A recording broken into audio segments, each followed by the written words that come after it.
Welcome guys to the opening day of the 2021 Grand Chess Tour held here in Bucharest, Romania. Behind me is the heaviest building in the world, the Palace of the Parliament, the House of the Parliament of Romania. Today we have some amazing chess players, 10 of the best in the world, competing for one of the most coveted titles of the year.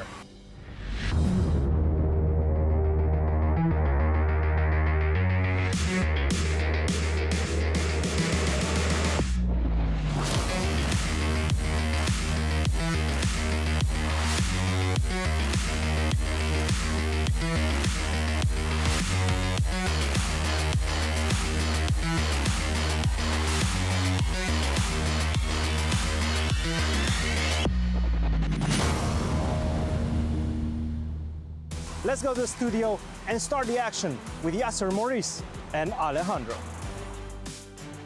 Welcome to Romania and welcome to the 2021 Grand Chess Tour. What a beautiful place to get us started with the first stop of this year's tour. It's classical chess, and I am Grandmaster Alejandro Ramirez here with Grandmaster Yasser Seirawan. Yes, sir. Alejandro, it's so good to be with you and Maurice.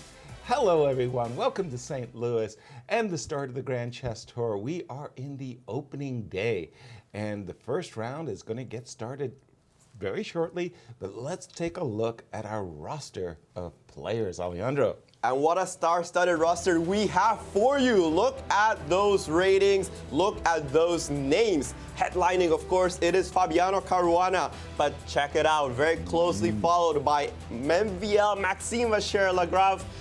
Wesley So, who's really put his foot down this year. He has been a tremendous force in online chess. Can he do it offline? We'll take a look.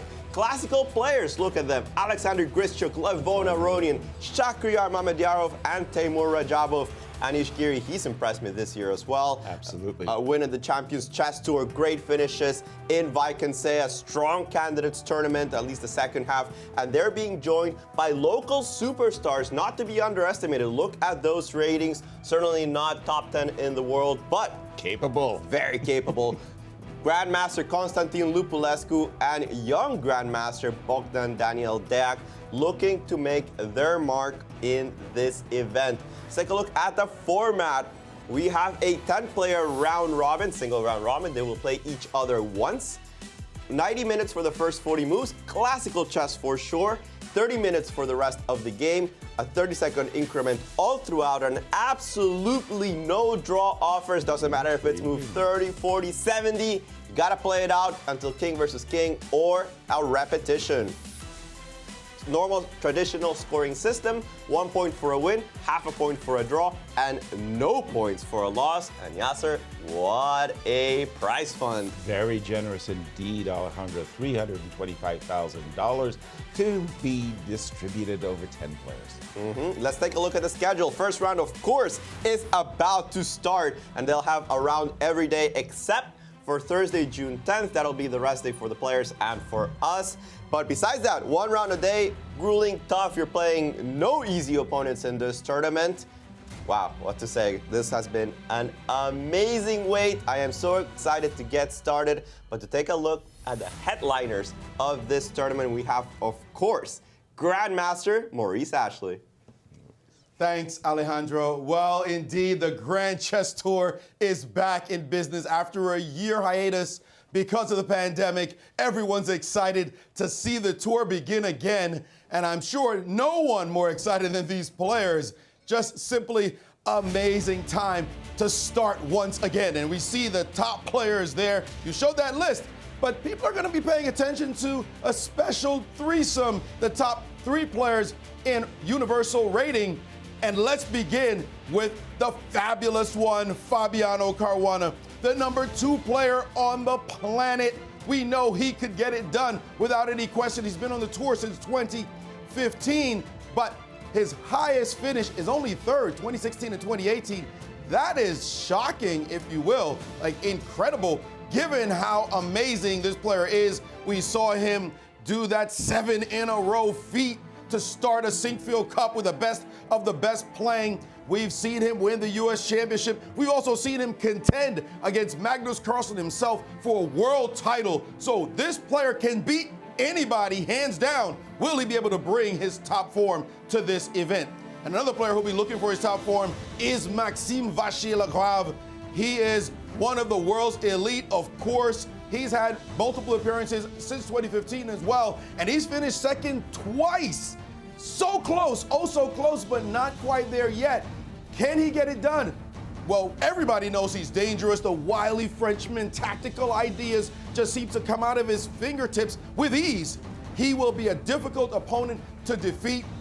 Watch him. Keep your eye. I'm sure all of France is rooting for their man. And finally, Grandmaster Wesley So, one of the best players on the planet to be sure, but not only that, his highest finish in this event is actually 2016. He won the whole thing.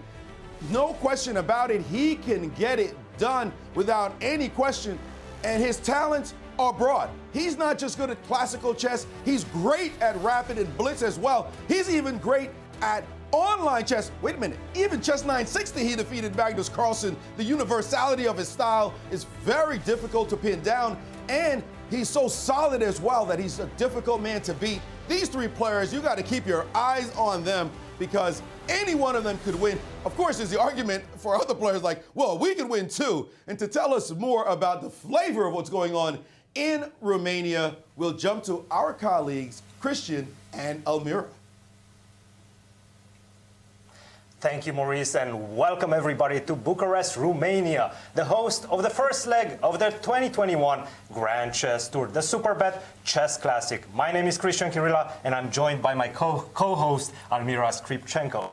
Yesterday, we had an amazing day at the opening ceremony. All the eyes were on our 10 protagonists, the 10 chess players that are about to battle on the chessboard. But there was also one, Garry Kasparov, making an appearance. It was a very, very exciting day. But today, it's all about the chess moves that we're about to see on the chessboard.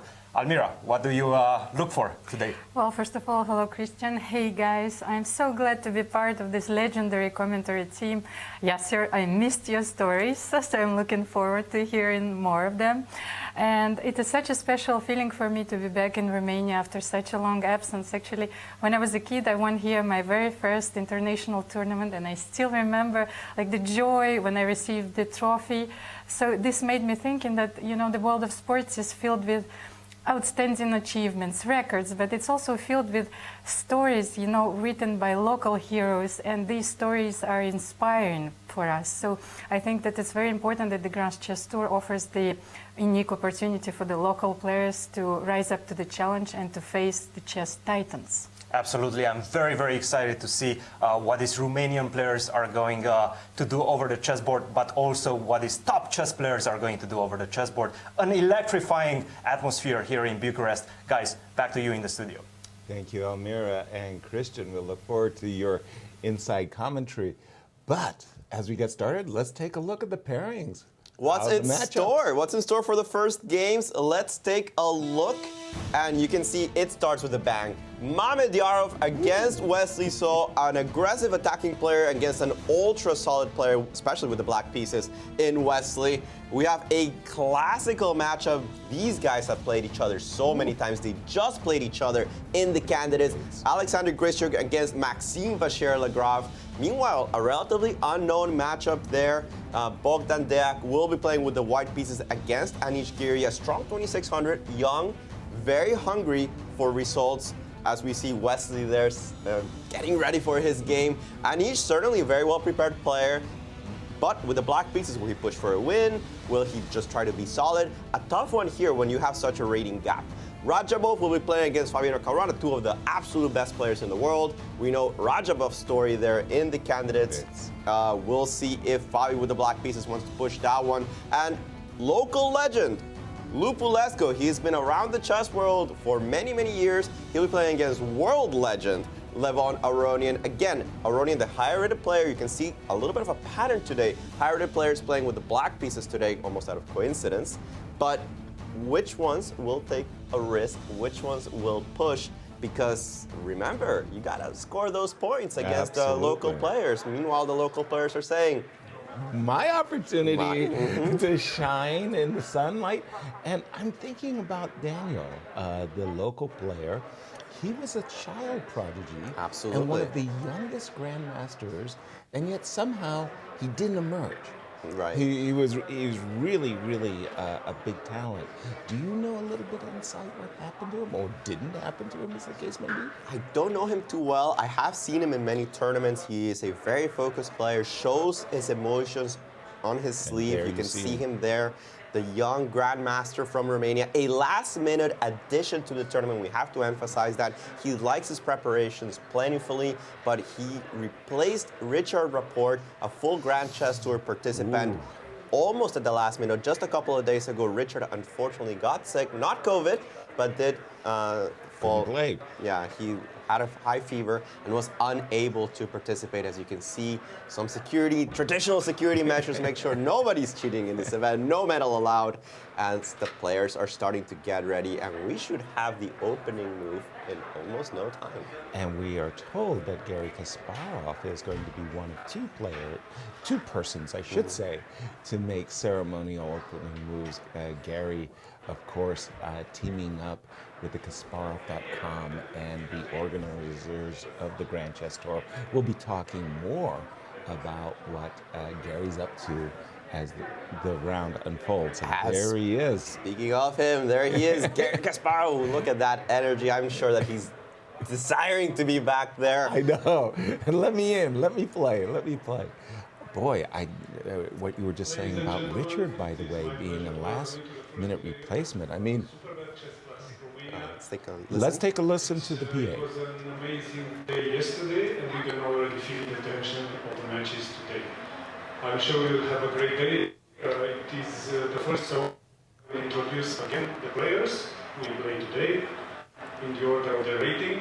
Fabiano Caruana, Levon Aronian, Giri Anish, Alexander Krischuk, Shahriar Mamediyarov, Wesley So, Teimur Rajabov, Maxim Vachier-Lagrave, Constantin Lugulescu și Bogdan-Daniel. It is our pleasure to have a ceremonial first move, actually two ceremonial first move for this first day. So I invite for the central table now Garry Kasparov to make the move.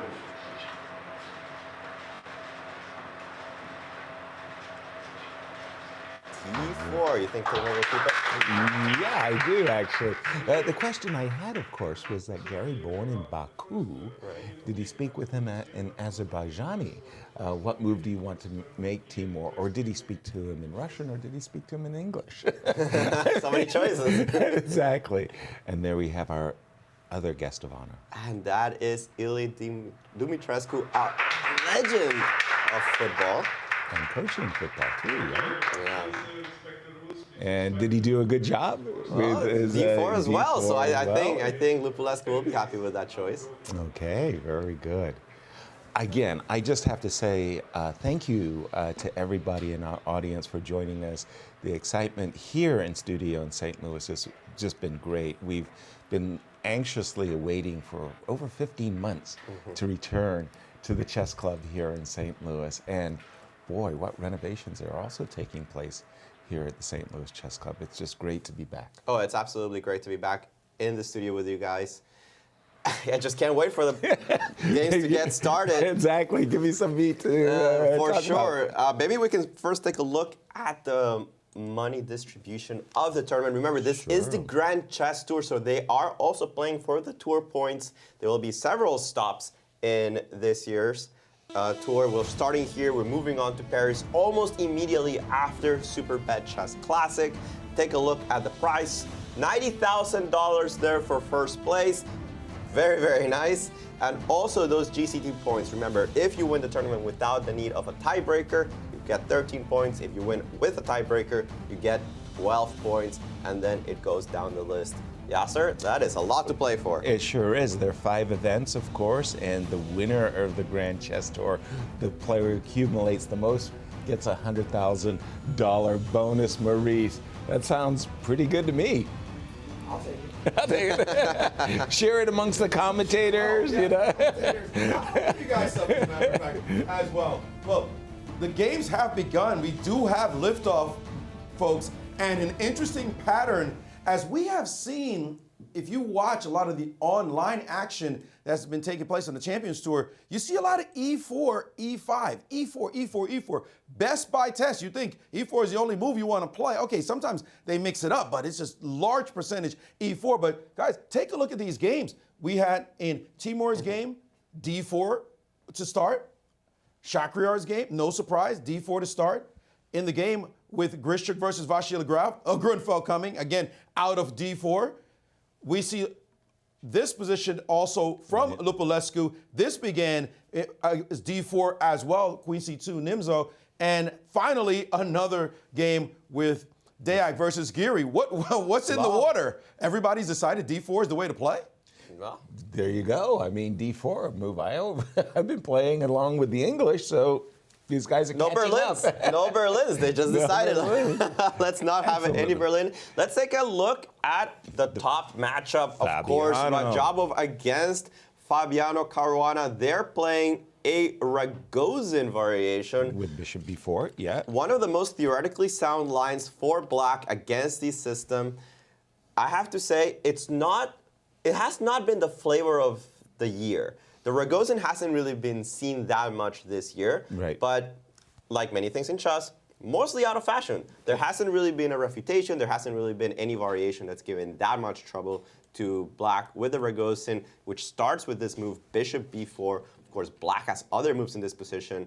You can go transpose it to the Semislav with C6. They have super sharp Vienna with D takes C4. You can play more classically with Bishop E7. That was very popular a few years ago. Hikaru Nakamura Also, using it all the time. In the World Championship match between Fabi and Magnus.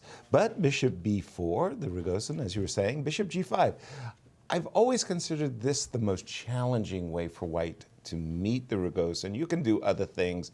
Queen A4 check at one time was popular, E3, Bishop F4, but Bishop G5, and the players seem to, well, actually Timur just stopped after the move H6. Perhaps a little bit of a surprise, as I was saying, not the most common way to deal with this setup nowadays. Of course, everybody at this level has studied it deeply, but Fabi hasn't played a Ragozin in a while that I can remember. Perhaps Timur, considering his options, trying to think what to do in this position, of course. He could take on F6, he could play Bishop H4. They lead to completely different types of positions. Bishop H4 can lead to extremely sharp stuff. G5, 94 ideas are immediately on tap. They're not necessarily good, but you can think about them. Exactly. As you say, leads to a very different and very sharp game compared to, let's say, the more tepid waters that you could expect after Bishop takes F6, Queen takes F6. And maybe we could update the board on the left, because that is not the Timur Rajabov game. That is actually a game with... that is Lupulescu against Aronian. With the Queen C2. So we can move on to that game, since we were going to leave Timur think about that one. Let's take a look at... He does take on F6. Actually, I'm not surprised about that, because it's a more solid one. Let's take a look at the Lupulescu against Levon Aronian game. Okay, when we left it, we just saw the opening with the Queen C2, classical Nimzo Indian, and after castles, Knight F3. Okay, I liked to play the classical myself as White, but I almost always played Bishop G5 in this position, and I did it for very specific reasons. I didn't like Knight F3 because of the way Levon is played with Knight A6, and this move, Knight C5 to E4, always bothered me. As White, I felt like I wasn't going to get anything out of this opening.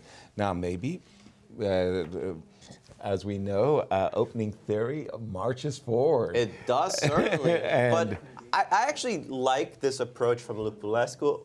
It's a very solid approach. It leads to positions where maybe you don't have that much, but you have a little bit of an edge. It's a little bit safe. You're playing against a player that's higher rated, might try to beat you, and you might get to a position where you say, well, it's really not that special for Black. It's difficult to create your own chances, while I can press more or less risk-free. Of course, you have these weak pawns on but C4 and C3. On C4 and C3, but it's the activity, right? Black has been forced to retreat this bishop to e7. Dark squared bishop by white will come to f4, rook coming to b1. A very straightforward game here for the Romanian player. Lots of theory here. Black still needs to prove his equality, but plenty of games still played in this position. Whoa, e4. Okay, well, there we see it. White has come prepared. And what's caught your eye, Maurice? Well, we should point out that the board on the left is not the position. The board on the right was the correct position there. But we'll update that shortly. And I love positions like this. Dynamic imbalances are always great in chess. It means that somebody is going to lose. That's what you look at a position, you say, looks like somebody's going to lose. That's what we like. We don't care who wins or loses. We have no preference. But somebody is going to lose. Well, this somebody, what I'd like to point out, this game is the game you guys talked about, Radjabov versus Caruana. Timur has never defeated Fabi in classical chess. Ooh. Never. The record is 4-0 Fabi. Hey, he's just beat him every which way silly. And Timur, despite having white multiple times, as many as 7 times in their matchups, I believe they played 12 games, and 7 times Timur has had white and has yet to taste Fabi's blood. Just simply hasn't done it. He has not gotten it done. So watch out for this game as a grudge match, or at least a little bit of high motivation for Timur to say, I've got to finally beat this guy and prove that I am indeed one of the elite of the chess world. Well, we know it already, Timur, but Fabi's not buying it. He's like, no, I own you. So we'll see whether or not that trend continues, or will Timur be able to break that curse. What an interesting stat. Actually, Radjabov, a very solid player, he goes through tournaments undefeated. Exactly. While not winning a game. Right. So or maybe winning one. Maybe on that +1. Yeah. But Fabi seems to be a tough customer for him. Yeah, sometimes it's just the way these matchups work. Going to the game of Shaq versus Wesley So, this is what makes Wesley such a wily customer. When you're playing against Wesley, he has just a very broad defensive repertoire, and the Queen's Gambit Accepted has always been a part of that repertoire. He uses the Queen's Gambit Accepted, but he picks his spots, right? And with Shaq, who we know is an ultra-aggressive player, he's basically said to Shaq, go ahead, I invite you to play these knight c3, e4, double-edged variations. I'm prepared for you. And Shaq goes, He ducks the challenge with the move e3 and reverts back to a very traditional Queen's Gambit accepted position that, quite frankly, has been played thousands of games. And again, you can see where obviously Mamedyarov comes prepared to the game, but Wesley not employing perhaps his most usual type of systems, and Mamedyarov thinking, I think, how do I want to approach this? This is what we call the tabiya, the starting position of the Queen's Gambit Accepted. White has many choices in this position as Mamedyarov contemplates his. Very solid, ultra solid taking on c5, as we have a lot of different options. But before that, let's go to Romania as Cristian has some updates for us. Well, updates, yes. I'm just a little bit confused about what MVL is doing in his life, to be honest. When is he going to stop playing the Grunfeld and the Najdorf? He's played it successfully all the way up until this past year. But in the past year, he's been struggling with it. Nevertheless, he's once again repeating it in this tournament. At least that's how it looks like for the moment. He's playing it against Grischuk right now with the black pieces. Grischuk actually has an edge in their personal record, 3-1 against MVL. And MVL is taking a very, very sharp approach to this game, once again choosing the Grunfeld. Very, very dangerous approach. I do not recommend it. C takes d5, knight takes d5, e4, knight takes c3, b takes c3, bishop to g7. This is the typical tabia position of the Grunfeld. White can play in a lot of ways, can play bishop to e3, can play h4, but he continues to go with the very standard knight to f3, c5, rook to b1. This is a very old line which allows black to gain a pawn. Nevertheless, white's initiative is quite powerful. But it is kind of understood that if black knows his theory, he should be able to equalize. But will MVL be able to remember his theory? Let's see. Castle, bishop to e2, c takes d4, c takes d4, queen to a5 check. This is the moment where black is going to win a pawn, because queen to d2, for example, just leads to a very, very equal position. Black can even play a move such as knight to c6, defending the queen. Doesn't have to exchange the queens immediately. Of course, you have to be very careful not to play in this position the almost tempting move d5, because this opens up diagonal of the bishop, and after bishop to c3, bye-bye, sayonara, you can be ready to resign. But of course, white played the move bishop to d2, not queen to d2. Queen takes a2, black has an extra pawn. Castle, bishop to g4. And this is what I'm surprised also about Grischuk. He chose this very dangerous and very sharp line. But after bishop g4, which is one of the main lines in the position, he is about to spend a lot of time. What does he have planned? Does he remember his theory? Will he be able to put any pressure on MVL? Only time will tell. Guys, back to you. Thank you, Christian. So, a theoretical dispute going on there. I'm not sure. I thought Christian was a Grunfeld guy. I thought he would be supporting MVL. He was, but he gave it up because he couldn't remember his lines. I hope he didn't hear me. Nice. We can actually take a look at that very theoretically heavy position that Grischuk and MVL are playing. Try to get into the mind of the Russian chess player, because that is a very well-known situation after the move bishop g4. Going back to Kasparov-Kramnik, or Kramnik-Kasparov, from the World Championship match 2000. And that was the match that Vladimir won, and had some nice games as white in the Grunfeld. Sorry, please jump in. Tell me what's going on after this move bishop g4. The main move by far nowadays is to put the bishop on g5. It's a dual-purpose move. You attack the pawn on e7, and you defend the pawn on d4, which is being targeted again because of the threat of bishop takes f3. And let's not forget that you keep on tap the option of taking on b7 with that rook. Certainly, yes, certainly a position that requires strong care by black. If I remember correctly, the only move in this position is h6. You actually have to kick out the bishop, and tactically this is the best time to do so, because if you take on e7, I can play the move rook e8, and when the bishop retreats somewhere, the e4 pawn will be hanging, and this is just not good for white. His center starts collapsing. Despite the fact that black is playing without the knight and a rook, one of the more difficult things to explain to amateur players, right? Right. Lots of rules. You can break them when you're MVL. Don't try this at home. Exactly. These type of variations, I must say, that are double-edged like this, where pawns are being sacrificed, the top players in the world, they analyze them to such a great extent. After bishop g5, h6, bishop e3, what is the theoretical outcome? Last I checked, this was supposed to be equal after a long, long series of moves. Forcing moves, yeah. Yeah, not terribly forcing, but supposed to be the only way to challenge black, something like knight c6. You had to go d5, if I remember correctly. Then the knight jumps to a5, but you can also take on f3. That's the other variation. And here, white usually just plays the move bishop c5. It's also the only way to keep pressure. And the game just kind of keeps going. A little bit worried about this queen being offside, but for the moment, that bishop is patrolling the diagonal, stopping rook a1.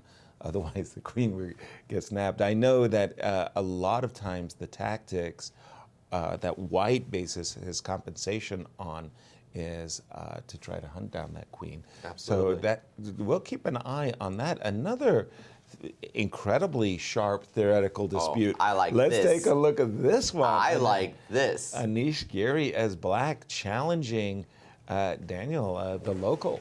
An anti-Moscow gambit, something that's also fallen out of fashion. This is the semi-Slav straight up. Most people are playing Miran. E3 seems to be what everybody's playing nowadays. People have been shying away from the move bishop g5. I've even seen g3 become more popular than bishop g5 in the last few years. Right. But none of that today. We're going to be playing ultra sharp stuff, bishop g5. Black has two theoretically sound ways of playing in this position, going into the Botvinnik system with the ultra sharp d takes c4, e4, b5, e5. This immediately becomes a mess. Exactly. h6, bishop h4, and then something happens, and 25 moves later, you're in a drawn endgame. So yeah, it's crazy how deep the lines are been analyzed. But I do recall going back to 2006 and the World Championship match between Vladimir Kramnik and Viswanathan Anand, with this Moscow anti-Moscow, takes on c4, e4, and g5, bishop g3, b5, and in incredible theoretical duels, Vichy won the World Championship match essentially with the black pieces against Vladimir Kramnik. Absolutely, and we have the move bishop e2 already on top. It is the main line of the position. It's not the only move, but it is supposed to be the most challenging. I remember one time Queen c2 was Queen also... c2 was tried. H4 was actually tried at some point as well. Exactly. There's a lot of moves, but the top guns have settled on bishop e2. I think it has been for a while. Black's really only move in this position, I think, is bishop b7. People have been experimenting, I think, with bishop g7, but I didn't know if it was really any good. And then knight bd7 is supposed to be a big mistake. Already, it's very easy to go wrong in these positions. Here, the break d5, it causes an incredible amount of headaches for black. Notice that if I ever successfully take on b5, the c7 square might be very weak. So you got to watch out for all these kind of things. Not supposed to be the way to play. Of course, Giri knows his theory inside and out, plays the move bishop b7. And I am curious on what variation we're going to see. Oh, we have an answer. Bogdan has played the move queen c2. Very quickly. Very quickly. h4 and castle being the main lines of the position. And let's see if he has some very nice home-cooked meal here in this anti-Moscow. It is an excellent chance to show his preparation. He's a very well-prepared player. And I want to see what he brings to the table here as Giri's like queen c2. Yeah, like what scratch, was that scratch. one? Now talk about trying to remember your analysis. And Maurice, you've got some...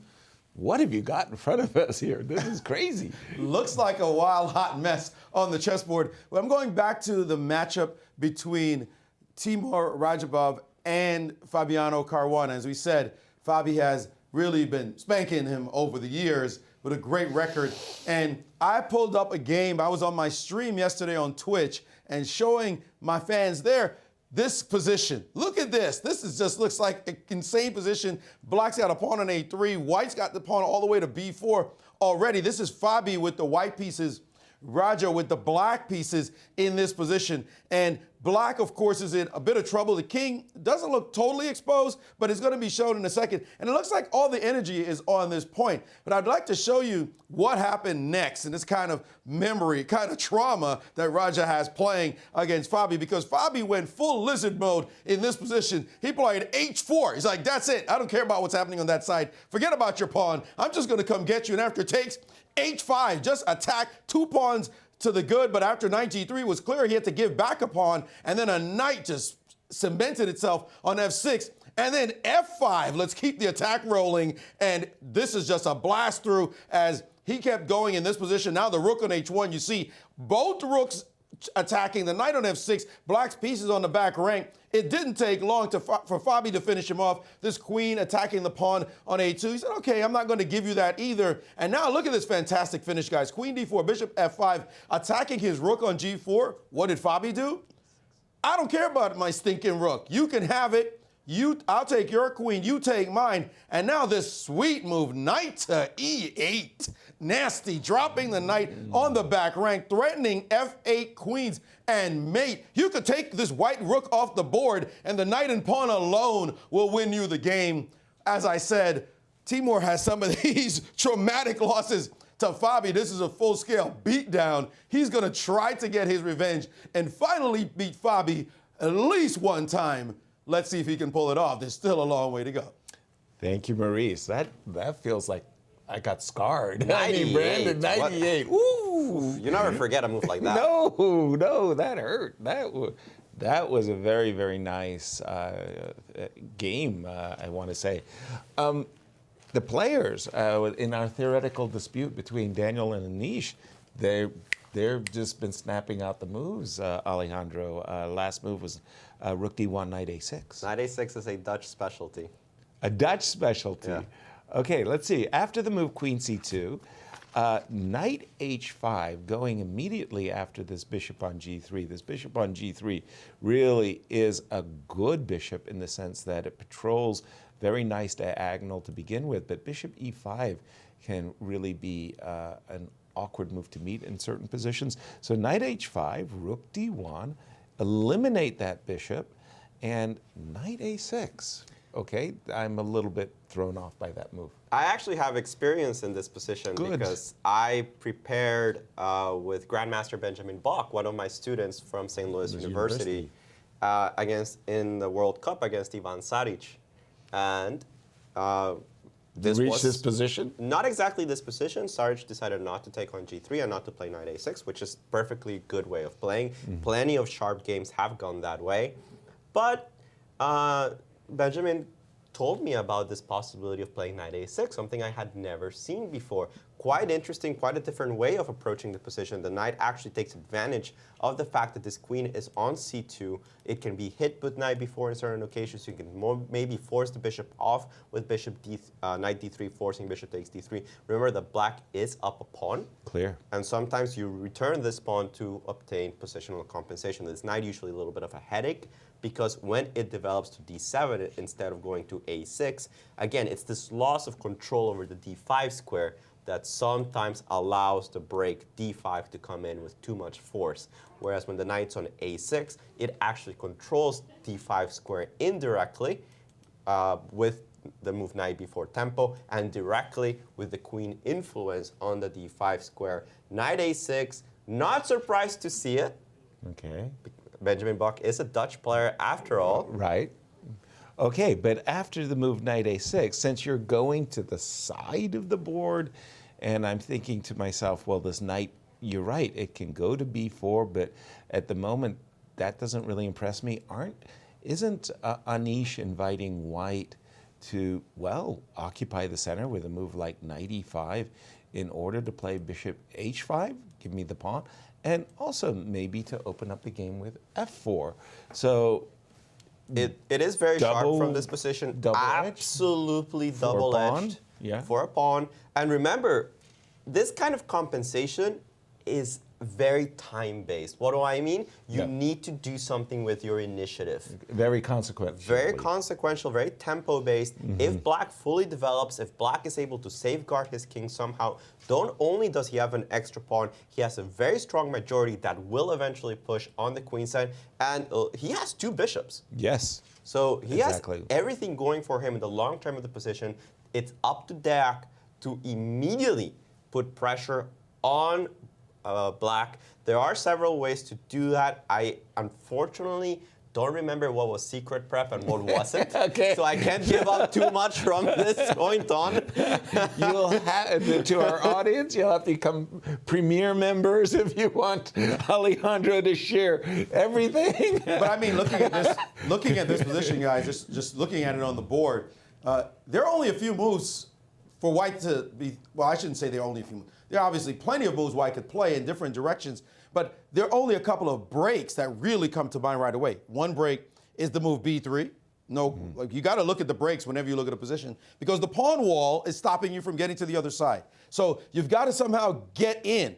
b3 is one way of nibbling, because this pawn is the most advanced in the position. So you could start to nibble on this pawn and see if you can create any energy there.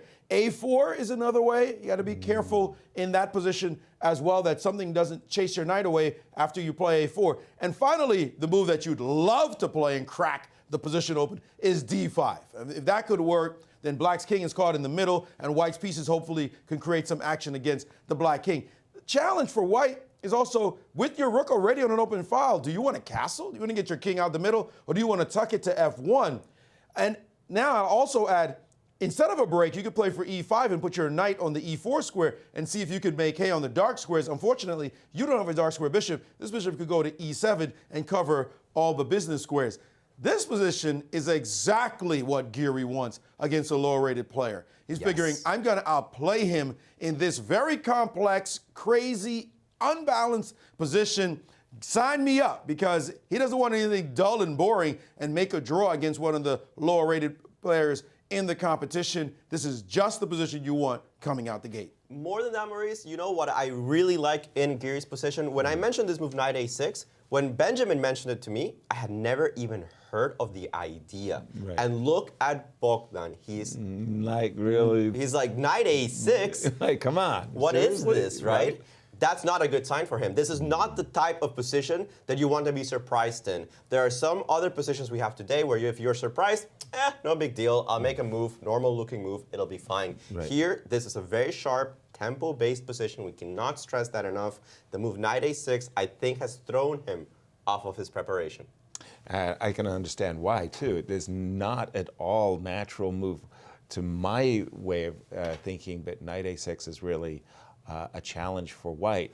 What other games have we not delved into too much? Well, by the way, Levon and, well, that game's just a draw, right? yeah. It's just Sorry gone, to say that. it's gone by so quickly, but once we start capturing on b7, doesn't everything just come off the board? And probably not the only danger of an early draw we're being told. Whoa, not danger, not danger. Sign the score sheets. Yeah. I mean, this is dead already. We said the cleaning lady came in and vacuumed all the pieces off the board. When we left it at this point where we were expecting to move bishop to g5. Which is the main line. And instead of that, well, rook b7 is supposed to go into an immediate draw, which I guess is what we're seeing. rook takes b7, and this is why they don't do it. Yeah. Bishop takes d4, e5. e5, I do not remember. Okay. Knight a6 has been played already before. All right, and takes on b7. Rook ad8 is forced. e6, this seems to be the novelty of the game, but not a very impressive one. MVL doesn't even think about it. He still has more time than he started with, by the way. Really? Yes. Okay. Almost a certain sign that the players are still in their prep when they have more time on the clock than what they started That position with. there, we're seeing. Right I don't even now. know what Grishik. I think Grishik is probably figuring out how do we make a repetition now. Yeah, like the rules say no draw offers. No What do we do now? Well, if You we can play the complain move, all you want, but you cannot offer a draw. if we play the move queen e3, I'm trying to set up a position of symmetry after 30 moves. Okay, the Grunfeld lives another day. You see Aronian come to the board, and it didn't even take him half a second to He walk looked at away. it and he just like left. Nothing to see here. Moving right along. Nothing to see. Yes, indeed. And here we do have a move. It looks like he's just going to play g3. It doesn't matter. This position is so dry and so dead. As you said, that Grunfeld lives another day. What do you guys think is in Grishik's mind? Maybe he was surprised by the Grunfeld. Wow. One of the MVL playing things the Grunfeld. I just have to say, having come recently from Europe myself, the travel restrictions and everything that's going on, I don't know exactly when the players arrived, but that could be just getting adjusted to the first day of play, Maybe what so. have you. So, Maybe Do you so. see? Is this the first time you guys are noticing, for me for sure, that MVL is wearing a mask? He wasn't wearing a mask in Candidates, was he? No. I don't recall seeing him in a mask. So it seems almost like it's optional. The players can wear a mask. Obviously, Sasha is not. Well, actually, I don't remember having visuals for the candidates, No. but I don't recall him wearing a mask. And here he is being potentially a bit careful. I mean, you could do it. You could do it, obviously. And these days, it might be a good idea to wear a mask anyway, for whatever. The flu has certainly been down as a result of many of the sanitary precautions we've been taking. So not a bad idea. But we have a special guest in Romania with Cristian Chirila. Thank you, Alejandro. Yes, I'm here with Ilie Dumitrescu, a man which is probably very well known among the Romanian fans. He is a coach, he is a football superstar, and right now he's also a commentator. First of all, Ilie, welcome to the show. Thank you very much. Tell us a little bit about your experience around the Superbet Chess Classics, from what you've seen yesterday at the opening ceremony and today during the first few moves. I was impressed about the opening. It was a fantastic event. I followed the speech of Garry Kasparov, opening speech, and he was tremendous, outstanding. He managed fantastic the press conference. When I was a kid, I always Elisabetta Prolihoiade, he was commented the biggest matches between Karpov and Kasparov. And it's a big honor for me to participate on this event. Speaking of Garry Kasparov, who was your favorite during those matches? Was it Garry or was it Anatoly? Kasparov. Kasparov, of course. That's the diplomatic answer. Anyway, tell us a little bit about your first move. You played a d4. Do you know anything about Constantin Lupulescu and his partnership maybe with Deac? Any similarities between that and your partnership with Gheorghe Hagi during the golden years? I asked him what to move. What to move? Before. Yeah, I asked him before. And do you see any similarities between his partnership with Deac? Two Romanian players. His strategy, you have to be intelligent, you have to prepare the match, you have to be concentrate, you have to anticipate the movement of the opponent and to react. It's the same like in football. Like in football, of course. And who is your favorite during this event? Lupulescu. I'm a fan of Lupulescu. Lupulescu. Well, thank you very much for joining us, Ilie. It's a pleasure for me and for all the Romanian fans to see you on our show. Thank you very much. Thank you. Back to you guys. Thank you, Cristian. And I have to say, great for Romania, but I remember, it was very painful for me. I'm an Argentina soccer fan. Right. And he scored twice against Argentina when they got knocked out in 1994. And maybe I was only 6 years old. But I still remember that. It hurt. It still hurt. Wow. Okay. I mean, football fans and chess fans have long memories. I'm just checking in on the game between Timur and Fabi, because for me, these two players are really the heavyweight matchup of round one. And since the opening, by the way, since we've left it, I mean, it seems like we're still in theoretical waters. Absolutely. Because, first of all, the position's a little bit familiar to me. I've seen it before. But they're playing slowly, Alejandro.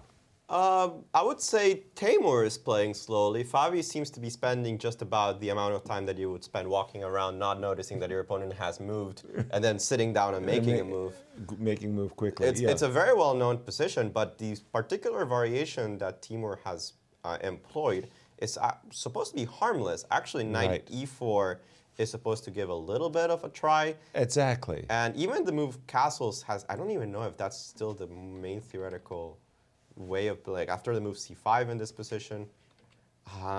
Yeah, I think castles may be still the main line, but after c takes d4, I thought people are playing knight e4 in this position to try to get a little bit of a something. I remember games of Fabi where knight e4 was actually employed as well. And after knight takes d4, bishop d7, there's been plenty of rapid just draws in this position after the move queen b3. I'm really hoping we do not see the move queen b3, and that Timur actually has an idea in this position, because the queen b3, knight c6, more or less white has no choice but to take on c6. You take on c3, and everything comes off the board. Like again, it's what I feel like it was a game of Wesley So, and it might have been from the chess league where. They play bishop d5, bishop c4, bishop c6, yeah. Exactly. It was a repetition. So again, I have seen this line of play for white, and white didn't get anything. So nothing happening yet. Maurice, you've got another mind twister for us.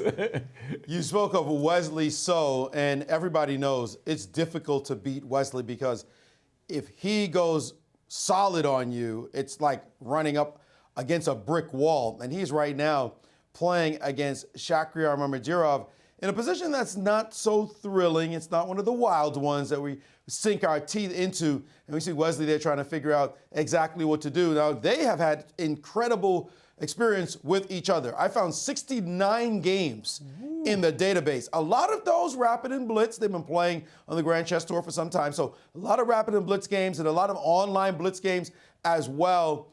And again, a lot of different results. But I wanted to show you what happens when you mess with Wesley. In this position, Sheraton went wild from the opening. He played the bird to start. That is F4 on move 1. Later played 9 G4 as you see this crazy position on the chessboard. White trying to massacre black, but it's Wesley Sawyer playing. And so the position continued like this. Rook takes on C4, and after knight takes E5, the rook on C4 is hanging. So rook to C5 by Shakhriyar thinking, okay, I'm going to get my piece back on E5. No doubt about it, right?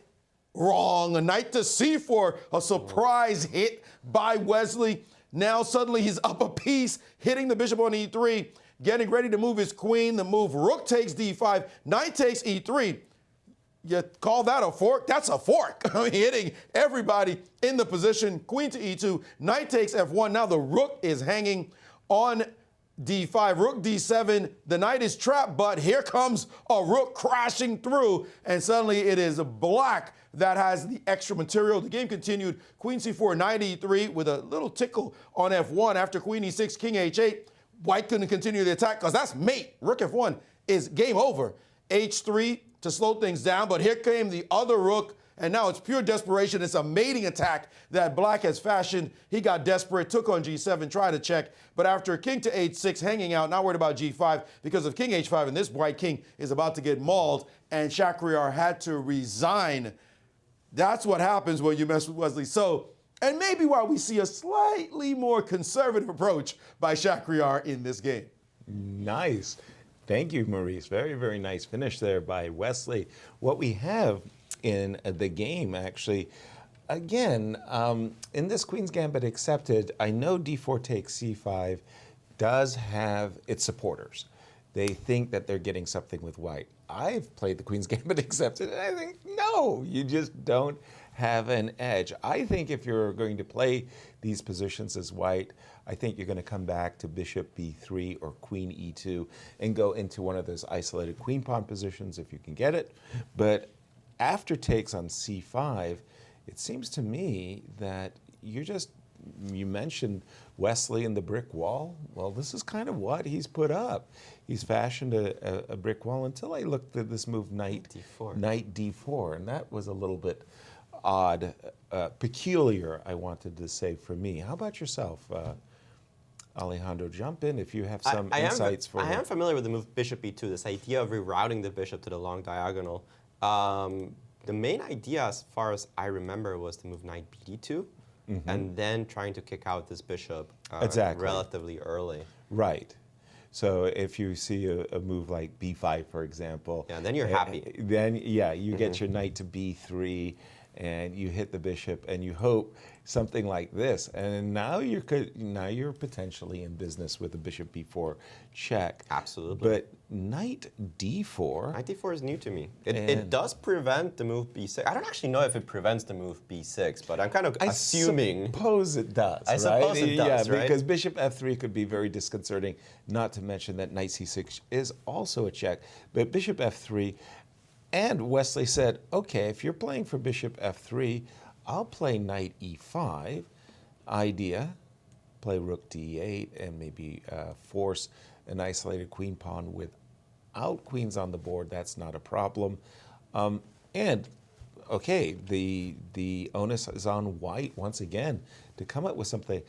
At this moment, you mentioned bishop d2, trying to get on the long diagonal, maybe just directly b3.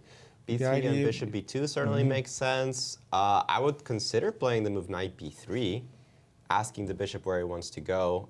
Depending if you put it on d6, I might develop differently. If you put it on b6, maybe I can consider the move bishop d2. Similar ideas this before. This one feels a bit uncomfortable for black. You have bishop b4 coming, knight c3. It seems easier to develop for the white pieces. I'll go with that. I'll just say that after knight b3, you kind of forced me to put you make a decision, declare myself, so to speak, And I'm assuming knight c3. Yeah, you're maybe eyeballing something over here. I think at some point I'll go e4, and I'll try to embarrass your pieces because f4 will be such a big threat. E4, F4, E5 Right. on tap. Okay. Maybe there's something there. I would say that, of course, the structure is symmetrical, and for that reason, black has good equalizing chances, but I would say that he still needs to prove it. Okay. Fair enough. And what about you, Maurice? What have you got for us in... Well, I'm looking around the horn, and this nuanced endgame, it's nice, like this one. That's great. That's wonderful, guys. Yeah. Tell us what you really think. We don't care. We don't care. What we like is this. We like the fun stuff. The stuff is wild and interesting, and you can sink your teeth into it. And after, it's interesting to know what happens when a strong chess player gets caught in preparation that he's never seen before. What do you do, right? Because you could get really scared at a moment like this after you see a move knight a6 and you say, man, I prepared this line and this joker just dropped this move that I've never seen before, and the joker happens to be a monster named Anish Giri. What do I do? Well, you could get aggressive after a long thought and go after something like b3, as we mentioned, thinking about e5 and knight e4, or you could maybe be a bit more conservative. We don't know a lot about Bogdan. I don't know a ton about him because he's not normally what we cover at the top level of chess. So we want to see his style, how he plays. What does he do when he's challenged? And here he decided, I'm going to go ultra conservative.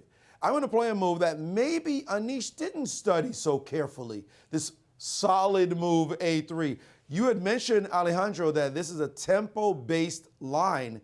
And the move a3 is more or less a conservative. I'm not going to play quickly. I know you're up a pawn, but I'm still going to chill and relax and make sure you don't get some play. Anish said, hey, no problem. We see Anish, after a bit of time, put his bishop on the g7 square and get up and walk away. Not very impressed was Anish by that a3 move and making his opponent know, yeah, your move was not in my analysis. It looks a little crappy, and I'm just going to keep developing my pieces.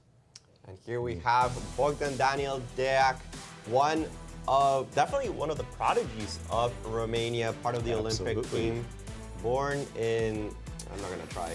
19 years old. 19 years old. 2002. Absolutely, his first appearance there in the Grand Chess Tour, as we mentioned, replacing Grandmaster Richard Rapport, one of the best players in the world, who unfortunately got sick just before our event started. He replaced him? I thought Lepolescu. It was Deac that replaced him. And a very well-prepared player. I do have the experience of playing tournaments alongside him. I have never played him directly, but you can always see that he comes very well prepared. He's very sharp, very tricky. He always likes to set up these traps, wears his emotions on his sleeve. You can tell from across the room if he's losing or winning. Absolutely great player, great tactician. Let's see if he finally has what it takes to hang with these 2,700 guys. A3 played, bishop g7. I have seen the move a3 before, mentioned in those files I had talked about, as we have a little bit of Kasparov on the way off camera. Blocking our view. Come on. Keep it moving. Keep it moving. But bishop g... Okay, let's be clear. For me, a3... It's a move I consider, and I come back to only after my alternatives e5, d5, knight e5 are found wanting. I don't like it. It does kill the knight. This is the big plus of the move a3. You spend the tempo, but you say, really, this knight on a6, where is it going? It would be okay on c7, but again, after you go to c7, where are you going with this knight? It's not so clear.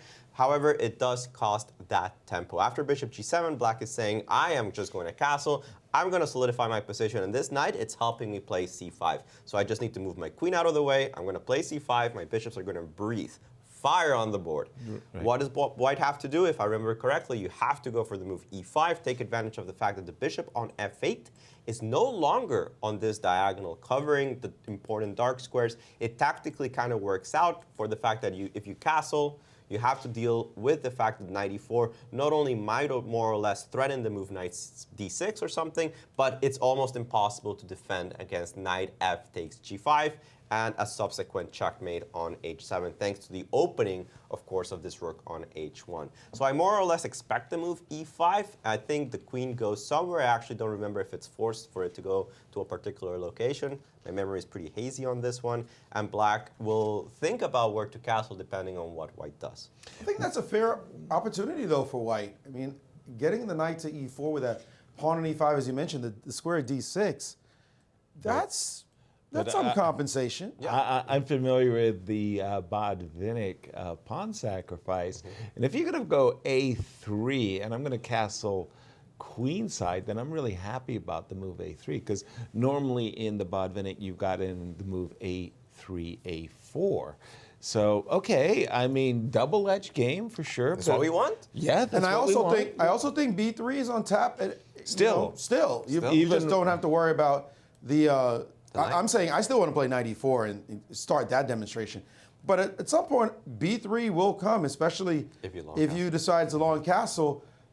Keep it busy. The king on e1, well, he'll probably have to castle at some point in this position, but you'll be able to nibble with a4 in some future event, and you hope to be able to shut down anything black is doing. I'm not impressed now by the bishop on g7 and anything that black is doing on that side of the board. So white will have to speed things up. I don't want to necessarily put a knight on d6 because I know Yasser. I'm going to sacrifice.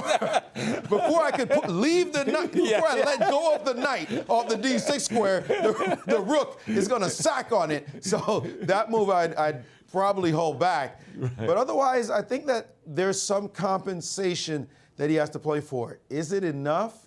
I think that's what chess is all about. Get in a position in which my first instinct is not to count the pawns. Okay. Because you don't care how many pawns each side has. There's a king on g1, there's a king on b8. Files are open. I care. How can you say that next to the head of the pawn rubbers club? Seriously. Bishops too. The two bishops. Also. Long-term potential for black, but of course, the king on b8 being so weak, the bishop on b7 still being not a very strong piece. Right. Certainly opportunity. Guys, my biggest worry, though, and e5 already E5 is on the board. We think this is how he's going to want to play. Yeah. And Giri, he might say, I got one of the weaker players, but this position is sharp. You better pay attention because one little slip by black and white could be crawling all over him. My only concern for white, well, I have maybe a couple of concerns, but the main one is the knight on f3 because I like to know where my knights are going. And the knight on c3, it knows exactly where it's going. E4, d5, e4, d6, sorry. The knight on f3, someday you're going to have to get some work. Like what exactly is the right plan, especially black castle's queenside? That knight's going to need a few moves to really do anything. It's just going to sit there. It's blocking up the action, gumming up the works with the bishop sitting on e2 as well. So the flow of the position feels off. If you're talking about white getting more and more energy, even if you land a knight on d6, actually, even if it's sitting there, which we know is not going to last long on that square, still the rest of the pieces are wondering, what is our avenue to black's position? How do we get over to that side? So that's my main concern. And the move e5, as strong as it looks, getting the square d6, it does concede the d5 square to a black knight that you just controlled with the move a3. He just slowed things down. So now the knight can say, oh, wait a minute, I can reside on d5 myself. So this game, this is the one we're going to really be paying attention to. And why we're happy, in fact, of these kind of imbalanced rating differences, because the top players, well, unlike the game with Aronian and Lupulescu, they're going to try to beat the lower rated players, and this one is going to keep our attention for sure. Absolutely, and you're right, Maurice. I mean, if I'm on the black side and I see the move e5, I do covet the d5 square and thinking to myself, the knight on a6 needs a path to a good square, and knight c7, I d5. think we are about to see the end of a game, as I expect a repetition. Maybe we can get it on camera between Lupulescu and Aronian. I think they're headed in that direction. I don't imagine either side is actually going to ever try in this position. We can maybe get them, and there it is. Queen d5, queen d1, about to see a handshake in this game. I don't know if handshakes are allowed. A toe tap. Yes, correct. Queen d5, yeah, it looks like a repetition. I think they've called the arbiter because remember they can't offer draws, but a repetition I think is already on the board. That he's going to play queen d1, and it's a repetition. That's a threefold. Yep. And shake of the hand. And that's After it. sanitizing. After sanitizing, of course. They didn't even make it to move 30, by the way. No, a very dead drawn position. Lupulescu, well, he played a very safe opening, and that was kind of the end of the game. Aronian didn't actually pose any risk. But let's go to Romania for more analysis.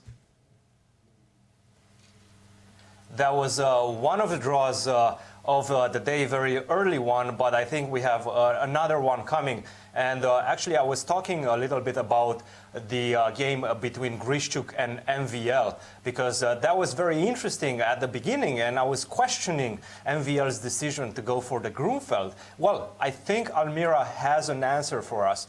Tell us a little bit about your interaction with MVL, and what do you know about his choice to play the Grunfeld? Hey guys, actually, I had a chance to interview MVL just before this tournament for Kasparov Chess. And, well, I asked him about the candidates, about the openings, how did it go, especially this crazy game against Fabi, the Najdorf. So everyone knows that MVL uses the Najdorf and the Grunfeld. Those are his pets openings. So, and actually, that was also a chance for me to ask him a question about those openings, because we were filming a documentary about MVL, and as a surprise, I told him that his peers and Garry Kasparov, they said that in a very unusual manner, they usually don't talk about the other players. So they said that MVL has a very narrow repertoire.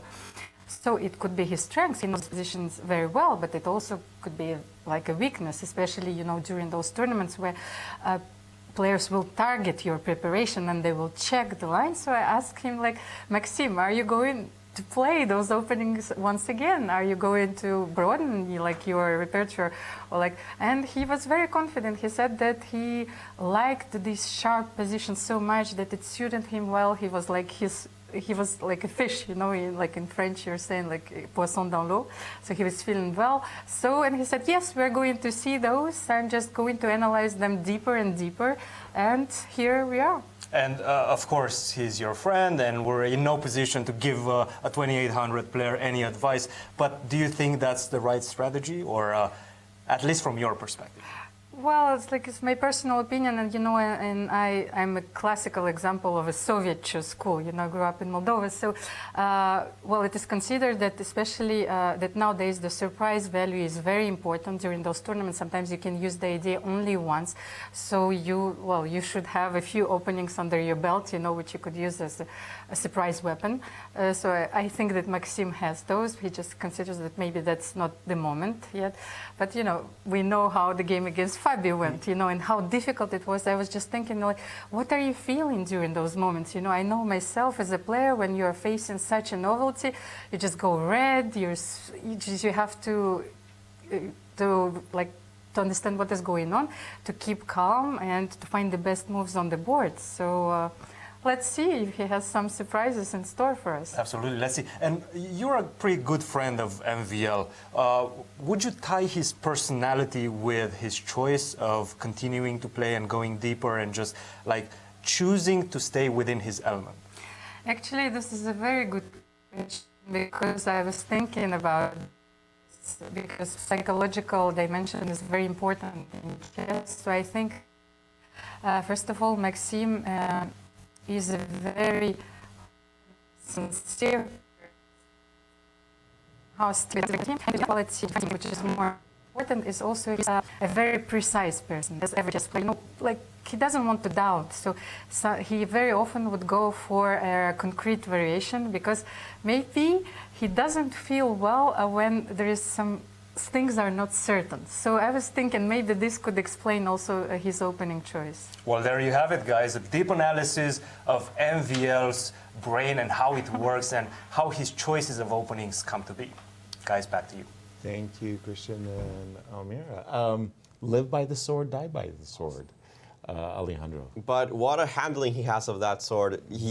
Amir was mentioning the novelty that Favi brought in the candidates, but fantastic. the way that he handled it was just amazing. out of this world. The way that he was able to calculate his way out of trouble. It's true that eventually he faltered, but at that point he had already kind of refuted it over the board. Extraordinary. Extraordinary, It really is. Maurice, jump right in.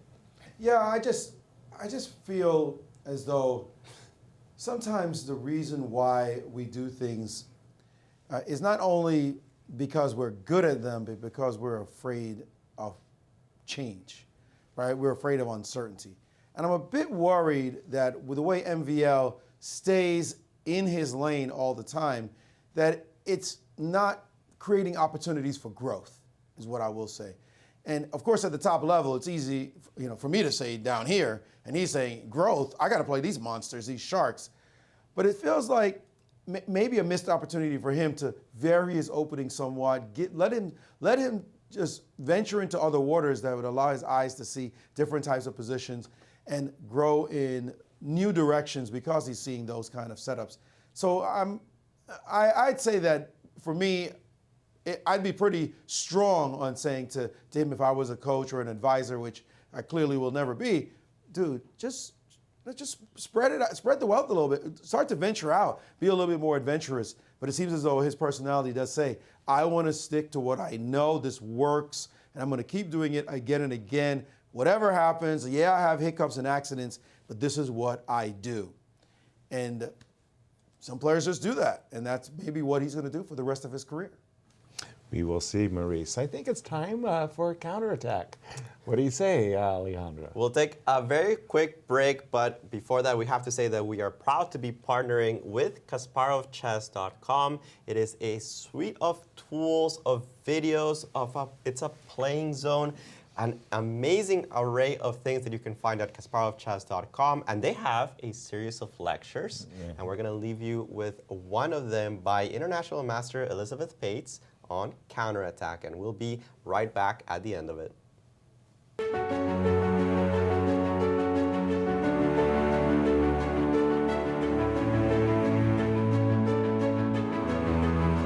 Hello everybody, I'm International Master Sofka Gramishvili, Anishgiri, Elizabeth Pates, Lavan Aronian, Frank Hauska, Maxime Vachier-Lagrave.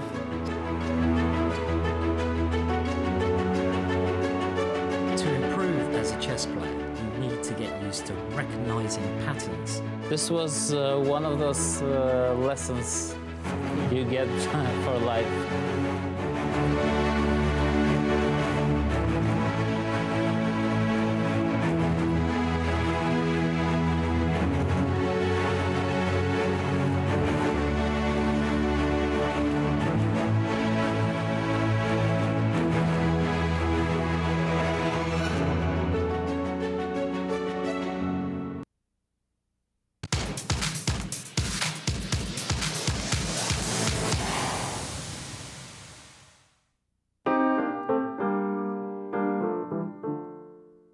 This position is about the counter-attack. What means in chess counter-attacking? It means if your opponent attacks you, then sometimes it's a very good recipe to have a counter-attack. Therefore, there are, let's say, two basic rules which are good to know because they will help you to find the right move without searching for the first step. So that means if your opponent attacks you on a flank, then you should look for the counterattack in the center or on the other flank as one basic rule. The other rule is like if your opponent attacks you in the center, you look left and right for a counterattack on the flank. With those two basic rules, actually, it would be much easier to consider the right approach from the start. Here in this position, Black played the move g5. This move g5 is a kind of attack on the kingside flank. So according to my rule, I should look for a counterattack either in the center or on the other side of the board on the flank. Which one I should consider first? Well, this is quite, let's say, in a way, logical to explain. in the center, usually the impact is always the biggest. Sometimes I like to compare chess to a game of bowling. If you hit the bullet and the bullet hits in the center, the destruction is huge. If the bullet hits on the rim, then the destruction is hardly possible or hardly seen. That's why here, looking at the position, for my attacking, counter-attacking moves, I have two candidates. I have the move c4 and I have the move a4.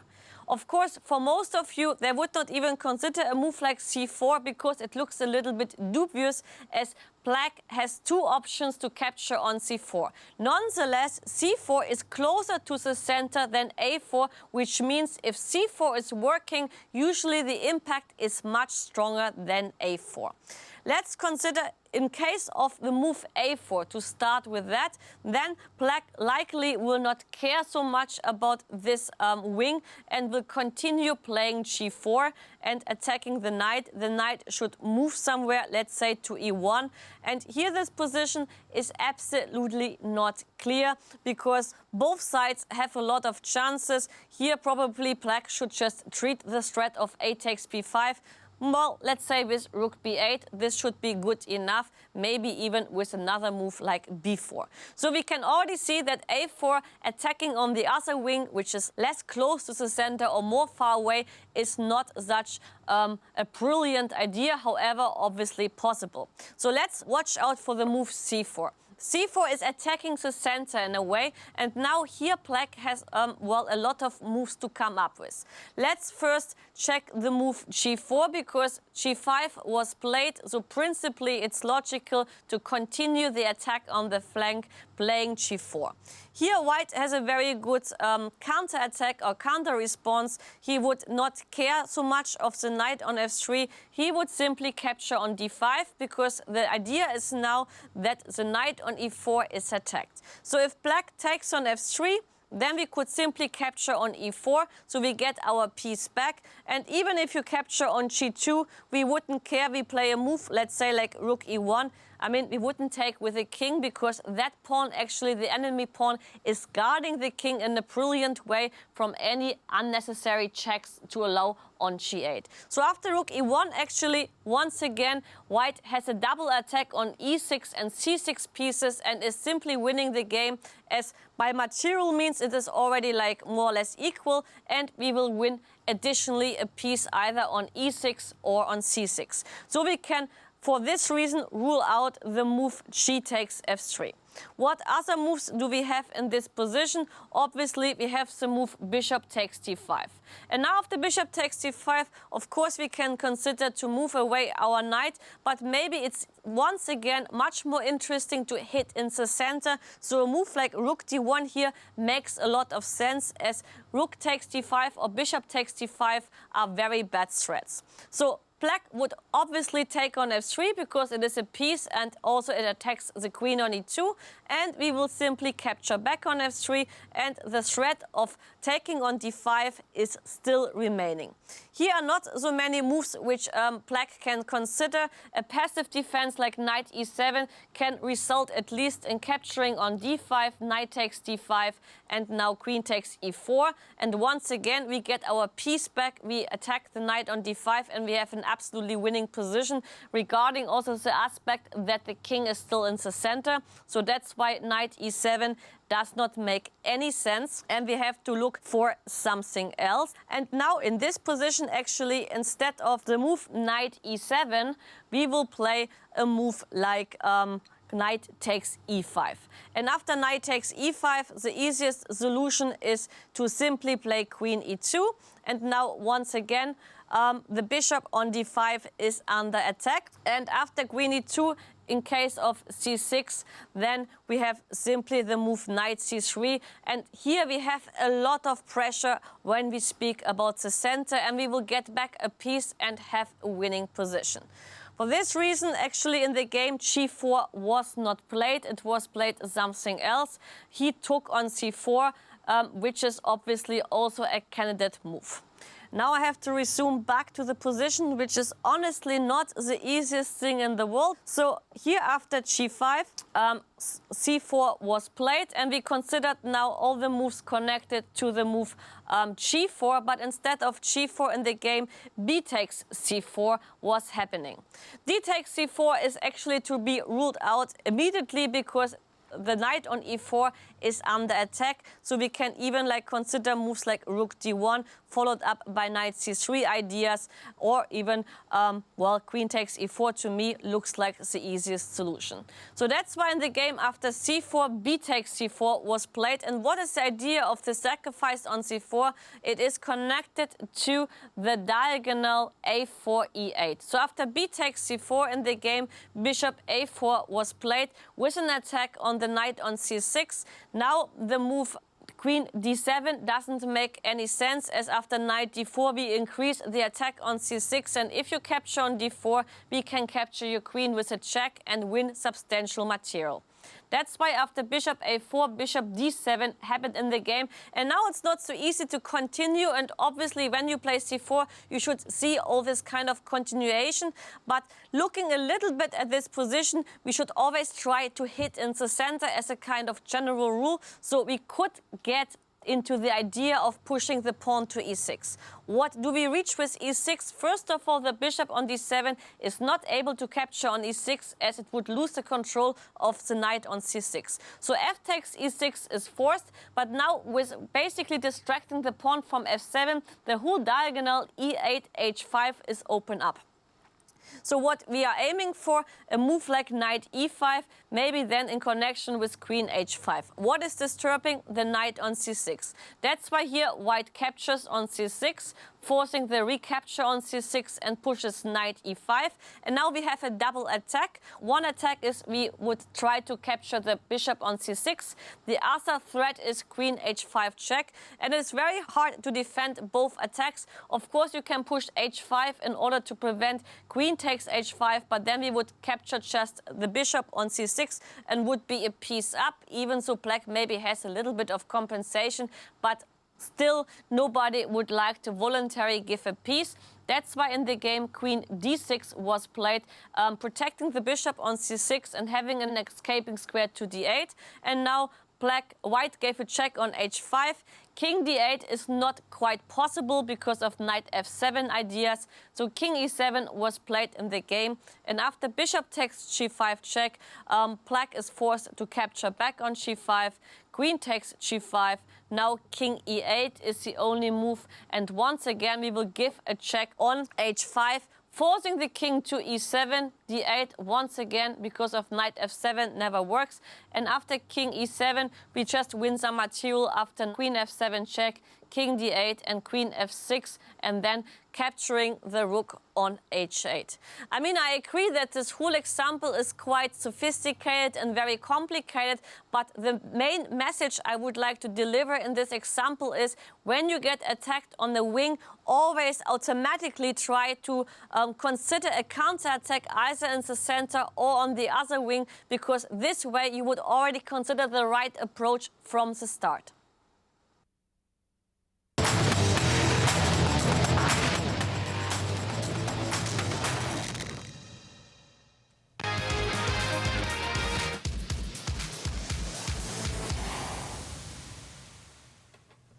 Certainly a fascinating g5 in that open Spanish by Lizzie. I really love that counter-attacking lecture. Well, we have another result as we were on break. Not surprisingly, Timur Radjabov perhaps surprised himself by the Ragozin choice of Fabiano Caruana, has opted to repeat moves early in the position, and that game has ended in an extremely unexciting draw. Fresh off his 4 draws against Nepomniachtchi, which was very criticized for online.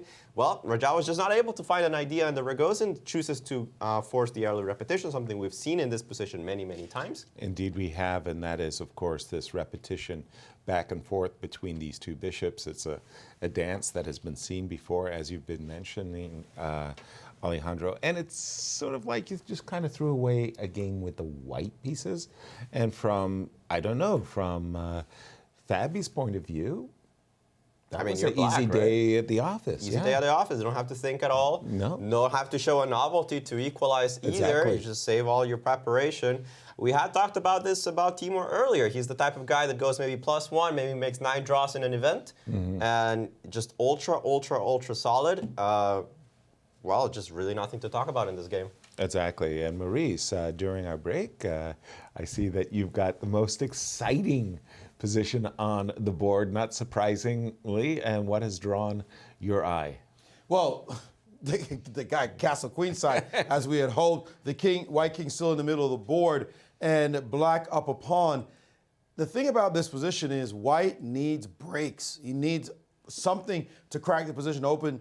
The a4 break, is that going to get it done here? b3 looks like the most natural one in the position, but it has its challenges as well. Certainly the a3 pawn could potentially hang. And in the meantime, this knight is really bothering me. This knight on f3. I hate when knights don't have real squares. And this knight would love to be over here on d6. Could I just get a little love and be able to do a long L and just drop it on d6? Now that would be a good shift of that piece. But where else, how else do you get it going anywhere? And by the way, if g4 ever happens and the knight gets on h4, it'll be stranded over on this square, but you don't know where to put it. I just don't know where to put it. It's very much annoying me that the only star in the position for white is this knight on e4, but nobody else. How does white really prove anything here? I think Giri is quite content to play a position like this with the black pieces, and his opponent's going to have to come up with something pretty soon, or else slowly but surely black's going to start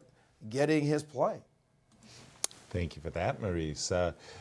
Strange rounds thus far, Alejandro, because it does appear to me that one game is going to be the game of the round, because I'm looking at the game of MVL. I just saw between Sasha and MVL, I just saw the move e6, e5, liquidating the one weakness that MVL had in the position.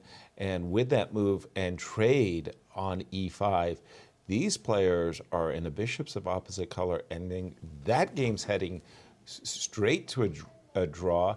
Wesley So, very I never thought that I would even say position. that an exchange Queen's Gambit accepted is actually the second most interesting game of the round. It's just been that kind of a round as the players start this Grand Chess Tour. We just saw this move, Rook C1, and there you see these players are just trading everything off the board. G takes, king takes, and even if you took one of the bishops off the board, the players would be able to agree to a draw. Yep. Yeah. Actually, with the bishop still on the board, you can mate. Exactly. That's why I say you give up your bishop quickly. You need to drop the bishop. So that will be our third draw. Again, I'm just looking at the game between Shaq and Wesley. Very even game, leaving us with the game between Daniel and Anish. I like what you were saying there, Maurice, about the fact that white does have one great knight on e4, but the knight on f3, it would bother me as well. From my perspective as black, if I could get in the moves, oops, excuse me, my cursor went a little too far. If I could get in the move king c8 to b8 and c5, I'm really starting to enjoy black's extra pawn, and the bishop on b7 is opening up. Does the computer find a concrete way for white to prove anything for the pawn? No proof from what I'm seeing. Just looking at these lines over here, it does suggest the move b3, if you may play it on your board, b3, as we said, and after captures on b3, not captures on a3. No, not captures on a3, giving chances to play queen to b2. Whoa, queen to b2. Not queen takes b3, where it is not impressed by recapturing a pawn, which then, by the way, doesn't refute this queen being on b3, just plays g4 and plays on the other side. So I'm a bit perplexed as to why you would just leave this pawn sitting on the it's because you hate your knight on f3 so much. So that after g4, you're defending the knight, pardon me, you're your queen is defending the pawn. You don't have to go somewhere bad. And like you can take on H4. b3 and go to c5. With the knight. Look at that. That's deep. That is really, really deep. You know, you have this impression that you're training a student, right? Right. And your student goes b3, you take it, and your student goes queen b2. Right. Now you're looking at the guy and you're saying to yourself, why did you come to me for lessons? First of all, you got to learn, like what pawns are worth and so on. Queen b2 is an amazing move. It's a move that I understand because the engine suggested it, and then I can explain it, but I would never have come up with this move myself. Right. I just take on b3 and think later. Yes, but queen b2, as we understand, that knight on f3, which was, shall we say, triggering Maurice, like I need that knight to do something. You were trying to make the illegal move, knight f3 to d6, but knight f3 to d2 to b3 to c5. I like that. That looks good. I like that. That's deep. Yeah, that's really very nice. extraordinary, in fact, and so counterintuitive because we would automatically, as you said, take back on b3, but we've got to worry about the d4 square if your knight wants to get to greener pastures. You can't even play knight d2 right now because you're simply hanging d4. So how do you do it effectively to not hang the square? The point of b3 and queen b2 is absolute genius. The computer can't appreciate our compliments. but wow. He doesn't even know it's being complimented. Right, absolutely. Amazing. I think for a lot of people in our audience, they would say, come on, guys, you guys are grandmasters. Explain it to us. Why shouldn't we play knight d6? Why shouldn't white be happy to win in exchange? How would you go about explaining why the move knight d6 plays right into black's hands? Well, the first thing is that I'm not entirely sure you take on d6 here. But okay. in the case that you do take on d6, it basically removes white's threatening piece. His best piece. His best piece, that knight on e4, it has this latent power. It looms on c5, it looms on d6. You don't really know where the knight's going to go. And here you've eliminated this knight. It cost you a rook, yes, but you also got a powerful pawn for it. Your bishop on g7 now feels very free in the position. Basically, you have eliminated danger and you've given yourself activity, all at the cost of an exchange for a pawn. Excuse me. 2 pawns. You already down a pawn. Right. So that means you already ain't even down mathematically any material. Right. You're actually doing just fine. Bishop and 2 pawns for a rook. You got a bishop and 2 pawns. So no number game there. And all the pluses you mentioned, Alejandro, that black suddenly has. Show me white's best piece. White's most advanced piece at the moment is that darn knight on f3 again, which, by the way, is like, where are you going? Because e5 is also covered in this position. So, to be fair, this does improve the knight on f3, which might be the only argument on why I would maybe consider to play king b8, because I don't think the knight on d6 does anything immediately. No, it doesn't. And I think if I'm really greedy about this, I actually want to play g4 first. Yes. Force Chase this the knight knight somewhere to stupid. something dumb, and then take on d6 when it can't go to e5. Right. And no longer guards d4, right? Right. Right. And it no longer guards d4. That's an important point. The bishop will be immediately taking that pawn. So if I can just play devil's advocate for a moment and give you a position like this, Right. where now you say, okay, now I'm going to take this guy, Yeah. and I'm going to feel really good about black's position because this knight on f3 is on this dumb square. It Horrible. Can't go to e5. You do have the 2 bishops. You're not down any kind of material. And it's very easy game for black. Black knows that he wants to bring his knight to d5. Black knows he wants to play c5. In this position, by the way, you better watch your d4 pawn because the rook is going to land on d8 potentially. I don't even think you can defend it. There's no move to defend it. That pawn is cooked. It's all going, it's one-way traffic. Fair enough. I mean, okay, but for me, it was really, I wasn't playing king b8. I was playing it takes immediately. But I'm beginning to appreciate that, well, the knight on d6 looks good, but if you don't have an immediate follow-up like A4 or B3, then it's not going to win the game on its own. No, I kind of expect the move B3. I don't expect CB, Queen B2. That is a little fantasy for me. It would be cool to see it. Like, what a genius that guy is. Right. But to me, B3 makes sense. You kind of force C takes B3. I don't really think there's another move in the position. We haven't really looked at it, but Queen takes A3 takes. The reason I was attracted to Queen takes A3 is because we played A3 with a specific purpose of keeping this knight out of the game, and suddenly there's like, the mummy, returns. The knight does get to the square B4, and but Queen B1 here. Yes. Queen B1.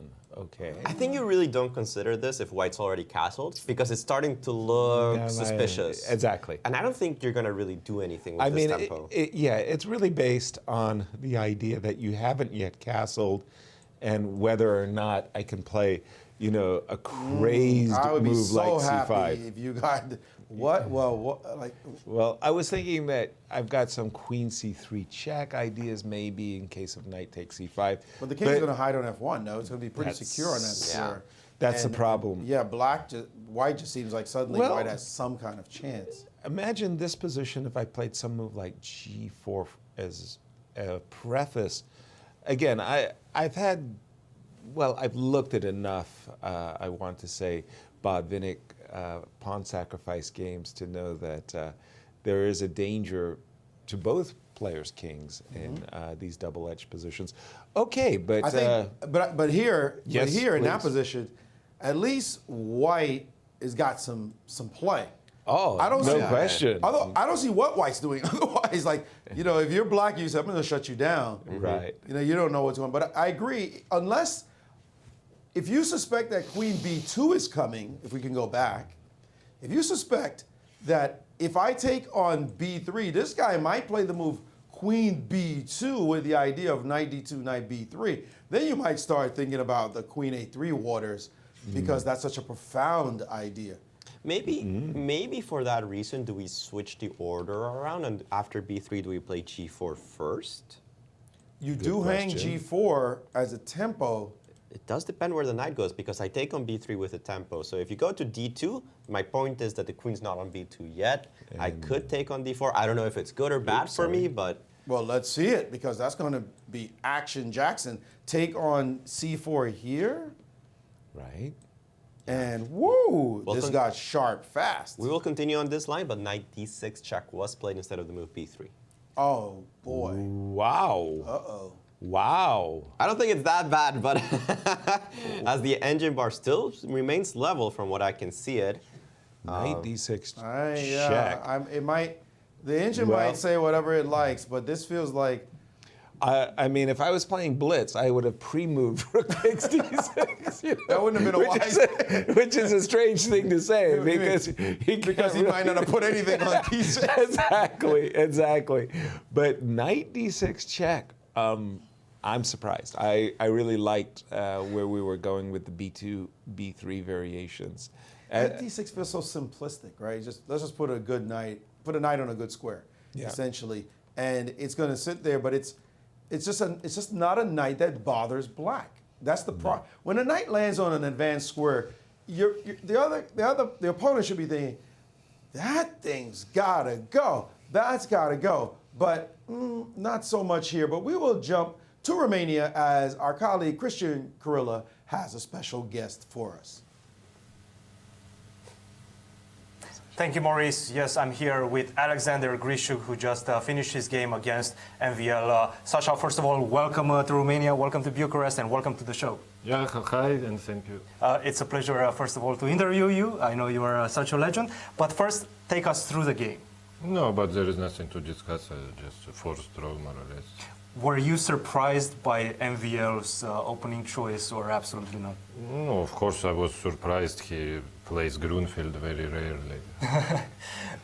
What do you think about this choice of his? He's been playing Grunfeld pretty much his whole life. He tried it a little bit in rapid games during some of the other tours. Also during the candidates, he played Grunfeld. What do you think about this strategy?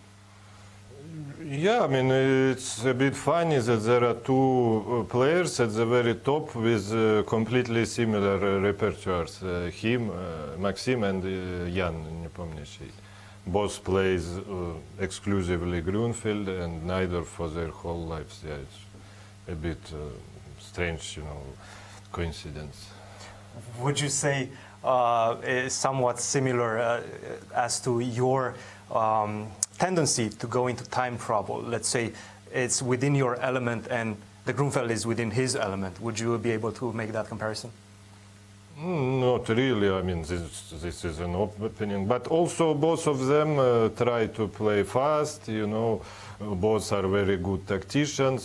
So yeah, it's a bit funny that there are two extremely similar players at the very top, because if you take others, then there are differences, between each of them. Like let's say you take Magnus and Caruana. Okay, they're different in some ways. You take Caruana and Wesley, they're different. You take Nakamura and Wesley, they're different. But those two are the most similar players at the top. Did you have any surprises prepared for him in this game? Or? No, it's just a draw. Just a draw. I just did the research. In my last 10 maybe first round games, I think maybe made 4 draws and lost 6. So I thought draw is better than losing. So this was planned all along. Well, thank you very much, Sasha, and we're looking forward to see you next. Thank you. Back to you guys. Thank you, Christian. Thank you, Sasha. It's always this dry humor. I was thinking like a draw is better than a loss after 6 losses in 10 games. You can't argue with that. Yeah, he's got a good point. I mean, if you look at the scoring system, a draw is a half a point better than a loss. That's what they keep telling me. Interesting comparison he was making there between Nepo, who is actually the challenger to the world champion. Yes. Who's playing Najdorf his whole life, who's playing Grunfeld his whole life, and he's the challenger world champion. I will have to say, Nepo has tried some other openings once in a while, famously in the candidates, including that French defense in the first half. Certainly. Which nearly cost him the challenger. Nearly cost him the challenger. Got a lost position against Alexenko, got smashed by MVL. Yes. But he did try it. He's trying to broaden his repertoire. I think that's a big point. It's the attempt. It may not result positively the first few times you do it, and I'm not sure I would do it in the candidates, by the way, the first time. But it's the attempt. The attempt shows bravery. It shows a willingness to experiment even in difficult circumstances, important circumstances, I should say. And that's why Nepo is the challenger, because in addition to being a freaking genius and a fantastic player, he is willing to put himself on the line. And that's what opportunities for growth lie. So no question about that. But listening to that interview with Grischuk is simply amazing. So Alex, Sasha, tell us some things about the game. Go through the game. No need to. It's just a draw. Can't argue with that either, can you? No. That's what makes Sasha such a great interview. He's incredible. Know what you're going to get with the guy.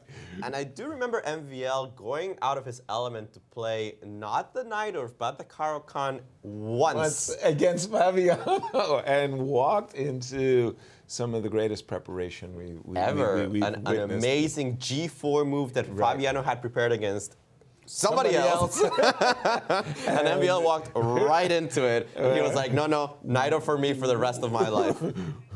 And speaking of the Frenchman, he is with our colleague, Cristian Chirila.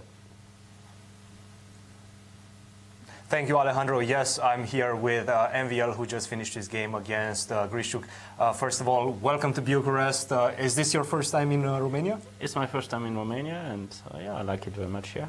What are your first impressions after going to the opening ceremony, but also the playing hall? Is everything going okay for you? I think everything's fine. The opening ceremony I thought was brilliant. So maybe it took a little bit too long to my taste, but that's every chess player. We want to come back to the hotel room to prepare for the games, but otherwise I think we had a great time. It was very well organized, and we had lots of good times with the local players and the children during the sim also. Absolutely. And the first game was more or less uneventful, let's say. Were you surprised by Alexander's strategy? Were you like concerned that he might come with any new ideas? Yeah, I was surprised, and actually on the off chance that he prepared something, I didn't go this knight c5, where we have this perpetual, and rook d7. So at this point you were just worried that you might have made some sort of... No, I mean I knew this is equal, but I thought maybe Sasha wants bishop g5 or bishop h6, and I knew that this is also very safe for me. But yeah, I didn't expect Sasha to make a quick draw, but you know, I take it. Of course, I prefer to have fighting games, and of course, it's a pity that for the first day we already had 3 draws. But well, let's hope that in the next days we fight more, and I'll definitely try to play my part in that. And we know we're absolutely in no condition to question your opening choice, but you've been playing the Grunfeld all your life. You've played it during the Candidates as well. What is your thinking process continuing to go with the Grunfeld further in your career, it seems like? Yeah, well, in general, it gives good positions, and, well, I mean, I don't mind getting an easy draw with black. Like today, of course, there are days where, you know, it's much more difficult and also much more fighting, depends. And yeah, I mean, I've tried other openings as well, and I can't say that I won't come back to these other openings or even completely brand new openings, at least for me. But Grunfeld has suited me well. I know a lot of things there, so I don't see any reason not to play it on a regular basis. You definitely do know a lot. You showed us 2 ways in which you could have equalized this position. What are your ambitions for this tournament? I want to play well. I want to come back, you know, into the top 10 because I mean, for the first time in 5 years, I'm not in there because of my tournament in Vachier-Lagrave. And yeah, I'm definitely hoping, you know, play well, win some games, and you know, that's generally the strategy you have when you want to do in a tournament. So I can also hope for that if all goes well. Well, there you have it, guys. A very ambitious and ready to fight MVL. Watch out. Back to you guys. Thank you. Cristian, a quick question for Maxime. He's wearing the face mask. Sasha did not. Yes. Is it optional in Romania for the players to have a mask or not? Oh, I'm sorry, I can't hear me. I was just curious because I see that some players are not wearing masks. We'll get you that information, no problem. Thank you. But what a surprise to me hearing MVL is not part of the top 10. That's almost incredible when you think about it. It really is. I was like, no. He's been a cornerstone MVL there. is part of the top 10. I mean, stop. what? Nobody cares about those numbers, ratings, nonsense. MVL is part of the top 10. He'll fix that shortly. No question about it. Come on. After the move knight d6 check, Anish Maurice has just kind of tanked a little bit because king b8 is decent and rook d6 is decent. That's right. He's definitely not considering queen d6. So what is he looking at? King b8, we think, is the only alternative to rook takes on d6, and he's studying it carefully because, like us, Anish in a blitz game will probably have just clocked that knight on d6 as soon as it showed up on the board or on a computer screen. This is a typical exchange sack. Used to be back in the day, sacking the exchange for a single pawn was considered not enough compensation, just simply not enough. A rook was super impressive, but as time passed and guys like Botvinnik and Petrosian and the whole Soviet school just seemed to sack exchange after exchange after exchange like it was going out of style. Actually, it was suddenly in style. Everybody started understanding the differences in how many ways you can sacrifice, not just a typical rook takes c3 in a Sicilian, for example, but in so many other positions this was possible, especially when, and this is the significant reason, especially when the opponent's rooks don't have open files. If they don't have open files to just run rampant over your position, then you're the one with the pieces that will begin to show their teeth. For example, as you pointed out, he has his bishop lining up along the long diagonal. After c5, a knight could land on d5, and of course this bishop will breathe fire down this diagonal. But you have to be careful in this line, in these kinds of lines, that white doesn't open up the game some way and give the white rooks a chance to breathe. That's the dynamic. Should he play it before playing king b8 or right now? That's what Anish is considering very deeply. He's studying multiple lines to be sure to confirm which one he'll play. Will he play king b8 now or rook d6 now? Anish, a tremendous player indeed. He has been growing over the last year, I will say. It seems like he's just getting more variety in his play. Wouldn't you say, guys? He seems more impressive, and he also won one of the Champions Tour events. So he's starting to show some teeth. He used to have, and he's done it. Rook takes d6. He said, I don't want to think about it anymore. I'm just killing this guy right now. Enough of the nuances. The move has been made. If it hadn't been made with king b8, after king b8 first, it would have been made anyway. We know that was going to happen. But he decided to do it right now. Was it the right moment?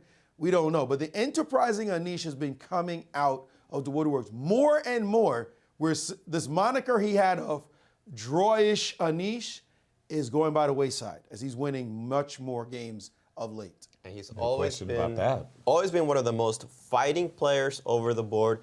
His results, tons of draws, but if you analyze his games, he was always trying to put his foot forward. It wasn't the type of player that's super solid. He was always trying. That Moscow Candidates tournament was a real outlier. Right. I mean, he draws all of his games and he gets, criticized for it. But look at those games. 3 of the games he was probably winning or should have actually won. He was fighting in every single game, and it was a very undeserved criticism. But you're absolutely right. He works tirelessly. He's trying to improve. And I think the second half of the Candidates showed just what a resurgent force in the game in chess. But that said, Yasser, there's a difference between you make a draw because you're solid, or you make a draw because you don't have the killer instinct. So I think, let's just not say it's a completely unfair criticism. If you're getting those 1 positions, get the job done, right? If you're going to be a world champion, and he has every right to aspire to become the champion of the world, get the job done. You've got to kill people. You've got to knock them out. You can't just get good positions. You're playing fighting chess, congratulations, and not win the game. So Anish, one of the knocks was Anish will always find a way to draw, even winning positions, right? That's true. That's a knock. That's legit. You've got to add a little spice, add a little something in how you convert in order to actually win those fighting positions you're getting. And so, yes, you're right. He's not just playing solid draw. He was not only playing those solid draws. I just want to make a draw. He just wasn't finishing the job. Lately, we're watching him get the job done. And his opponent there, he seems like he's not so scared right now after that exchange sack. He just castled, and I think he thinks the position is fine for him right now, that it's just a dynamic imbalance. What a great imbalance it is, though. The bishop and 2 pawns. Middle game, kings on opposite flanks. Who do you like? It's hard to say. Personally, I'm not a big fan of rooks. I like my bishops. I would probably take black if I was given a choice in this position out of instinct. The more I see it, the more I see that black does have some problems in developing all of his pieces, because I really want to get the c5 break in, but at the same time, it's so weakening for my own king, and I don't really want to open the rook on d1. I don't really want to get rid of my weakness on my opponent's weakness on d4. Exactly. So I'm not sure. I'm also kind of wondering if white is just going to pre-move the move knight e5. Like, no matter what I do, if I play something like king b8 or knight c7, do I just gift this pawn and say, I'm going to get rid of the pair of bishops. This knight has been a pain for white for the entirety of the game. Let me just get rid of it. Yes, it costs a pawn. 3 pawns. Yes, a grind. 3 pawns. Yes, it costs a pawn. Play rook e1, and then pre-move it. Right? I don't even know if I would do it like that. Like this rook e1 in this moment. Sorry. Yeah, maybe do it like this. That way, when you play knight e5, then there's no double capture on e5 that you've got to worry about. I'm just saying. Like, right, because don't you've give got Yasser a heart attack. Yeah, because you got bishop takes c4 at the end of a double capture on the e5 square, and maybe okay. I can imagine that this is. I personally am with you. I like the bishops. I like the pawns. I like the fact that the majority on the queen side can sometimes just win the game on its own. It just kind of pushes and pushes and pushes. Exactly. So this is the game we're definitely going to keep an eye on. The other remaining game for us is a game of Wesley So. And what can you tell us about this game? It feels super balanced, but is there something in this for white? Well, we have to see if knight c4 can put any kind of pressure. I'm not really sure I have a real... Do I have a real threat with a3 and b4? Maybe a3, b4, or a3, knight a5. Maybe something like this might be uncomfortable. All right, knight c4 is the only move I can imagine. Exactly. I mean, you don't want to play knight c2. I mean, what's the knight... Why is the knight going to run Yeah, it has backwards? to be knight c4, right? Knight c4. And again, the question is, are you really doing something? So let's imagine that I just throw out a move, bishop to d5 to sidestep maybe the effects of a3 and knight a5. Again, I don't have another idea. Maybe it's not the best move, but as a human, I don't have another idea about a3. Right. I kick out this bishop. I guess I go b4. I'm not really sure what I gain with this. Stop. You know Wesley So is not going to lose this game. You're trying to push in this position. We got to do something. I mean, we've already got 3 draws under our belts here. We're trying to look for some kind of That's some serious pretending for the fans right now, making moves like this. This position is, you know what this position is? Let's see if Wesley screws up somehow. Let's make a few moves. And then we'll make the draw, because this one is equal. If anything, meeny, a little bit like white might pretend, but come on. This is GM draw written all over it, and we'll see. You can any move you want to try, folks, at home in this position with white, as long as you don't hang a piece, is as good as anything Alejandro and Yasser suggest right now. Like, because there's just nothing much happening in this position for either side. And you just heard it. Well, how can you argue with that? Right? We're done. We're done. All right. Sounds good. Okay. It looks very, very balanced to our eyes, and therefore, that is why we've been returning to this one game. Whoa! Wait, what happened? Oh, he went G. Oh, he forced G. He forced the knight e5. I was playing it for free. I was getting a knight c7 or some other half a tempo, but he said g4. Wow. And you've got to play knight e5. Yeah, because that's the only move. That's clear.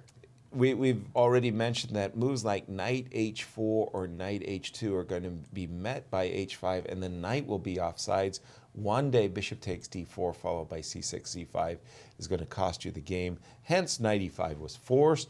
Immediately, we gave up our beautiful bishop, by the way. And I think if I'm white, White's position. what just happened? I am so relieved by Anisha's choice. You couldn't breathe as white a second ago. You were begging for open files, but and all of a sudden, it's like miracle of miracles. The guy forces the files open. Your rook can go to e1 and get a tempo. Bishop drops back to f3. Okay, I don't say we're winning, but at least you told us what to do. Thank you. Why did he make this choice, Anish? There was no subtlety in his play. Pure barbarism. He's just like, I'm just going to play straight.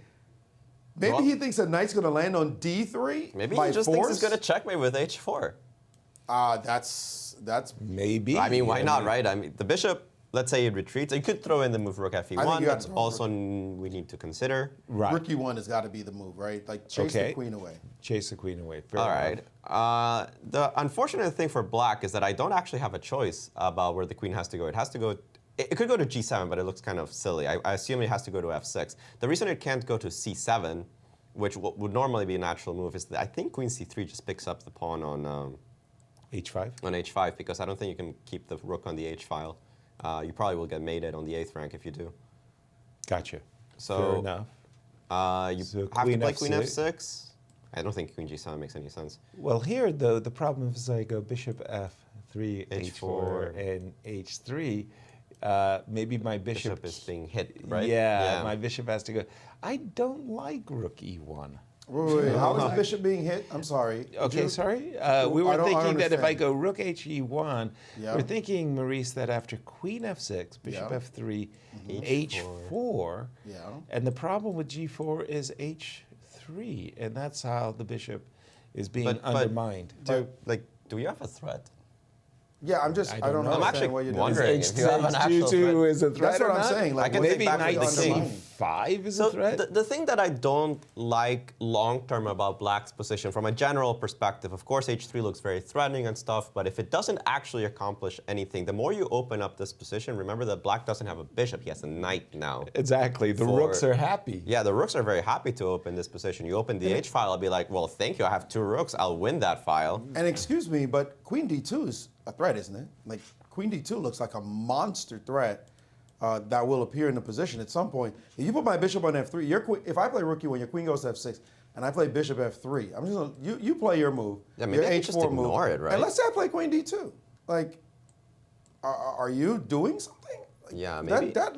I'm coming on d6 or d7. I don't know what you're trying to do with your h4 demonstration. Maybe knight c5 is just about enough. Well, you better come up with something timely right now. Queen d6 is met. Wait. Yeah, you have to go knight d3 because f2 is hanging. You do have knight d3, and I don't have bishop takes c6. That's the move I'd like to play. If I hit on d3 though, and then take on c6, I'm certainly not losing. I mean, there's no way White's losing. I mean, no, you have to find some way to survive this position. This might just be lost for Black. Whoa! That's rook d8 is still double-edged, right? No, rook d8. Well, the engine didn't like it. Mate! Why is it mate? What is it mate? Hold on. It said mate. Oh, bishop d7. Bishop d7 is mate. And queen f8. Yeah, and queen f8 is mate. Rook c1. Oh, that's gross. Queen f8, and you've been observed. Well, but this is what I'm talking about. I think this is what all of us are talking about. Isn't White getting all this activity? Why did you open up the files? What did you do? But that's the other question is, in this position, why would you ever, I mean, if you wanted to play g4 and kill the bishop, like the move g4 is marvelous, if you have the time to also play h5, then the bishop on e2 is not going anywhere. It's really dominated. But queen takes e5, bishop takes g4, just lets White out completely. A very strange decision. I agree. Bad move, G4. I mean, just a bad move. I was thinking knight c7. We were looking at something like knight c7, knight d5. Anyway, right? Right, and the knight would have landed on d5, and who knows what would have been the case. But as Anish played it, oh, by the way, guess what? We've just seen the move queen c5. No. This is your. We have the live board on the left. Just for everybody that's watching. Sorry, that was our analysis exactly. So let's try to understand this. So we're saying. Bishop f3 is just good. Rook fe1 first because it does force the queen to f6 according to us. Okay. Bishop f3. And now you better watch queen d2 now, as a real queen d2, option. Queen d6 looks very threatening. I mean, b3 is also very threatening, b3 is also an option, exactly. Okay, so what if we go knight c5? Probably knight c5 is a saner move than h4. But then why did I play h5? Thank you. Exactly. Like, didn't I just force the bishop on g4 to a better square? That's very strange, right? To move played in this move order. Exactly. This might be a good time to get a lesson from the Garry Kasparov counterattacking school of chess, because Anish Giri is playing some very strange moves in our. How many pawns is it? It's 2 pawns. It's 2 pawns. It's 2 pawns because so we can't just win 1 back. We have to win more than 1. The thing is, we were discussing this position when it was 3 pawns. Right. And we still thought White has some play. Right. But the g pawn just kind of disappeared as if by magic. Right. And made White a very, very happy camper indeed. Yeah. Well, and we have more lessons from the website we're partnering with, KasparovChess.com. Highly encourage you to visit it. brand new, has a playing zone, has many, many lectures, has documentaries, including one following Maxime Vachier-Lagrave. Absolutely excellent content, including the lecture that we're about to show you on a famous game, one of the most famous games of chess, the Opera game. We'll leave you to it, and we will be right back with our remaining 2 games of the round.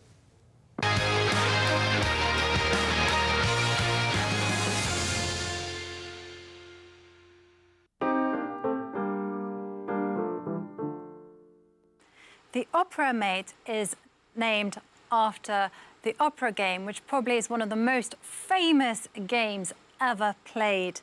It involves Paul Morphy, American legend, 19th century superstar, and he was playing in a consultation match between the Duke of Brunswick and Count Isouard at the opera, in fact. Now, this rumor goes that the Duke of Brunswick invited Paul Morphy for just a night at the opera. You know, said, hey, I've got a box, why don't you come and enjoy yourselves? We'll have a great time. Morphy, who loved opera, said, well, why not? I'm going to have a wonderful night. So Morphy turned up, and to his horror, the Duke plus friend said, well, hang on a second, let's play a consultation match.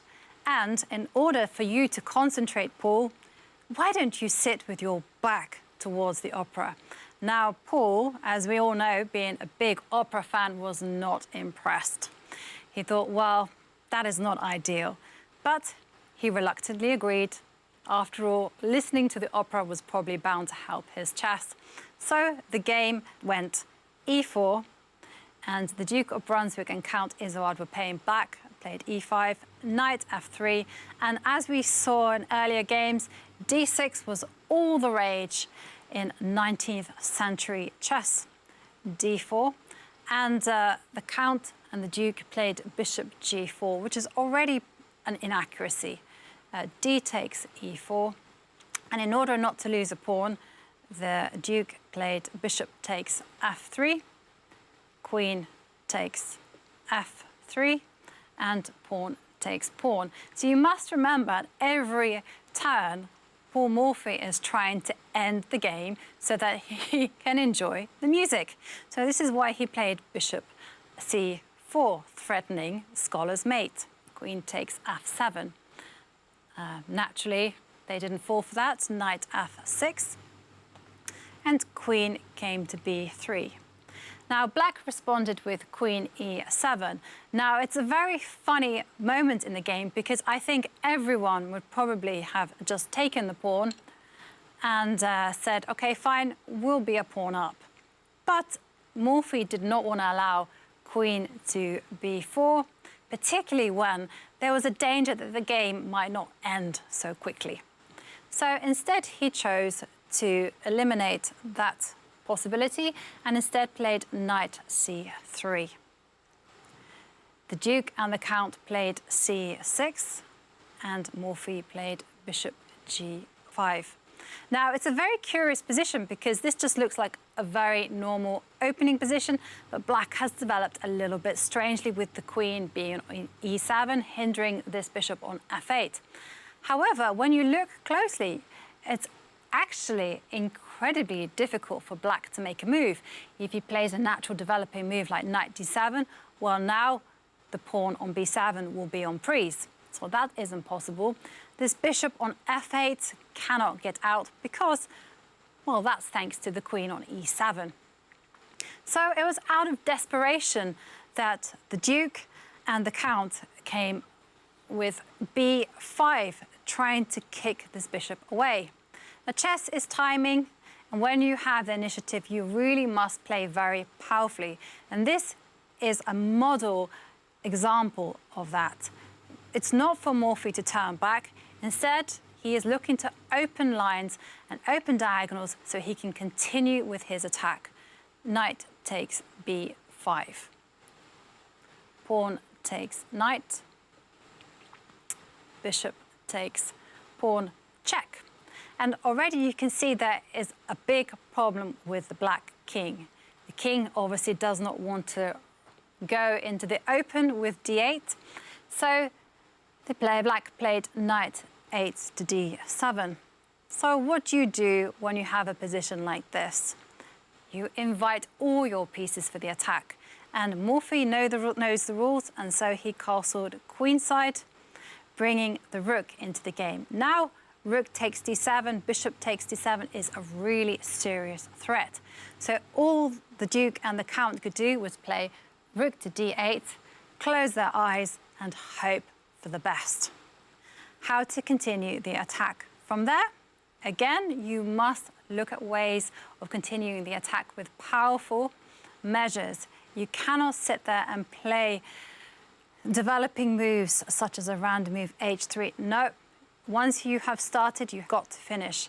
That's why they played rook takes d7, rook takes d7, and now rook came to d8. And black played queen e6. There really is no move for black to play. And here, it's a great moment in the opera game. And what I like about this game is that the checkmate comes in a different square than you expect it to.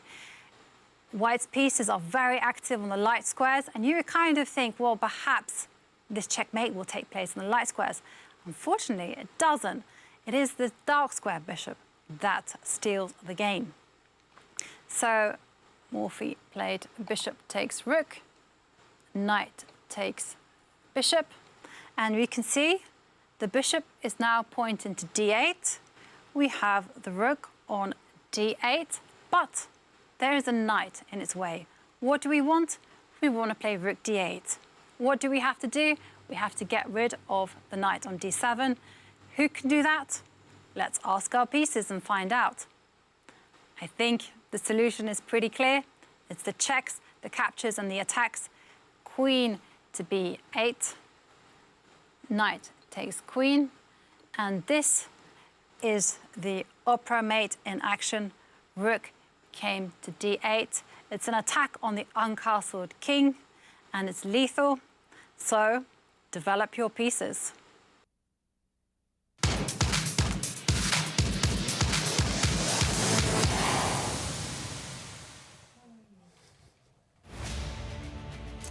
Hello, everyone, and welcome back to St. Louis and the Grand Chess Tour. What are you holding, Alejandro? I am holding a poster that you can buy at Q Boutique, our boutique at the World Chess Hall of Fame. You can find it, I think we have the website below. Yeah. There you go. Shop at qboutiquestl.com. You can find all kinds of chess gadgets, chess posters, all kinds of really cool chess things. If you have any friends or family that enjoys chess gifts, I highly, highly recommend. They have all kinds of creative t-shirts, stuff, creative chess sets, all kinds. Highly recommended. And well, this is just one of the many really pretty things that we have over there. As you see the World Chess Hall of Fame and the huge Chess King, the largest chess piece in the world, in front. I've seen so many people taking their photos in front of that. Yeah. As we get caught up on this first round of play, we have to tell it's not been the best opening round so far. We've already had 3 draws. I'm looking at the game between Shaq and Wesley So, and here's the current standings after 3 draws, Alejandro.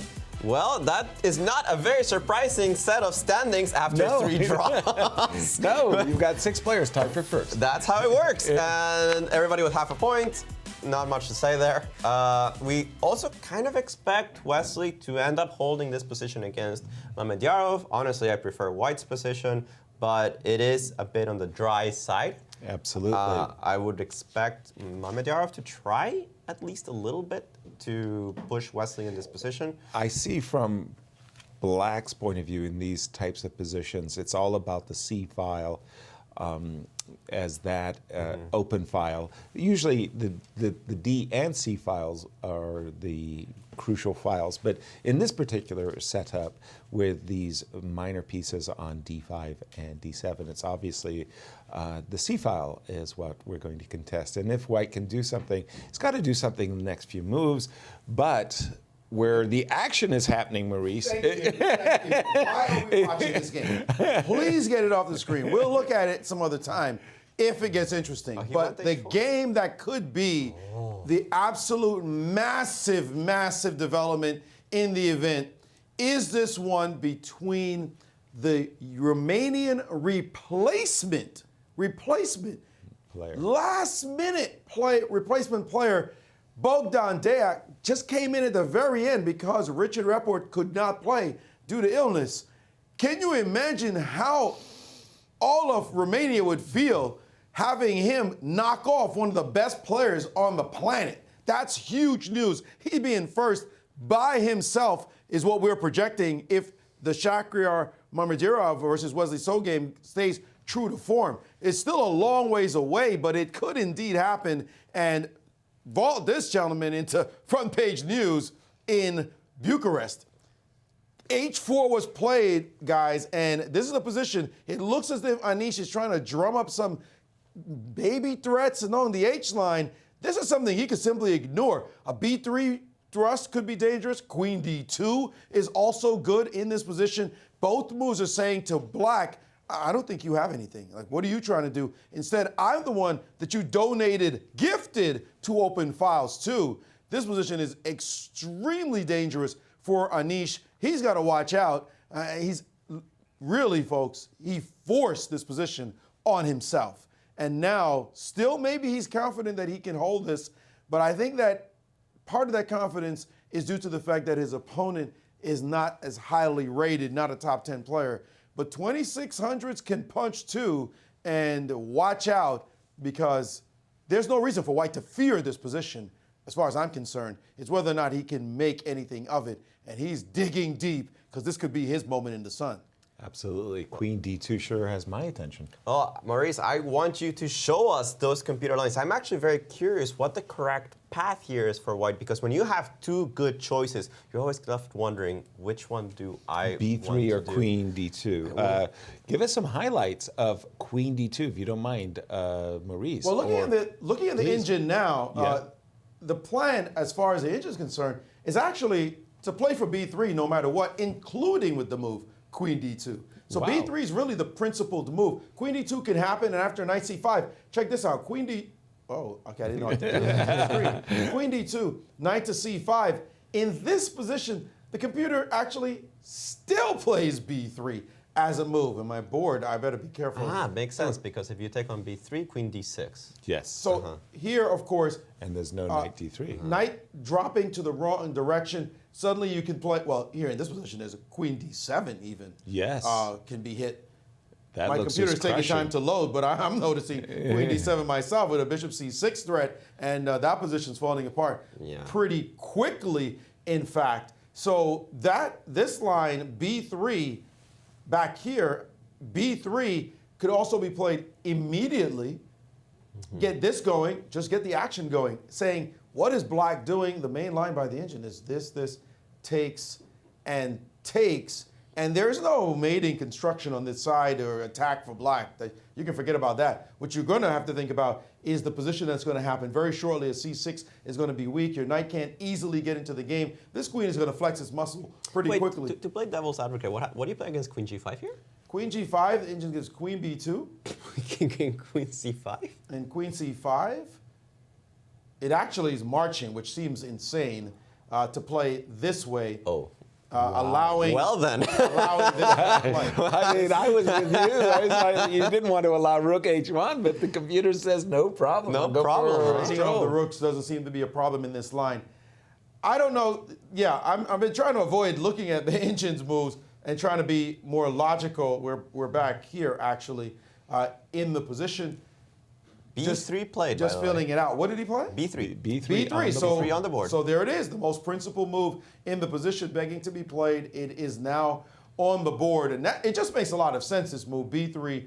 We liked Queen D2 as well, but I don't think White has any fear whatsoever. No, everything Anish did was to help White's position, to clarify it, make it a lot easier to play.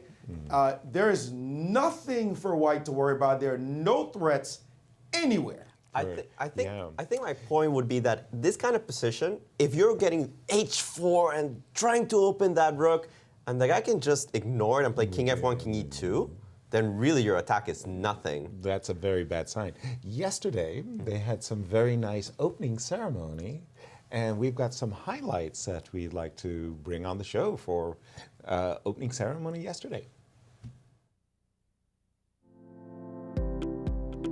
Welcome everybody to the opening ceremony of the Superbet Chess Classic, the first leg of the 2021 Grand Chess Tour held here in Bucharest, Romania.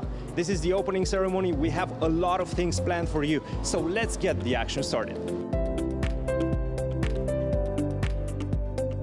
Me and together with all the volunteers from the Superbet Foundation, we really was so happy that Gary Kasparov give us this opportunity to have the wonderful chess tournament here. Oh, it's a very symbolic event. You couldn't describe it better because it's the beginning of a chess season. Because for 15 months, chess was hiding in online. But the fact is that despite all these challenges, the event could be organized. And not simply organized, but in such a beautiful facility and in the whole overall environment. I'm really looking forward to playing again, getting on the board. It's been a while. It's sort of a new feeling, not playing online, actually playing in-person chess. So really looking forward to it. God, please let this event happen. No more delays and no more cancellations. And here we are, and tomorrow is going to be the first round, and I'm very, very excited. It was a wonderful day here at the opening ceremony of the 2021 Superbet Chess Classic. We had a lot of fantastic activities. I hope you guys enjoyed. The players are ready, the fans are ready. Let's start the action. For that was a beautiful opening ceremony. I'm jealous. That looked like a lot of fun. Where was our invite? I mean, come on. I know we're in St. Louis, but still, we would expect something. And I have a special announcement for everybody. We have a great commentary team, but we'll be joined by the legendary Gary Kasparov in only 20 minutes. So watch out as he puts his input on the very exciting Anish Giri game, and of course on all the developments of the Grand Chess Tour, which he has pioneered. Absolutely. And B2, B3, Maurice, is, we just went on a little break there. As you said, that's the most principal move for white to make to open up the position, get at black's king. What's the computer val after B3? White's better. Nice. White's better, but I don't think we're surprised by that evaluation at all. Forget about the B3 move by itself. Just look at White's pieces. White's pieces are great. White had options in this position, so there was no doubt about that. B3 is not whether or not White's better, it's how much is White better, and is White really making the kind of progress that's going to smash Black's position? And that is not clear that it goes that far, according to the engines. But for me, it's just the way Anish has handled his business in this game that has been shocking. He just went so full-on aggressive, like he could just destroy his opponent. He played all the straightforward moves, and it's just backfired completely. Just completely, and not in an unpredictable way. If you're going to open up the files for the rooks, when you sack an exchange, guys, keep the rooks calm. We said that when he first sacked the exchange. We still preaching to the students, don't want the rooks to get on open files. Don't let them open up the game. That's why when you sack an exchange, you want your pieces to get on good squares and keep the files closed. And then one of the best players on the planet says, nah, we heard about that. We're going to open up files for your rooks. Like, what? This was just not his finest hour, and he better hope that he can defend this position and get out of this alive, because he's in trouble right now. What are the main?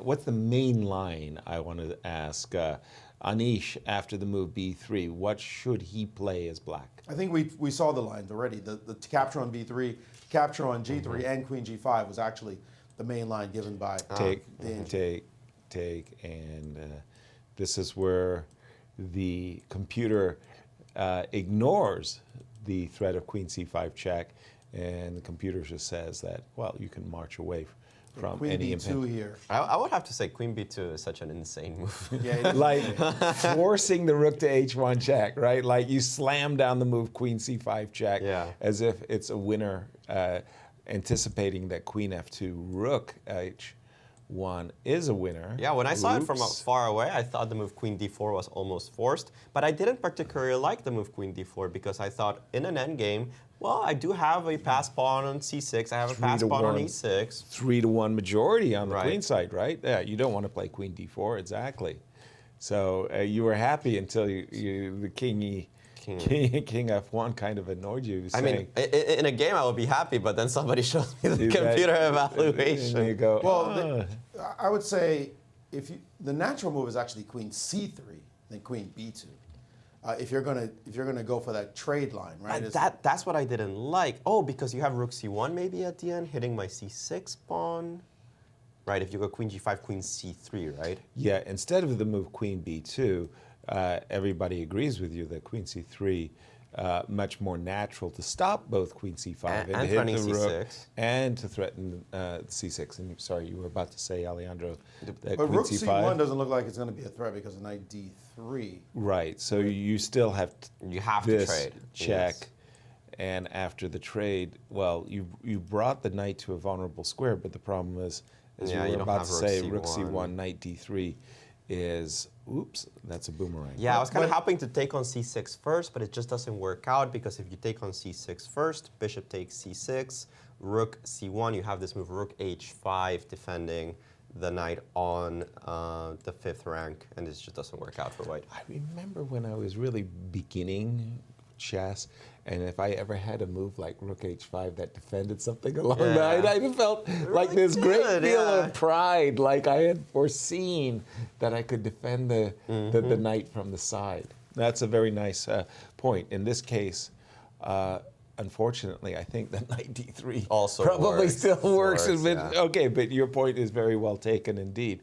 B3, may I also be devil's advocate for a moment? Because I wasn't sure what would have happened on Queen D2. I mean, B3 was a principal move, I understand. But had white played Queen D2, Maurice, I mean, that one line that we ended up checkmating ourselves. Yeah, that seemed pretty convincing. Was pretty convincing to me, too. And I think it went Knight C5, Queen D6. The Knight D3, we believe. Yeah. We took that knight. Yes, we did. Taking on D3, bishop takes C6, and we kind of thought Rook D8 was forced, but we kind of got mated. yeah, if we get mated, it's not a good sign. But we saw Queen D7 and Queen B7 mate, which provoked Rook D8, which got us mated. Well, the engine bar looks equal, so I guess we're missing something. There must be some great defensive It's move here. It's definitely not bishop c6 because rook c1 must be mate. Yeah. Queen d8. Queen d8. That's probably it. We miss some of these nasty retreating moves, and that just covers. It covers everything. Golly. That's.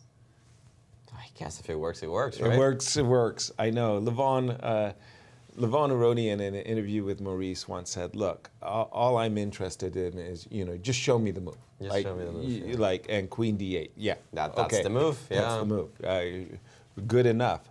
But B2, B3 is rocking Anisha's world at the moment. Yeah. How are we doing on the time situation, by the way? Maybe we can get an update on that.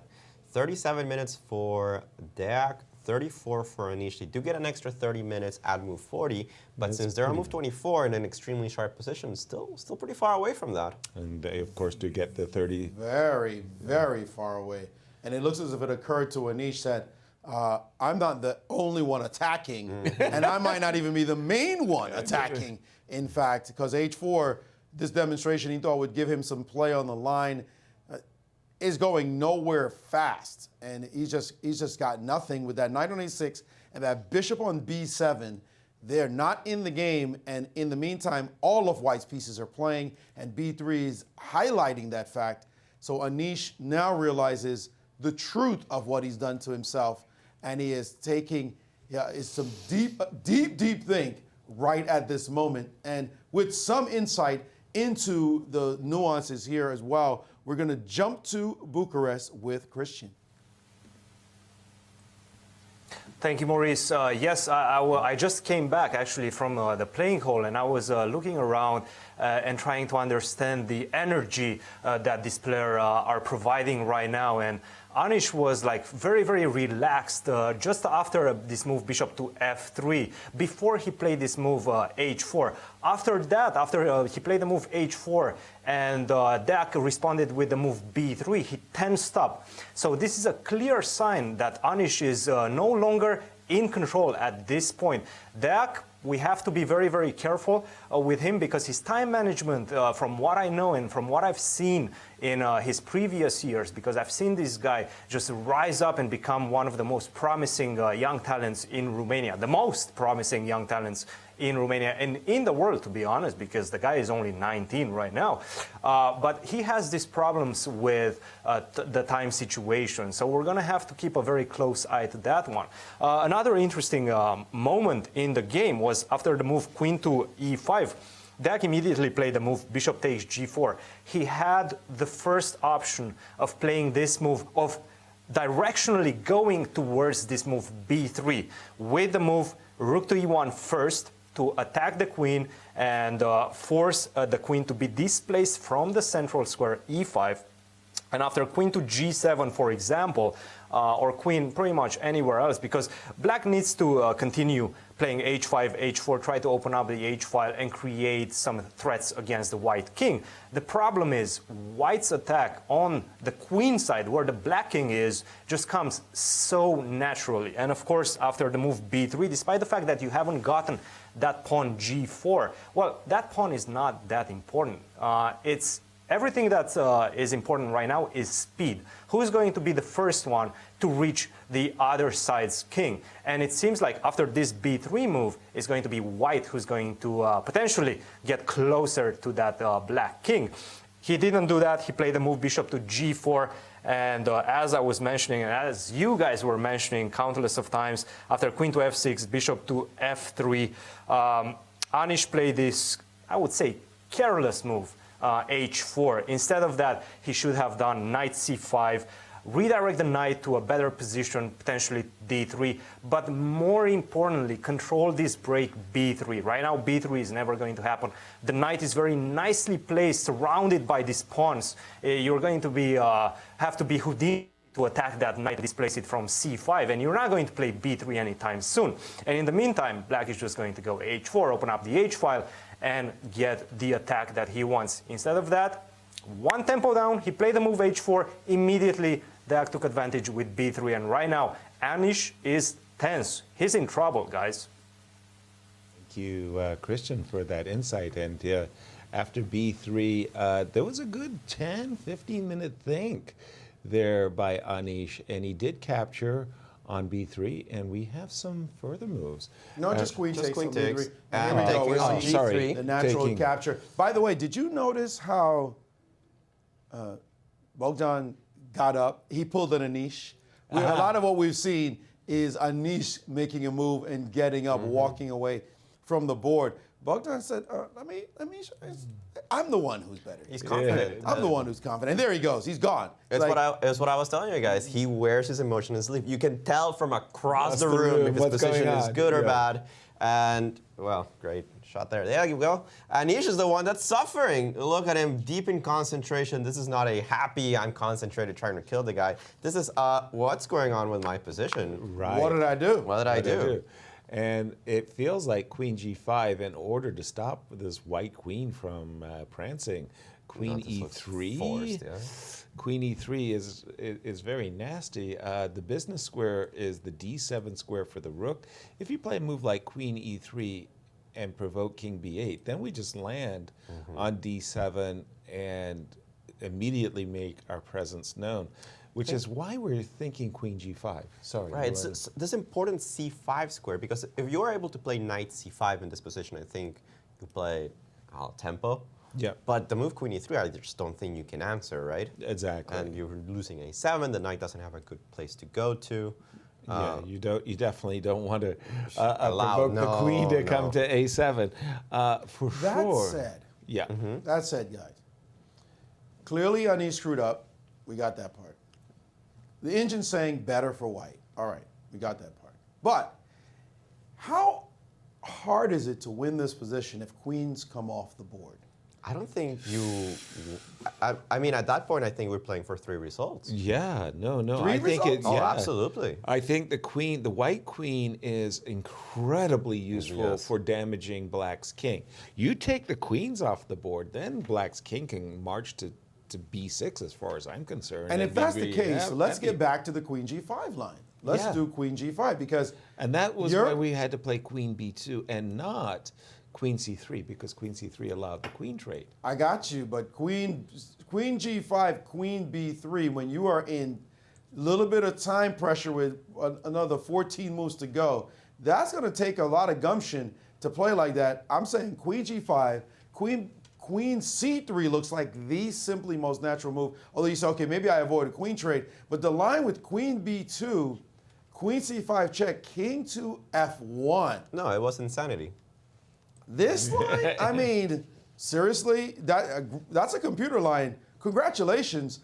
I want to see white actually do this on a chessboard. This is some wild stuff to do, knowing that your king is marching up. I guess you just say, oh, you go to rook h1 check, and it's all over.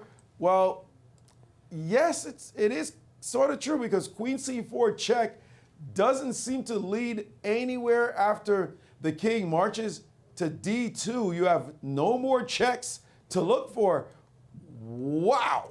I mean, I think the important thing is the rook does no retreat square. I don't think you can possibly take on e1 because I take back with the king and it's actually black that's getting mated because of the threat of queen h8. That's you don't even have a check. Very nice. What a line. Threat. Queen h8. Oops, sorry. Queen h8 and queen d8 mate. What was it? The opera mate on d8? Something like that, right? But you would love to retreat that rook actually to h8 so I can swing around to d8 myself to give the check, but you just don't have it. It is insanity, I understand that, and I think queen b2 is extremely hard. That's what I'm saying. Yeah, the engine can point out this move, and you say, oh yeah, right, okay, yeah, that's the way to play. But sitting there as a player with your clock ticking, minutes going, you go, will he find queen b2? That's a super difficult move, given the line that validates the quality of it, right? Queen, we understand that the queen should go on this diagonal after queen g5. As the black queen vacates that long diagonal, then it's natural for white to vacate it. That's basic, Aikido chess, if you will, drawback chess. But as you look at it, queen g5, not only do you take over the diagonal, you also, in full Aikido mode, by the way, say, I want you to carry out your greatest threat, which is queen c5. Like, I actually want you to do it. I don't want to stop it with queen c3. I actually want you to do it. I'm encouraging it. And carry out the threat. Go ahead. Queen c5 check. King f1. Rook h1 check. King to e2. As we follow, queen to c4 check. Keep doing everything you really want to do, and you will likely get crushed as we get to the point with your attack. And speaking of attacking players, we have one of the legends of the game sitting with us right now. Well, actually, with Cristian in Bucharest, none other than Garry Kasparov. Thank you very much, Maurice. I'm here with a legend of our game, a man that needs absolutely no introduction. The 13th world champion, Garry Kasparov, an innovator, an entrepreneur, and the mastermind behind the Grand Chess Tour. Garry, welcome to the show. Always pleasure. How are you feeling about the game so far? How do you feel to see the Grand Chess Tour finally take center stage in the world of chess after a year and a half hiatus? Yeah, I had a very strange, impression when I was at stage today. I made the first move in the Rajab of Caruana game. Some of the players, they are not very comfortable, moving from the comfort of the studies to the stage. Though I think 4 players here, they played already the candidates in Russia, but still there's some kind of, I think discomfort. So because now they have that stage, it's very different. They have to see their opponent.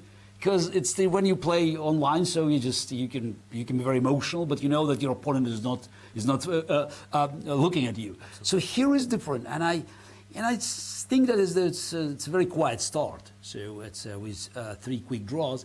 And somehow as a result that, they have to get adjusted. It just sounds odd, This is the professional players, they have to be adjusted, to play games over the board. But those are the realities. And I think it will pick up. It will pick up now. And at least we have a couple of games that are interesting. Definitely this one. Still some very interesting fights. Yes, this is, yeah.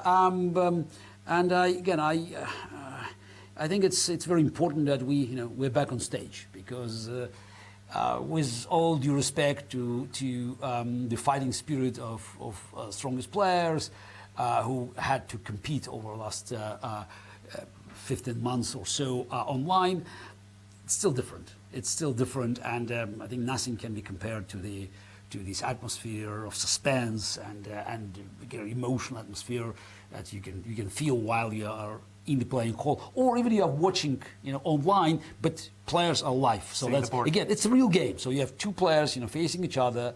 We have now the Romanian player Deac facing Giri, and which is quite interesting because I don't think that if not for tournament in Bucharest plus COVID, that the Romanian players would have a chance to face the world top players because we know that's the Grand Chess Tour is back, but unfortunately not all the players are back, and we just had to deal with this harsh reality of COVID. But it's there are always winners and losers. Some of the players could make it, like Ding or Vachier-Lagrave.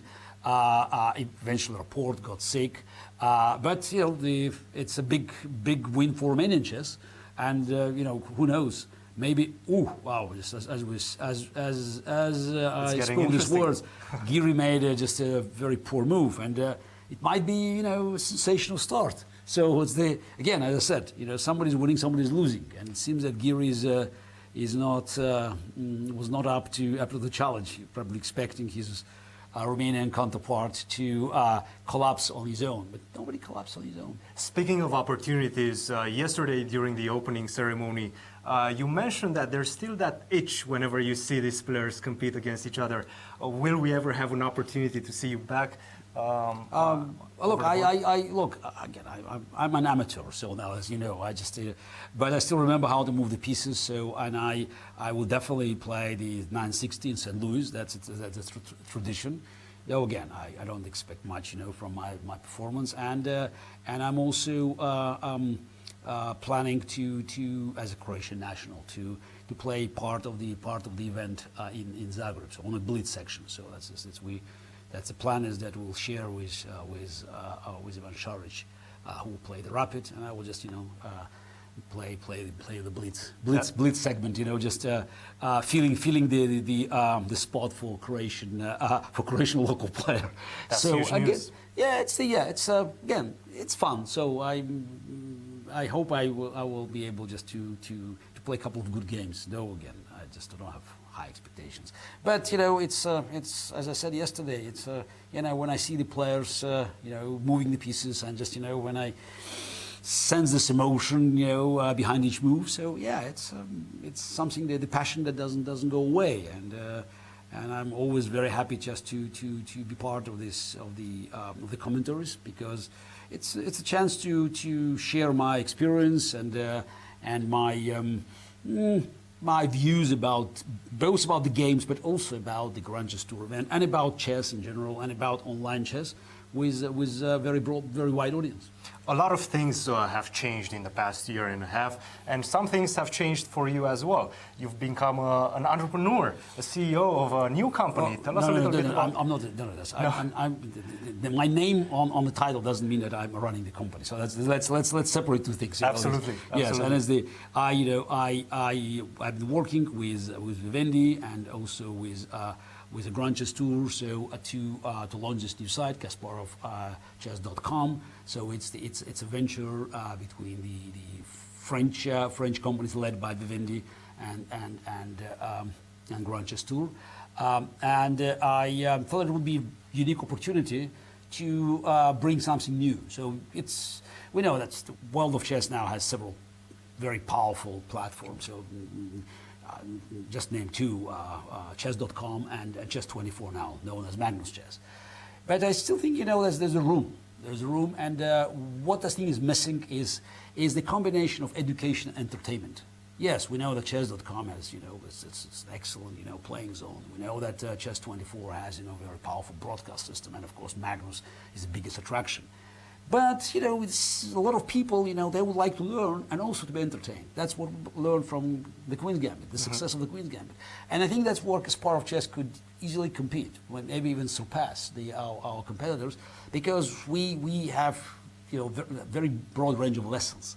And also, it's not just simple lessons, but it's more, just in a fashion that makes people comfortable. And I'm planning to add to the hundreds and hundreds of lessons that have been already recorded by doing a new masterclass. So from here, I'm going to France, and I'll spend a few days in the studio recording a brand new masterclass. So the one that I did in 2017, actually in St. Louis, with a masterclass with this company, so it was very successful. But it was still missing, the clear targeting, because it's those who directed the program, they had no idea how to actually make lessons adjustable to different segments of the chess audience. And this time, we will be learning from that masterclass, and we'll be adding the grades. So, by the way, we already have this inside KasparovChess.com. So the 8 different categories, from the beginners to master. So basically from 1,000 to 2,200. So that's when you just look for the lessons, when you just look for the puzzles.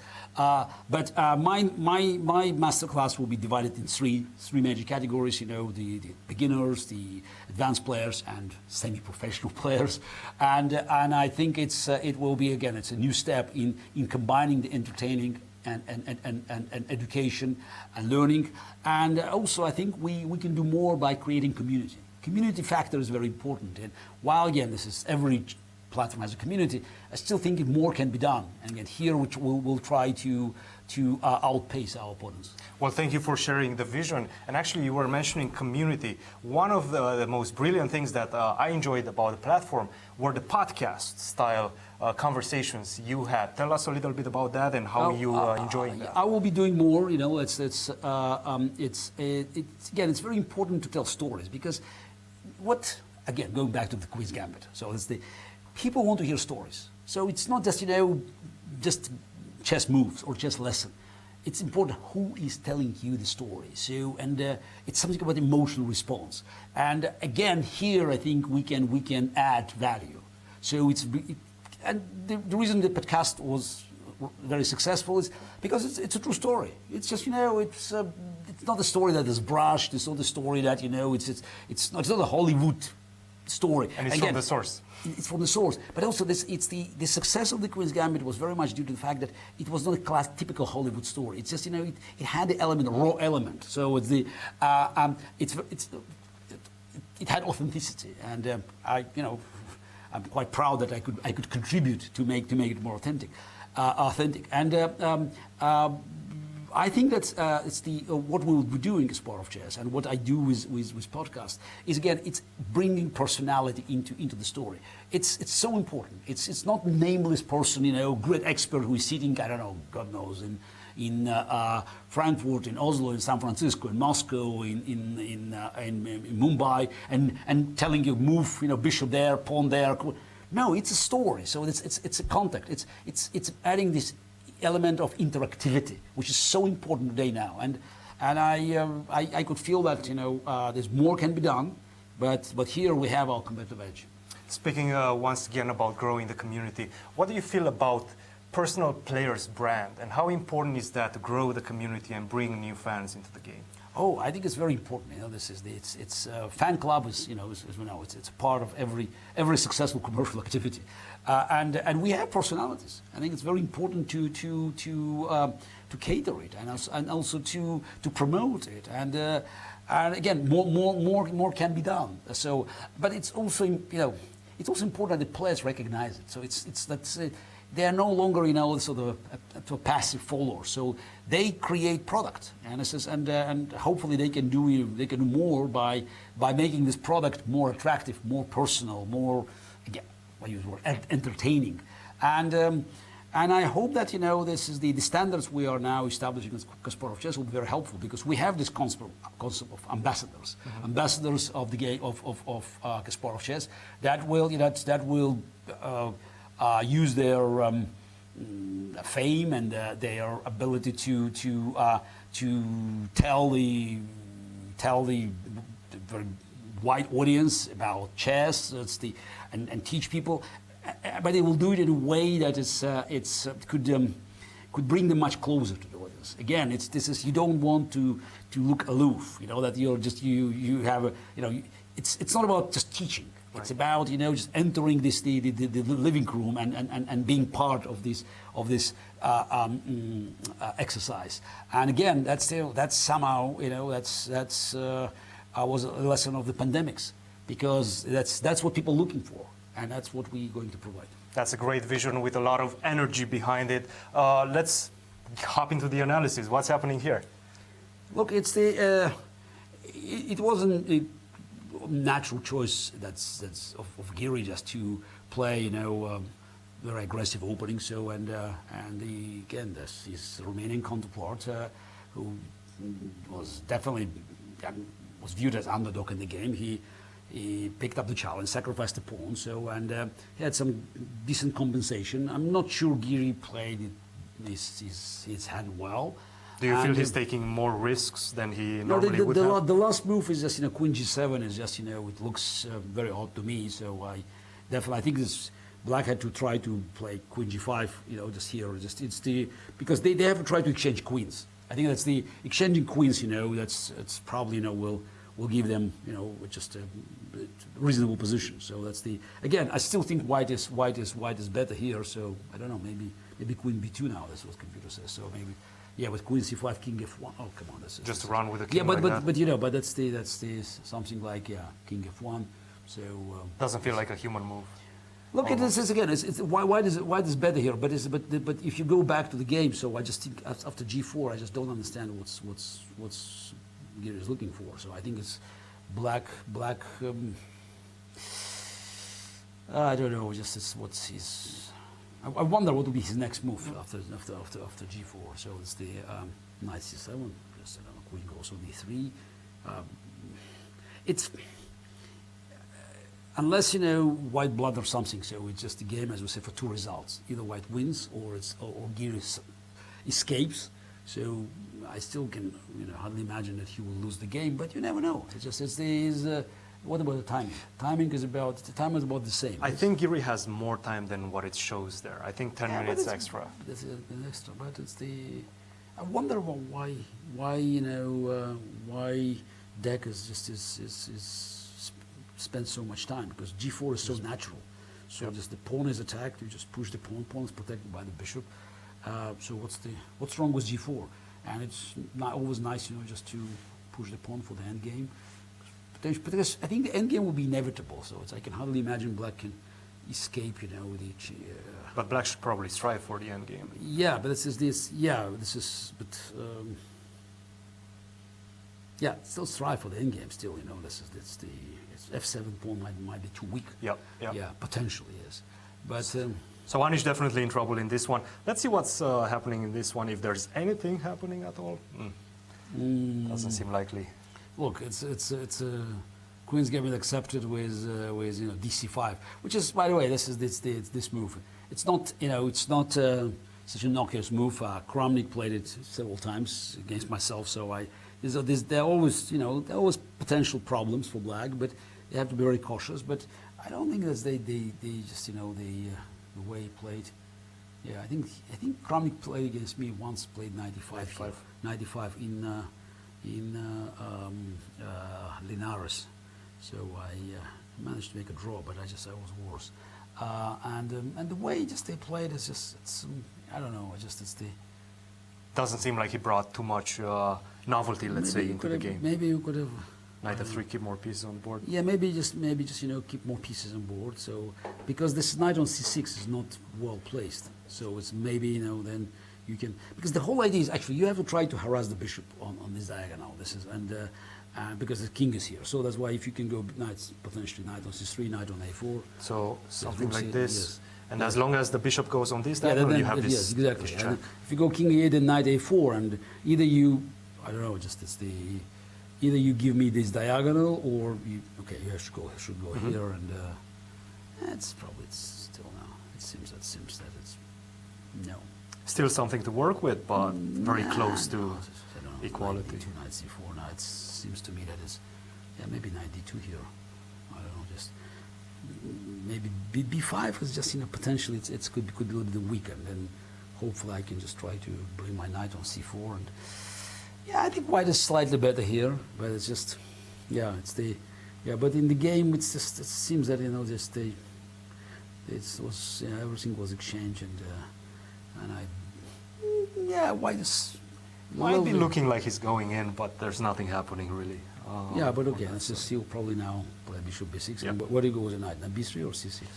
I would probably go to c6, but then king d6 and where to put the knight. But c6, king e8, and then rook c7, rook c8. So what's the?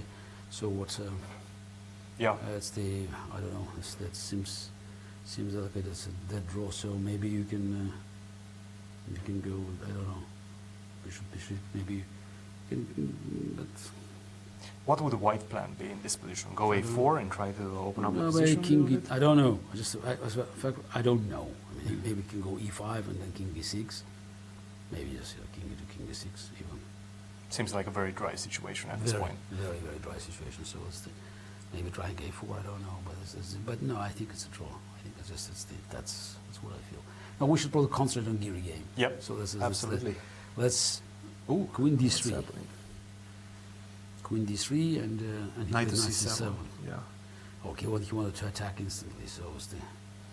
So he did not take on g3 because he was afraid of. But take and take on f7, I think it's just And just take on f7. No, that's 7. That's the, yeah. Yeah, but that's a different. Now the endgames will be lost. So that's why Giri. Because of the weakness on the weakness, but also g pawn now. It's a pass pawn. Look, this was double pawn, and that was a solid pawn. e6 is weak, and knight is no match for the rook in the open position. So it's the queen d3, knight c7. So.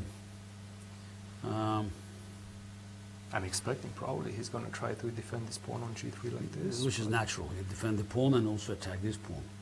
Yeah. So it's the interesting. So we'll see. So maybe just Definitely seems like Dak is in a pole position to maybe score the first victory in this one. It's gonna. I wouldn't. No, not so fast. Not so fast. No, not so fast. I still think Giri has defensive resources, but it's very interesting to see. So if Giri has nerves to defend this position, because this is definitely what he didn't expect. So when he played this opening and he got this extra pawn, and he thought he would not have a very hard time by defending his potential threats, and then just collecting a point. And it's might be a big blow. It's definitely going to be a battle of nerves as we get closer to time control. Thank you very much. He played Queen d6. He did?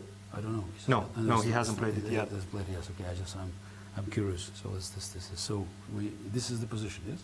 Yes, knight c7. Still, it's the same position. He's still thinking. Let's wait until he makes a move. Yes, I'm curious. Whether he plays g4 or queen d6. Absolutely, absolutely. No, I think g4. And g4, what's g4 maybe g4 maybe knight goes here. Yes, that's and then you take and then he should take and still this is check.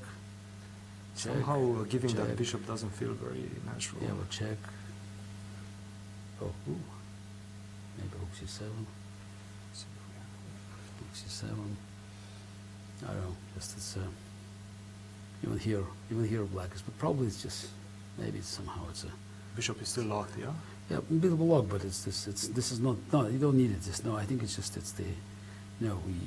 Queen d6 is much better because you don't want you don't want knight d5, so because after queen d6, knight d5, you simply take on d5. That's checkmate. So this, it will checkmate. So we'll see if this, which is a very natural move. Sometimes the moves that are so natural, that's what you probably do in blitz. So they just, I wonder if he maybe considering check and then queen d6. Overthinks his decision. Yeah, just to pin the knight. I don't know. Which is I think also possible because it's just queen is very, very, annoying there. So maybe that's his. Okay, so it does feel there's still a lot of work to be done for the young buck, let's say, to convert this one.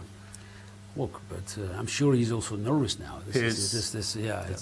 It's his first game at a tournament of that level. He's facing one of the top players in the world, and he knows he's a decent player to understand that he's close. Speaking of that, which one was your first, let's say, opportunity, or which one is the one that you remember? An opportunity to play with the top players of the era. What tournament? It depends what you say top, players in the era. Because in the Soviet Union, we also had these events, with grandmasters giving simultaneous exhibitions. So that's why, when I was 10, I, as a member of Baku Pioneer team, so I was part of this competition in Moscow, and I had the chance of playing Tal, Polgaevsky, Averbach, Taimanov, Kuzmin. So that was in 1974 in March. And in 1975, I played another tournament as already captain of our team from Baku. We qualified again, and I faced Karpov and Kurchner. So that's my first game was a world champion. Was 1975. I was just 12, and and also I had experience at home. But again, depends what is the famous player in Baku. We had very different scale of evaluation. So I think that's my first victory over a top player, local player. Was actually it's in one of my podcasts. Local master Oleg Pavlenko. It was at that time called rapid chess, 1 hour game. Just no of course increments, and it was Cup of Baku, City Cup, and I made it to the final. So by winning the two games, and then blitz tie breaks, and I managed to get through without tie breaks. So and in the final I faced a much stronger player, and I managed to win the match. So that's you may call it was a big victory. Yeah, and also it was the first appearance of Garry Kasparov because I changed my family name in the summer 1975. So it's the first time when Garry Kasparov appeared as a winner. So that was October 1975. There we have it. How important do you feel it is to give these young players the opportunity to face top players, top opposition? Look, it's important that you have your chance to test yourself against strong opponents. Look, we all know it's important, but you still need a chance because there are not so many tournaments. Yes. And a limited number of seats. And I think Romanian players are very lucky that they have such a generous sponsor that is just doing this event now, I believe, traditional event, and with the support of Superbet, the Romanian players, they had this just the opportunity they couldn't dream of, and hopefully now with more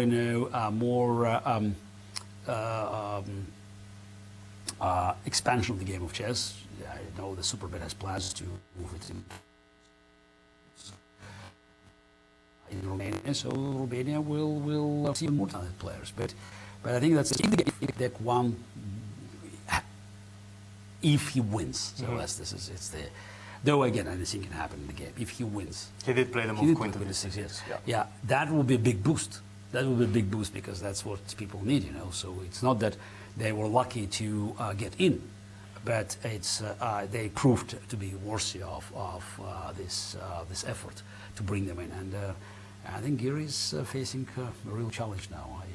I don't know. I'm still a bit surprised if he loses, but now. What do you play? now he plays c5, and it looks bad to me. So that's the now. Yeah, big moment. It seems like Rook e5 seems to be winning. Yeah, but the Rook e5, but Rook e5, this is interesting because that's the Rook e5. And I think after Queen g3, I think this is what he gets. Rook h5, yes, or. Yeah, that's it. Yes, Rook h5, yes, I was right, yes. Rook h5, yes, Rook h5, and it seems that we have, yeah, that's its material here. So Rook h5 winning instantly. So so after Rook e5, that's it. What so to do? Bishop f3 is then Rook takes c5, game over. Yes, game over. So now that's the moment. That's the moment of truth. So Huge moment. Huge moment. So Rook e5. I don't know. Is Dek a good tactical player? So this is the moment for him to make history. He's an all-around very decent player. One of his big problems is going into time trouble. So as long as he avoids that.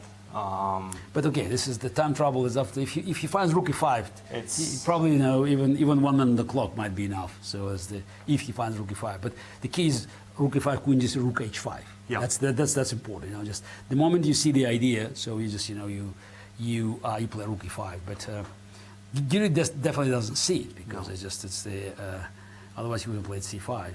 And I wonder if not Rook e5, so what are the other options? I'm curious. If you take on c5, probably the Bishop f3. Bishop takes f3 is going to be over. It's not. And then after Rook c1, then we can play f5. Then this Queen is protecting.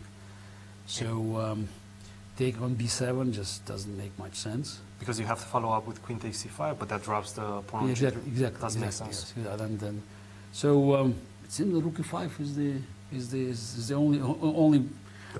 only yes decent move, which is happens to be winning as well. Yep. Yeah. So it's wow, what a moment now. Big moment. What a moment. What a big moment now for Romanian chess. For that, yes. Actually, he is representing the hopes and dreams of Romanian chess. He became a grandmaster when he was 14. He's definitely one of the top talents in the world right now, at only 19 years of age. Well, Gary, thank you very much for joining us. I'm living here at such a moment of suspense, but we would love to keep you as much as possible. I just will. No, look, I'm still very passionate. I just want to see what happens. So, whatever happens, I promise I'll walk away. So the moment he makes a move, absolutely, no. And he's just we say the rooting is whispering Rook e5, Rook e5. Sharing all these visions and all this analysis with us, it's a blessing for us. So yeah, but I'm here, so I'll be just I'll be here every day in the studio. So that's why I think except the last round. Oh, we'll definitely have you. Yes. Last 2 rounds. So and I'm sure there will be more interesting games. But that's good news because sometimes you have events where just that totally. Just they like a faceless. I mean, there's nothing. Stale. Nothing is happening at all. And at least here we have. By the way, anything happening there? Doesn't feel like it. No. It's still. No, it's. This one is going to end in a draw, most likely. Yes. Now this is the. Yeah. This is the game. This is the game. Oh man. This is the game. Yes. Do we have any other move like? No, this is a problem. That's this. It's no other move. Comes even close because that's this. If black managed to escape to exchange his bad bishop, and they have 2 pawns, and the king is open. By the way, the bishop also plays an important role protecting the king. So, and then just they are okay. They. After rook to e5, what about moving the bishop to d5? What about Does that work? Just take everything? What if we just take, this on d5, yes, simply. So what's good to do? Yeah. I cannot take with the pawn because rook e7. Yes, rook e7, yes. Yeah, no, this is not looking good. No, that's c5. And rook e5. There's no other alternative for black. No, it's just, it's an attack, it's total domination. So. Queen f8, maybe? Queen f8, then... I don't know, then just going to the end game. Yeah. No, then I just, it's probably, yes, it's the Yeah, take rook c5, bishop g5. Okay, that's easy. Yeah, that's easy. So that's again, this is an endgame, but with without c pawn. So that's the we talked about. This is going to be a shocker if he plays rook e5. Ooh, will he? I don't know. I'm curious. I think he but it's easy. We look at the position now. We can discuss it, just in the comfort of the studio. Engine, yes. And then also the engine helps us a little bit. Though, again, as rook e5 is very natural, but he's there. What would it's if this is important. If he knows that there's a win, then he finds it. But he doesn't know there's a win. Exactly. This is a trick. So sometimes you don't even have to offer in an advice. Basically, all you need is just to quote unquote telegraph. No. Just there is a win. There is Find a win. it. Yep. Find it. How is this endgame? Because I would assume, okay, let's say he misses rook h5. How is this endgame? It's still pretty good. It's still it's white is much better. And could be an idea to bail out just in case there's nothing else. Just going to the endgame. Yeah. By the way, you're right. Yes, even if he doesn't see queen h5, so rook h5. Yeah. So that's good enough. Yeah. Because that's you exchange this c pawn on g pawn. So the keys bishop f5 take on f3 is impossible. So that's why you asked a good question. Why he's thinking about rook e5?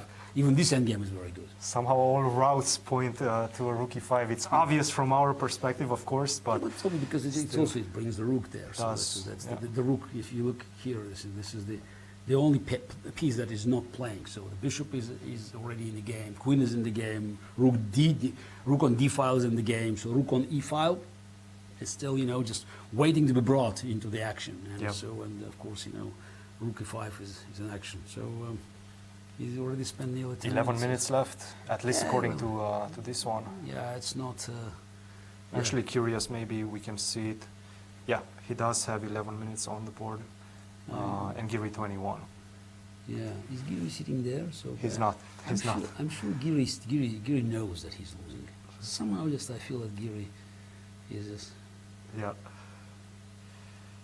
He's calculating it. He's definitely looking at something. It's a big moment, and I think he knows it. He's been spending the last, 8 minutes for this move? Let me have a look. Rook e5. He's looking at rook e5, I can tell you. He's looking at rook e5. I see the eyes, so that he looks at e5 square. So... the laser eyes, yeah. But he's looking at e5 square, so now... So I think this question, queen g3, rook c5, he's probably calculating the end game, but... Yes, he's looking at rook e5. Yeah? Yeah. Big moment. Anything else outside of rook e5? No. The fact is, there's nothing else that you can... play g4? No, I don't think so. G4? No, this is... No, just take on f3. Just take on f3. No, but I'm thinking about any move that is just, he can... any other choice. Doesn't seem like it. King f2 to defend the pawn on g2, but then just bishop takes f3. Then c4, and then just rook comes on h2. No other natural options. Exactly. That's the only nuance. Yes. So maybe queen e5, but no, just but it's the same. But then just you take knight d5. So this is all the changes to knight d5, and your knight is on the center. Yeah. Still no move. Yeah. Yeah. Well, it seems like 10 more minutes, and we're gonna find out. Well, probably less than that. Yeah. Hopefully less than that, because if he gets into time trouble, it's close. Yeah, it seems that they keep. Not very eventful game. What can I say? No. Yeah. Tell us a little bit about the partnership between the St. Louis Chess Club, the Grand Chess Tour, and Kasparov Chess. And Kasparov Chess is a partnership. It is. Yes. Yes. So I'm there as the sort of brain behind the idea, and also bring my my name and experience, and it will be I will be definitely spending a considerable amount of time on the platform to make sure that people know that I'm not there just by name, but by also physical presence. Yeah. So That's important. yeah, and Grand Chess Tour is a vital part because we believe that that's now it's the most important professional event. Series of events. It has a history. So obviously, there are other events now. We know that Magnus is organizing his online events, but you cannot do online all the time. So and while the calendar is always filled with many events, so Grand Chess Tour has its reputation. It's just it's so many years, and we plan our expansion. So and naturally now we have already strongholds. It's counting from west to east, so it's St. Louis, Paris, and now Bucharest, and we believe that Zagreb also will join, as the traditional event. So it's already a solid ground for future expansions, and so we'll How difficult was the process to get it back on track? Look, it was just a waiting period because we had everything ready last year, and then we just had to make adjustments, as everybody else had to. So it was not just us. So everybody had to go through the same very painful and annoying process of changing dates, and we just all we did is just we started the same Grand Chess Tour, but we had losses that we couldn't predict because the COVID restrictions forced us to make change after change. So that's why it's so difficult to make all announcements because it's just, what can you do if all of a sudden you have in India it's a new wave and Vishen. Oh no. Yeah. Yeah. Let's see. Yep. So as I said, I walk away. So thank you, Gary. Thank you, Gary. Pleasure and an honor, guys. Back to you. Thank you very much, Cristian and Gary. Gary, passionate, but the big news out of that entire thing, Croatia. Amazing. You heard it here first, guys. Gary Kasparov, the legend, the former world champion, known in the internet as Gary Chess, the inventor of chess. He will be playing the Blitz section of the Croatia Grand Chess Tour. Ivan Saric will be the representative of Croatia in the rapid portion. What an amazing lineup we're gonna have. Everybody's gonna be watching. Gary. Welcome, Gary. But big news do we have in the game. A long wait, but Bogdan-Daniel was unable to find the move Rook E5. Giri is right back in the game, and guys, I am worried about that clock. Yeah, after a long think over Queen D7, Rook E5, and every line we were looking at, we were just getting more enthusiastic for White's position. Anish was toast after Rook E5. He didn't play the move Rook E5. He played Queen D7 check, King B8, Bishop takes, and King takes. What is the clock situation, Alejandro? Clock situation is 8 minutes for Deak and counting. I believe the idea of him is to play Rook takes E6 in this position. It's a very nice double pin. Cannot take with the F-pawn because the queen is hanging, and you cannot take with the knight because that is illegal. This still looks dangerous, I'm not gonna lie. Rook E5 was convincing. Still, I wouldn't say that White he's reaching for the pawn. I wouldn't say that Anish is out of the water. Perhaps he's not losing, but he still can't be thrilled with the position he has on the board. Well, after Rook takes E6, Maurice, jump in. Water's fine here. Rook takes E6. That's not a clincher. Knights are notorious for being able to defend as he smashed Rook takes E6. One of the great sacrifices for rooks in chess, by the way. I consider it the greatest of all sacrifices for rooks in chess. You can compete with me on this one. What other square can you sacrifice a rook that's more exciting than the E6 square? Those are where the money sacrifices are. But unfortunately, in this case, this knight on C7 is incredible. We know knights next to kings can be incredible defenders, and there are no easy paths toward the black king in this position. It's a smashing move indeed, but we see the bar on the side saying, not so much. It's not the end of the world for black. What would have been the end of the world was in this previous position where we were all waiting on after C5, queen d6, c5, a massively horrible move, should have been met by rook to e5, and that would have been a bone cruncher if there ever was one, because bishop takes on f3 would have led to rook takes on c5, and two rooks will end up, you play a move, for example, like f5, any move here, I guess captures would be simple enough, and you've got a tremendous game. Your position is just cold cut, busted in this position. No problems here. But rook c5, the key point, rook to e5, the key point he might have missed. Queen takes, and now rook to h5, hitting the queen, hitting the rook. All threats on the back row still alive. This would have been toast, as Gary and Cristian were pointing out. This has just been completely over. I think, guys, that he never saw rook e5. I believe that in this position, after c5, I think he probably was studying queen d7. He probably instantly spotted the move he played. He instantly saw queen d7 and this combination and thought, wow, is this enough? Should I go in this route? And spent all his time analyzing, and then convinced himself that the way to play was just like this, as we saw in the game.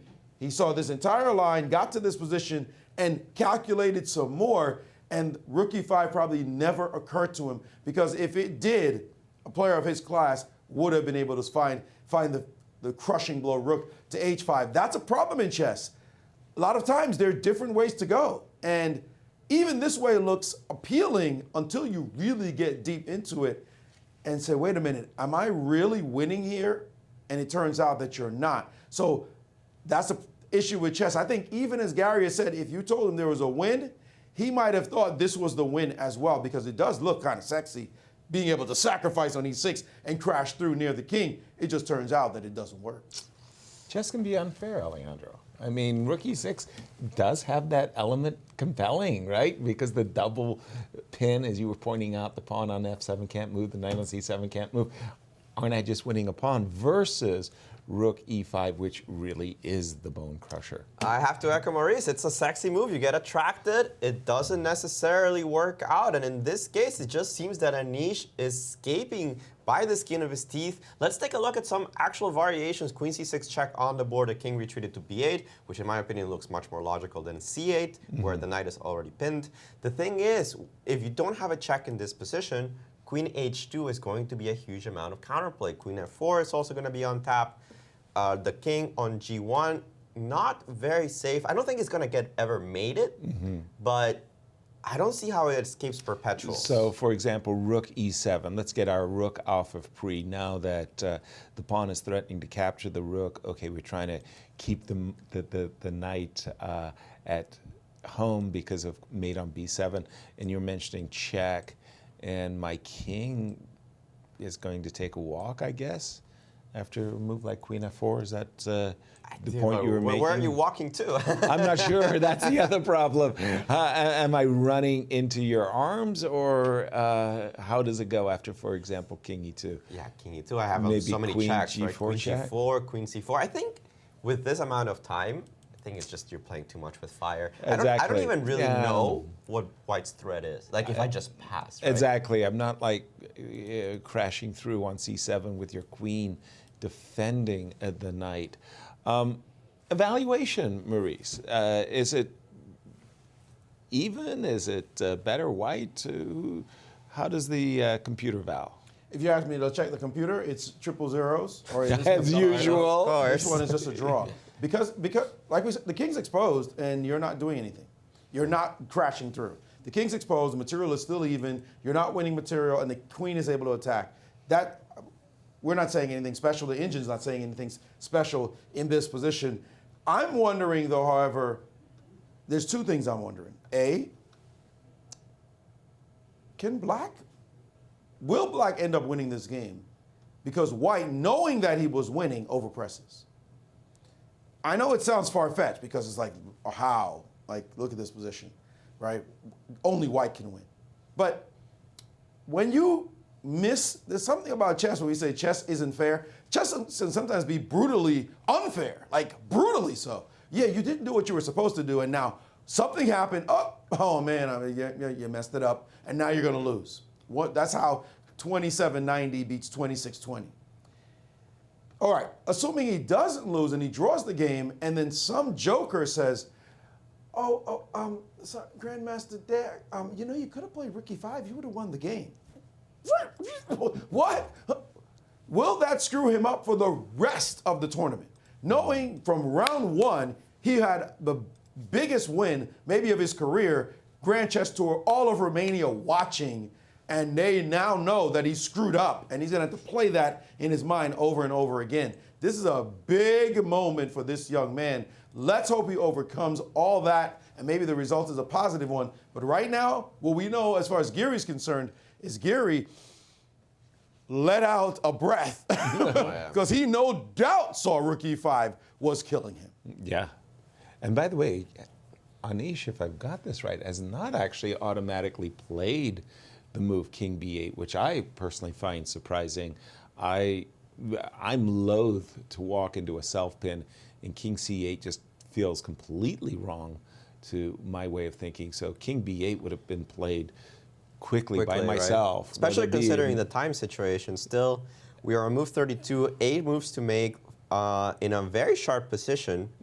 Kind of want to preserve that time, right? And especially when my opponent is the one actually behind on the clock or ahead on the clock. What would be an advantage of King C8? Let's look at it from that perspective. Okay, let's imagine we're going to make an argument that King C8 is in fact Black's best move. Why could we make such an argument? I have no idea, because after Rook E7, I'm thinking that I might even have Rook takes C7 and Queen A8 ideas now that your A8 square isn't defended, and of course you've walked into a pin on C8. Is it the same thing? We can check on H2. And then Queen F4. And Queen F4. Maybe there's no big difference. Anish very precisely trying to calculate the difference between King B8 and King C8. Certainly some kind of subtlety, perhaps some endgame that instead of playing the move Rook E7, I play Queen D6 to try to exchange the queens, question mark. Like here with the rook still on E6, I can play the Queen D6. Because you don't have a check, right? Right, exactly. So you probably have to trade. Now, crazily for me, one of the players who actually tormented himself with these questions, is King C8 better than King B8, was Victor Korchnoi. And Victor would really, force himself to come up with some answer. And if that took him an hour, he would spend the hour. It was really, really crazy. And I'm sitting there saying, why didn't you play King B8 right away? And he would be like, well, with King C8, there is this subtle difference. And Anish, maybe from the Victor Korchnoi School of Chess, me, I'm much more practical. Yeah, I would have played King here. B8. Practical, sometimes a little too practical. Yes. sometimes missing in the precision. Exactly. Sometimes we miss in the precision. That's right. So it's this balance that you have in every game of chess. Where do you spend your time? How much detail do you want to get from your moves? It's funny that you should put it like that, because I asked Boris Spassky the same question. I actually really, really admired Boris Spassky, even though he was the player who lost to Bobby Fischer and catapulted Bobby Fischer to fame. And he explained to me, did Boris, that the difference between himself and his contemporaries, to put it like that, is that the world champions sensed the critical moments. They just had this understanding that, oops, let me stop myself from making my forced natural move and consider the position. So he said that he had a very, very good feel for the critical moment. Well, that's... And it was true. It's very true. Known for that specifically. Yeah. Absolutely. It's an art, and it's not an easy one. It seems that Giri has made his decision. He has put the king on b8, which more or less expected. As Dr. Elad Mashkowski from Vancouver, BC would say, same move, faster was better. Yes. I just love that quote. Every time I get a chance to use it. Yes. Almost immediately, Dak plays the move Queen D6, offering, I think, forcing the queen exchange. I really don't think you can move the queen off the diagonal, because then you start running into Rook E7. And at the same time, with the queen on D6, it's really a great defensive queen as well. It's very irritating. I think you have to take on D6. I really don't see a choice. And let's take a look at this ending. Okay. Oh, man. Well, it's 2 pawns. It's a passed c pawn that will be I know. defended on c4, but this knight is just not very good. It's not. It really is not. And that knight would love to have a nice square d5, but like you just said, with the pawn on c5, it's not coming to d5. Maybe it's coming to e6, and probably it should, right? Yeah, I was about to say, I mean, if you don't play knight to e6, these pawns could easily become really weak instantly, like rook to c6 and rook d7 And I think on white's agenda. By the way, do you trade rooks as white? I think you do. Rook d8 check. Oh, I think that if you give me a chance, I would immediately take the rooks off the board. And As the reason, white? As white, of course. The reason, and this is a normal thing for all of you chess fans out there that play yourself. When you are down the exchange, or when you have compensation for the exchange, very often you want to preserve your last remaining rook. It's a very common rule of thumb. There are exceptions, of course, but in, I would say, 90% of cases, you're down the exchange, you have a pawn, you have 2 pawns, don't trade off your last remaining rook. That remaining rook is important to coordinate. I think that the f7 pawn in this position is just too weak. I think that I have to figure out a way to avoid both rooks hitting f7, but if I trade the rooks, the remaining rook by white will simply pick up the pawn on f7, and that g-pawn will simply be unstoppable. We'll see the power of a rook over a knight, where you can easily stop the c-pawn, and it will just take forever for this clumsy knight to stop the g-pawn himself. So I think rook d8 is a huge threat. I'm liking your move knight e6 because it immediately stops the move rook d8. Double edge endgame, honestly. I would rather be white, though. I feel the same.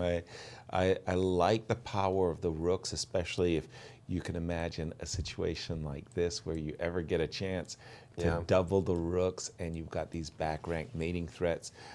White for choice in such a position. Double-edged ending, Maurice. Jump right in. And I would continue this argument with a rook e6 that Bogdan saw this all the way back when he first played Queen d7. Right. Agreed. Right? Yeah. Right. That this is why he was sitting there so long analyzing. He saw the queen capturing on g3. He wanted to make sure there were no easy drawing opportunities with queen h2, queen f4, and the harassment of the king. And this queen d6 move just had to validate that this was going to be okay, because he could see the rook is hanging on e6, but it's not quite hanging. This cute move, queen to d6, which no doubt Geary saw as well. And that's why he was contemplating, should he go to b8 or c8 because of the upcoming endgame. Because otherwise, black has just a draw with queen h2, queen f4, queen c4, etc., just checking that king around out of its mind. So this very deep nuance has made him look and look and look, but unfortunately, he never saw rook e5 and the follow-up rook h5. Otherwise, he never would have looked at this line at all. He would have simply gone for that. So that's, again, the difficulty in chess. This ending, you guys have already shown the nuances. There's still some slight chances for white. I don't think that Geary thinks he's out of the woods by any means. It's not going to be a quick finish. This game's going to be a while. But what is he thinking about? Is he actually considering like taking on a3, some maniacal move like that? Like, what is he thinking about here? Is that even legal? Yeah, I guess it is legal. I would have taken that queen on d6 the moment it landed. Exactly. Queen takes a3, rook e7. This just looks way, way, way absurdly dangerous. Yeah, this is just too much, right? Yeah, for black to allow this. No, rook to c8. I would absolutely say he's looking at this line. He must be, right? Because what else can he possibly be looking at? And I think that, again, Geary wants to win the game. He's been playing with risk. He's been playing a bit crazy over the top, over the edge. He survived, dodged bullets like Neo in the Matrix. I mean, he's like, whoa, you're still alive, dude. The guy has, the fact that he's still sitting here and not having already resigned is something huge for him. And he's thinking, when you mess up, I might be able to take some chances as long as I'm not dead lost. This is dangerous, but is it over? It no doubt is. But Giri has to look at it because the other ending is not something he wants to suffer. So yes, I think he has a right to look at that move, and then forget about whether or not it's dangerous. Is it lost? Danger is one thing in chess, but are you losing? Are you much worse? What's the real issue specifically in the position? And if you can't find a knockout punch, guys, then Giri might think, let's play the move. Yeah, but when do you ever win this position with black, right? No, not when they're on a so good day you tied get a up. perpetual. Yeah, exactly. Agreed. I'm thinking queen takes a3, just runs into rook e7, and then after rook to c8. It took me a while because I actually wanted to play the move rook f1 because I wanted to come down, but rook b1. That's the problem that Anish is facing. He's played the same move. He has taken on d6. He had realized to. he couldn't take those chances. Yeah, exactly. It looked too bad. It was too bad. Right, and we are in this actually double-edged, sharp ending. I mean, I like white. I like white as well. There will be some action because the c-pawn is powerful, and I have a feeling that it's going to come down to a little bit of a pawn race because white should take on f7. I don't think that black can hold this pawn. No. And white, the only way to prevent black from losing will be, well, c4, c3, c2. And he has played, by the way, king to b7 after queen takes d6. It's a way to avoid the rook trade. Exactly, exactly. He had to step away from the rook d8 move. But here's our problem, right? We're going to play rook to the 7th, attacking this pawn on f7. Or Why rook, not? or rook f1 maybe, just to Remember keep that king c8 nuance with the rook trade? Yeah. Yeah. To defend the... So that there was no trade at the end, huh? Yeah, to defend the d8 square. Would have given black a chance to just play c4, for example, and get going. Right. With There the you king go. on c8 instead of on b8. That explains it. There you go. There you go. Okay, well, as these players contemplate that double rook ending, let's just... Thank you for showing us this. All right, let's Yeah, go back to let's go back to the Giri game. What is this? Is this Why a are they total still block? playing? Is this Oh, a they can't total offer block game? draws. Okay, Yeah, fine. there That you go. explains we that. figured it out, right? They'll find a repetition. They'll I'm find sure. a repetition at some point. All right, and we have more moves? No, I think this is they Wesley. actually- So yeah, this is Wesley. They're bound to find some kind of repetition soon. That game is completely locked up. I think it's coming just about now. Is that it? I do believe we're seeing some kind of a repetition. Knight a5. Well, the knight went back to knight b3, so if he plays bishop g1, as long as there's no trade. Yeah, I think they're calling Yeah, I think the Looks like players are they're there. actually looking at one another, as well as the arbiter. What can we do? Yes. What Let us do out we of this do? position. And we have just seen the move bishop to e3, not bishop to g1, but bishop to e3. So let's maybe get back- Wesley, by the way, is setting a trap. Just when your opponent is been moving back and forth and doing nothing, he's just playing for potentially bishop c1. Have you ever been victimized by that? I don't even think that's a threat. I understand. I think that if you go knight a5, I don't think bishop c1 actually does anything. You're not threatening to take the pawn, really? I Because mean, that would be. I think I have knight b7. That would be gross. I mean. Yeah, I think you just go knight b7. Okay. And I still don't think you have anything. And you just keep checking, right? On d8? Yeah. Oh, geez. I see what maybe. Maybe I started thinking. Might have trapped yourself. Yeah. Who is trapping whom? This has happened to me where somebody declined a repetition to set up a trap. Yeah, and you fell And happily I fell into happily it. into it. Nice. Rook f6, by the way, on the board. Yes, let's Intriguing go back move. to the actual game. Intriguing move because, again, I love tying up my opponent in pinning Is it position. time? Is it time to C4, A5, B4? We are discussing, Push it, baby! we are discussing the Anish game now, Now, so yes, we're no please. longer We'll needing switch. the main board. There, we need a new Or their board camera. On camera.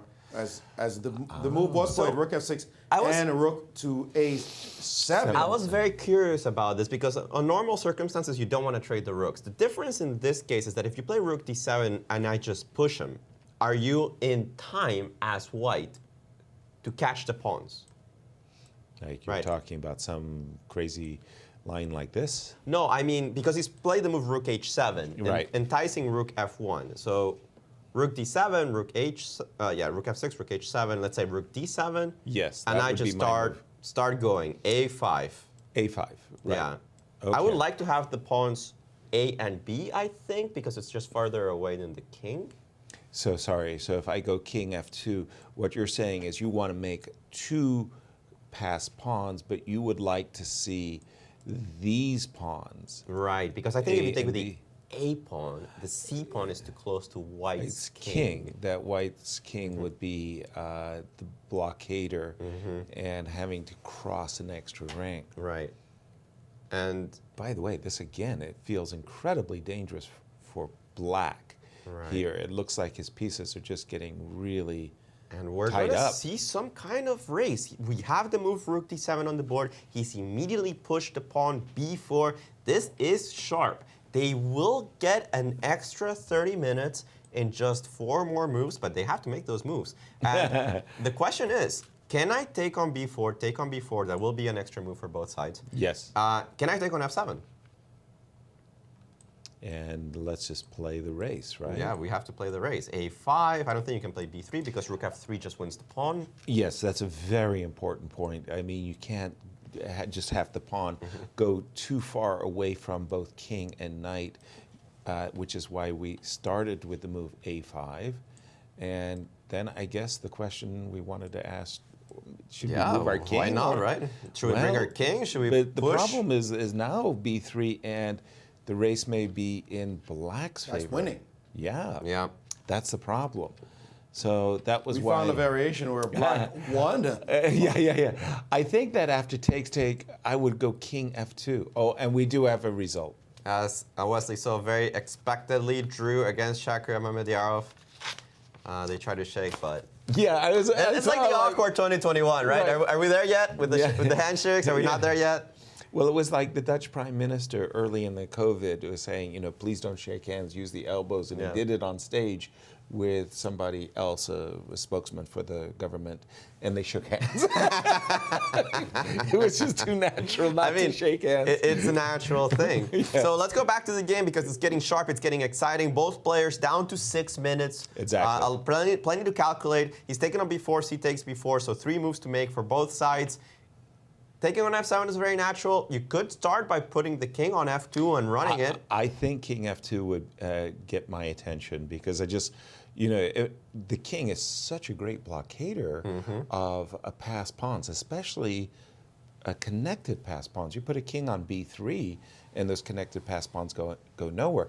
In the meanwhile, by the way, these rooks are doing a fantastic job at containing both king and knight. They're pretty good. King f2, a5. See, the thing about king a5, E2. hold on. The thing about a5, before we Yes. go too much into this variation, a5, rook f5?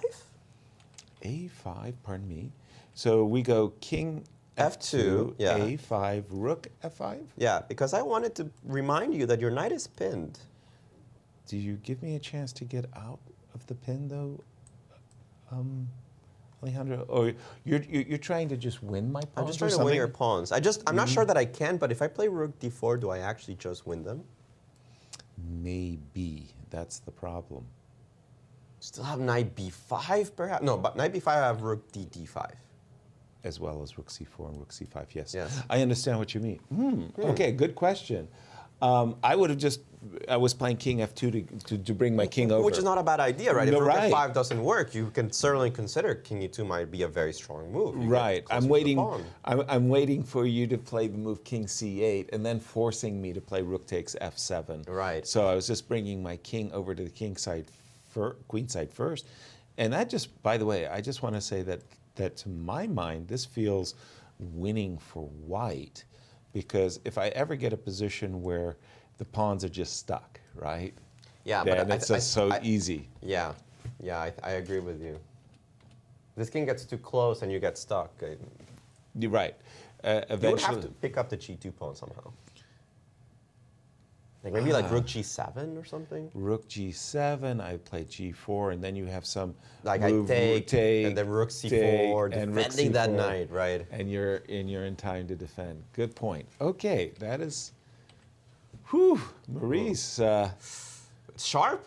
Double-edged.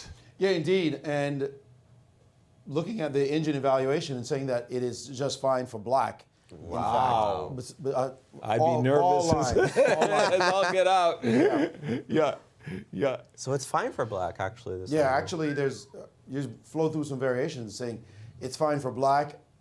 I'm sure from an emotional standpoint, as Giri, he's got to be a bit worried in this position because he might drop one of those pawns and then it'll be all she wrote. So it's great that the engine will say one thing, but again, the human factor plays such a big role, and he's got to calculate with just minutes left on his clock. He's got 4 minutes and 49 seconds left to make his move. And he's played a5. And he did play a5, and now his opponent with 5 minutes. He's got 3 moves, no, count that 2 moves now to time control. So not horrible time pressure, but big decisions yet to be made. And I think Giri realizes that he's got great counterplay. He's got some chances. Those rooks look like they're hovering menacingly, but black is supposed to still be okay because that b4 pawn, it's pretty fast going down the board, and timing-wise, you've got to get everything right as well with white. So help me out here, though, Maurice. After a5, king e3, how does the computer hold the position? Because I'm just thinking that my king is going to get over to the queen side to contain the 2 pawns, and then one day I'm going to play rook f7. Right. The engine, it's loading right now, but I remembered it playing rook h5, and now it's h5. Rook h5. Literally ignore it. It's headed over to making its pawn go down the board. So either pinning, controlling on c5, keeping your king out, or maybe potentially playing for rook b5 just in case the timing is right, but bringing the rook over into this sector and then getting down the board this way. That's a bit of a wild idea, but it doesn't look like you have anything. If you play rook takes on f7, then simply rook to c5 now, and the race begins. g4, g5 is contained. Rook c3 is possible. b3 will be a threat, and one of your rooks will have to come back to deal with these pawns, and they're going down pretty fast. So black actually has a construction that stops the game from just ending in a bad way for him. These pawns are fast. They're they're close. This pawn is still back on g2, and you're not crashing through easily. I got seduced. When black played the move rook h7, I thought, right, that's done. That's the stuck. rook is stuck. That's yeah. stuck. And then when you play rook h5 and you just allow rook f7, but I understand you completely. The rook on c5 cuts the white king away from the queen side. I think it's such an instructive move. We've seen the move king e2. Let's make sure that we keep that board on. Cannot miss the action here. Will he find, I wonder if you still play the move rook h5. Here, although on king e2, I was wondering if you can go rook g7. Which is far more natural, far more natural. It's allowed as well, apparently. Yeah. There are a lot of moves for black. Black is perfectly safe. Yeah, well, I saw the king e2, rook g7, and I thought, well, then king e3, of course. But rook h5, nice. No, that would be great. That was not on my radar. And I assume rook h5 is still fine if he plays it. Rook h5 is also fine. Black just happens to have 2 damn good pawns. I know pawns are amazing, and they're fast, and they're going down the board with alacrity. It's 1 move to time control. Well, 2 for Giri, 1 for Dak. So we know funny things happen from a psychological perspective right at this moment, just when you get to move 40 and 41. Moves 40 and moves 41, 2 of the most precarious moves in all of tournament chess. We all have had the experience. Right at that moment when you realize, ooh, I made it to time control. Blunder! Whoa, what just happened? Right, so let's pay attention to that as well. He's going for the rook, and I think all of the ideas of moving the rook were good. And he's played rook g7. By the way, with a little twist. Did you see that little twist? Like, you think you got me, but you don't. I think he finally is like, yes, this is a draw. I'm not in danger. Yes. I see it. Kind of thing. And I think it's pretty clear. You don't want to play king f2 as white. That just makes no sense. Right. You kind of have to take on f7 to really create any threats. By the way, I have to allow you for the whole A5, B4, what you wanted, because if the pawn were on C5, you would never gotten to play rook H5 and rook to C5. But with the pawn on A5, you've kept the C5 vacant. So that you intuited it very nicely. By the way, rook G7, if I take the pawn, that's already on the board. He's played the move King D1. I think you're just perpetual, right? Rook G1, King C2, Rook G2. If you go to B3, I'll give you another check on G3, and the problem is you can't go to A4. That's just mate. That would be sweet. That would be sweet. That's walking into the uppercut. I mean, mate. I just did a book called King Walks, by the way, and I mean the Suicide March are the best. I mean, but if you don't go to the A4 square, if you go to any other square, I'll just put my rook on C3, and then I'll start thinking about how to win. Exactly. White has no more pawns. This position would be a draw even if you eliminated black's 2 pawns, probably. As long as the rook gets to defend the knight, yes. Of course, to defend the knight. As long as if the rook was sitting on C6 and I gifted you the 2 pawns, it's still a draw. Yeah. So this one here, Giri is fully out of danger, and you could tell from his body language the way he just not only moved the pieces, but the way he's sitting, the way he's holding his pen right now, saying, come on, hurry up and make a move and just accept this draw. He's not even getting up. He knows this will be a repetition. And is Deck upset or something? I don't know why he's upset, because maybe he just realized did he think that he was potentially winning? Well, maybe. Look at that face Giri made, like, yeah, right. Yeah, whatever. like what were you thinking, right? The body language of Deck makes me think he thought he was winning. That yeah, King exactly. A4, King B3, Maybe King he overlooked A4. the mate. I think he just overlooked that you can just keep checking. I don't know what he overlooked. But because even King A4 and I don't have checkmate, Rook C3 is still a draw. That's exactly right. And what look at him. These demonstrations. He feels like he's disappointed, deeply disappointed. I mean, even if I didn't have this, like, you can just toss a pawn, and as long as I get my rook to the C file, it's a draw. It's a draw. It's clearly now nothing, like we said, without the pawns. And Giri, I will tell you what Giri's thinking. Giri's thinking, I played like a dummy in this game. Like, what was I doing in this game? Seriously, Giri will be kicking himself for playing such crappy chess and think, okay, I made it out, but come on, I can't keep playing like this if I'm going to win the tournament. You just can't keep doing that. On the other hand, get away. I didn't like his moves, but I liked his opening approach.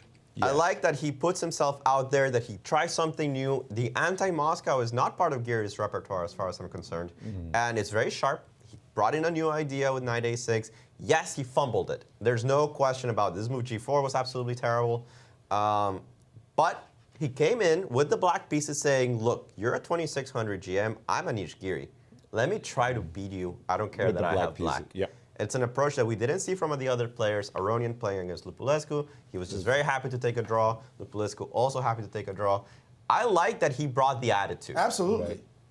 I did too. And what was shocking is how straightforward Anish played this position, because obviously he's an exchange down, and this knight on a6 is offsides. So you put it on d5, and then you force the action.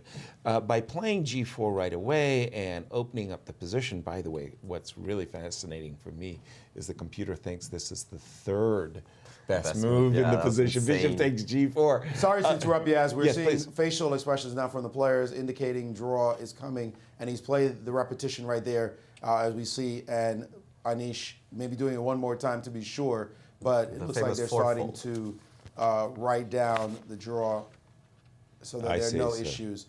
And there we go. Fourfold repetition. As just to be sure. Making it sure. That was done. And that's it. Time for, looks like, either a handshake. Yeah, there it is. They're comfortable with right there. And that's done. 5 draws for the round. But this one, all of Romania will be saying, oh, man, you had him. What a miss. I want to see if he tells him about rook e5. Right now they're talking. But Anish hasn't pointed out rook e5 on the square yet. Yeah, he's mentioning king c8 instead of king b8, maybe.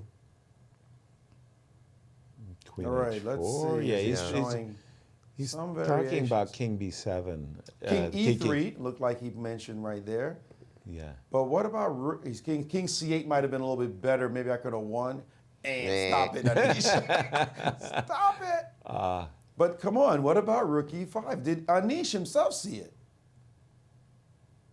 He hasn't pointed to the e5 square as yet. Well, he's just pointed to the c5. When he played the move c5, I was stunned. I was stunned as well. I mean, like, what?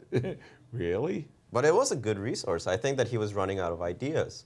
True. That position was already quite bad. Yes, it clearly it had gone south. We haven't seen any reaction either. If he had told him, you would have think that Bogdan by now would have said, yeah. I had rook e5, right? We haven't seen any disappointment yet, any shock. I just don't think Anish saw rook h5. So maybe Anish actually didn't see the win. Yeah. Yeah, I think that will be a stunner to both players if it's pointed out before they get. We'll stay with the show for a little bit and see if we can't get the players to join either Almira or Cristian in. And we did not see anything in that analysis that Nothing indicated that like rook a big e5, rook h5 a big was moment. Seen. Yeah, you missed a big moment. Indeed. A lot of hidden drama in chess. That's what makes the game so great. What didn't happen is often as profound and dramatic as what did. And the effect it could potentially have on the players, knowing that this was possible. Yeah. Yeah. And this is what our day looked at. It's round one. 10-way tie for first. 10-way tie for first. That's what happens. I'm wondering how they ordered this one. But Lupulescu, there you go at the top. At the top. Well, all draws, half a point for every single one of these players. We'll have to try again tomorrow, guys. Not very exciting to start with 5 draws, particularly 3 of them. In case of a 10-player tiebreak, what is the tiebreak format? They just say, forget about it, we're going to Paris.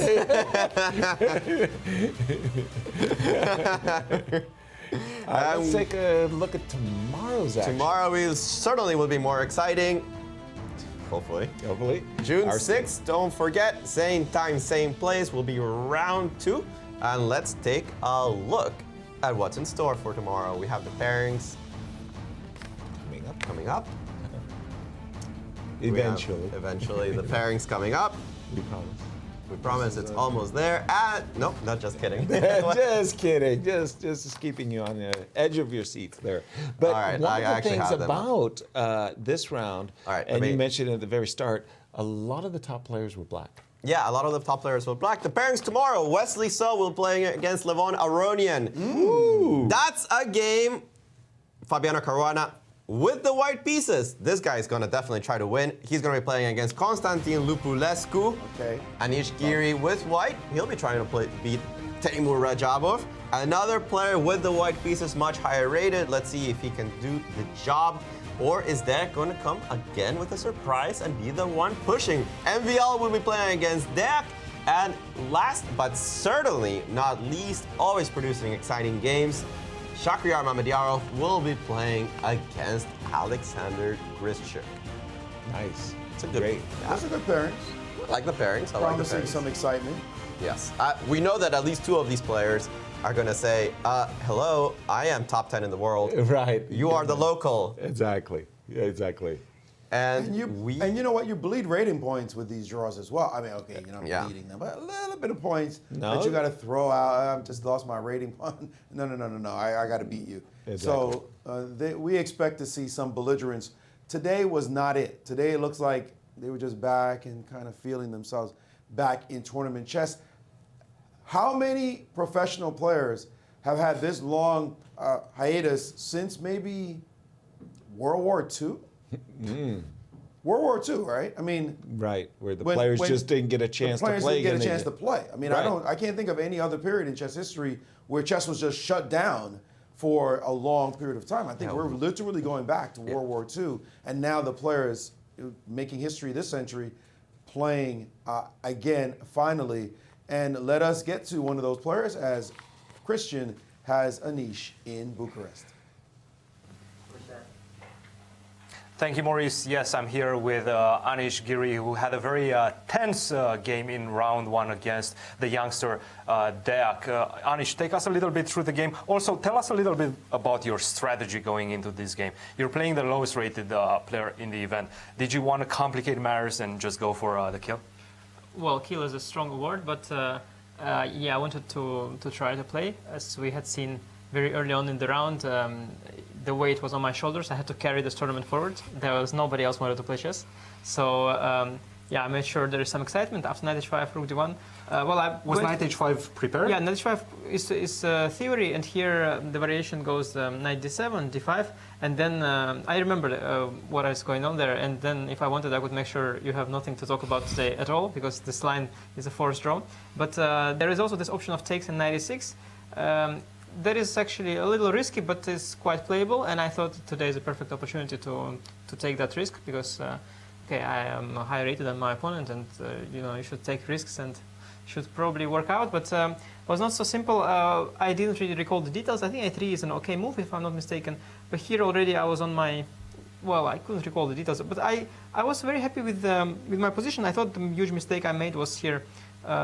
Oh, I see computer gives advantage to white. I didn't think that way. Mm-hmm. Very often when you play, when you have an ambitious mindset, you start to overestimate every single imbalance that is in your favor.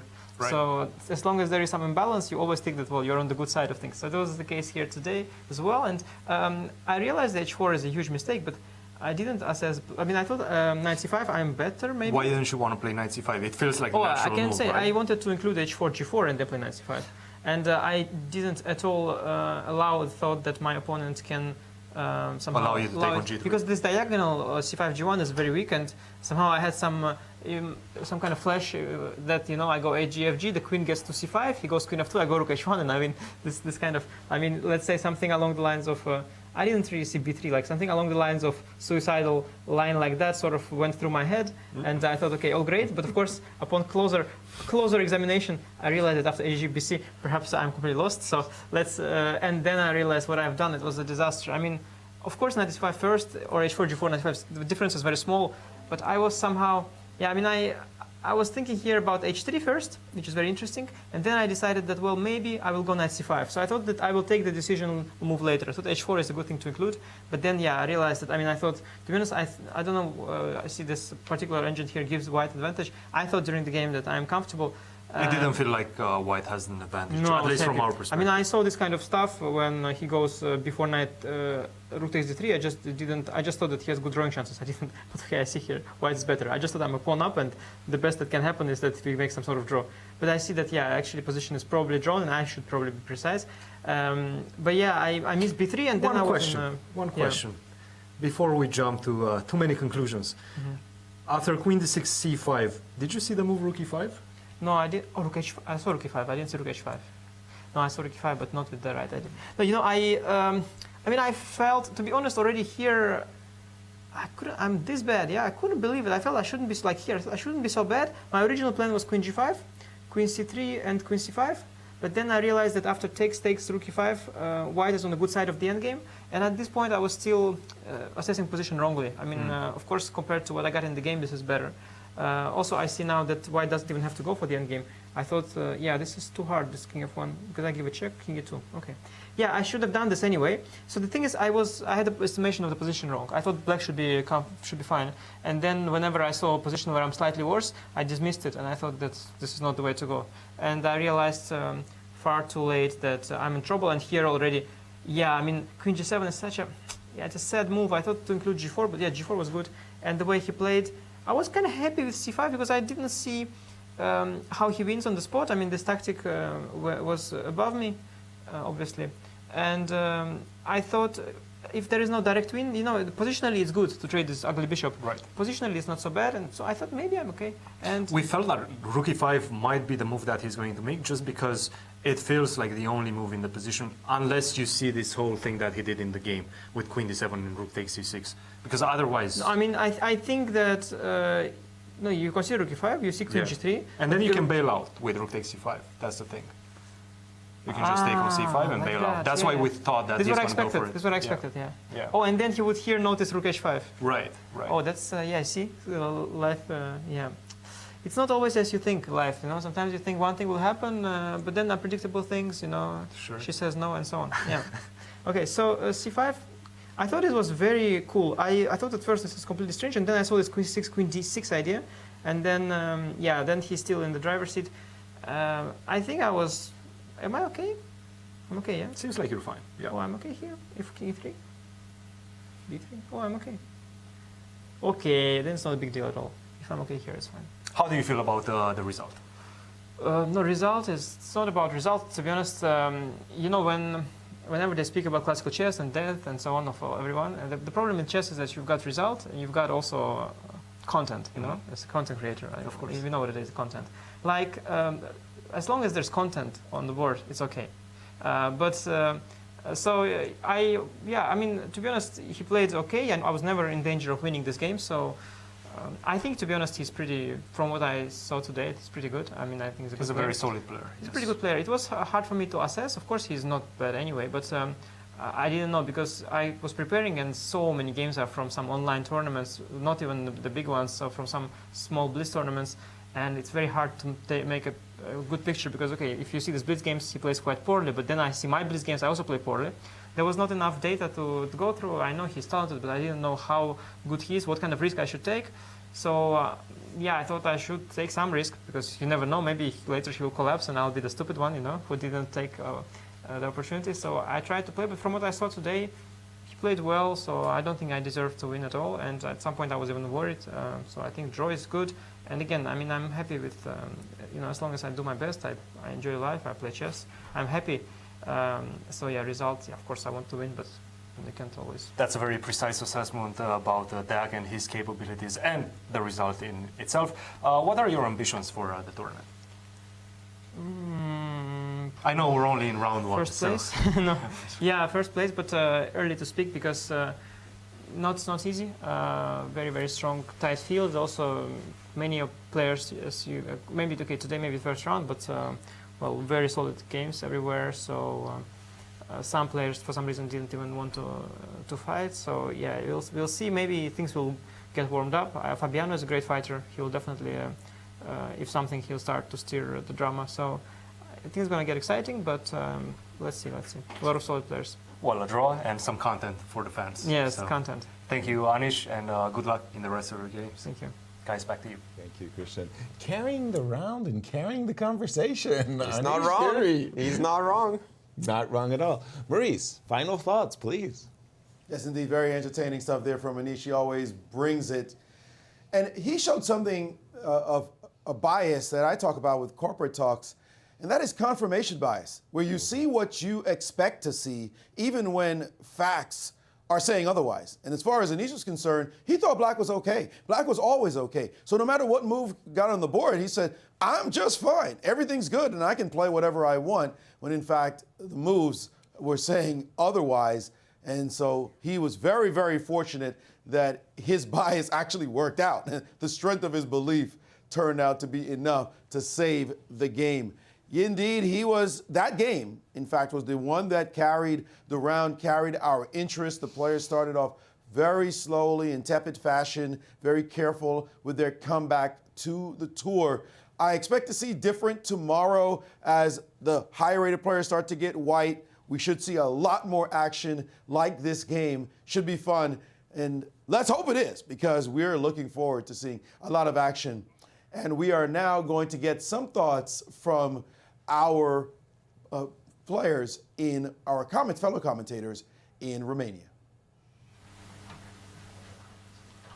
Thank you, Maurice. Yes, I mean, what an amazing day of chess. Okay, let's not sugarcoat it. 3 of those 5 games were not very combative, but at least we got this one, and Anish definitely showed us how spectacular his style can be at times. We've gathered some information about Deac as well. He's definitely managed to keep his nerves in check. Okay, he missed rook e5, but rook e5 is not an easy move to see. Nevertheless, he didn't go into time trouble. He was confident enough to keep his cool, and he managed to make a draw. Some very interesting information. Almira, what did you think about the first round? Well, we could call this a round of observation, but still I was pretty impressed by Deac's game. I think that he was very well prepared, and also Anish Giri was ready to take risks in this game. So we had a very interesting battle. So it's our David against Goliath, yes, game. So I'm actually sad, you know, I was expecting Jack to win. So this is how legends are created. Yes, we needed it for Romanian public. So I really hope that he will gain some confidence after this game and play in this manner like later on. And I think that's a very good point. Gain some confidence and not lose confidence when he sees that rook e5 that was on the board. Of course, and what is interesting about it is like when I was listening to Garry Kasparov, this was such a passionate analysis because he wanted to know more. He wanted to wait for another move and another move. That means that the position was so complicated. And you mentioned that this rook e5 was not obvious. No. It's not about computer analysis, it's about the idea. If you know that you have to find this idea, and when Anish mentioned that he didn't want to play knight c5 first and include h4 and g4, basically you know that you have to fight against this positional idea b3. He knew this, but you know he maybe lost track of the game at that point, and that gave Jack advantage of the game. It was a very interesting battle. Absolutely, a very interesting start. This is only day one, so there's a lot of excitement in store for us, and we're looking forward to the next rounds. Guys, back to you in St. Louis.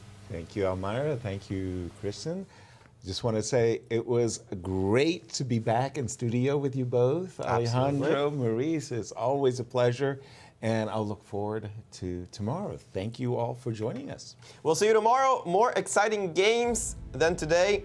I guarantee it. I'll see you tomorrow.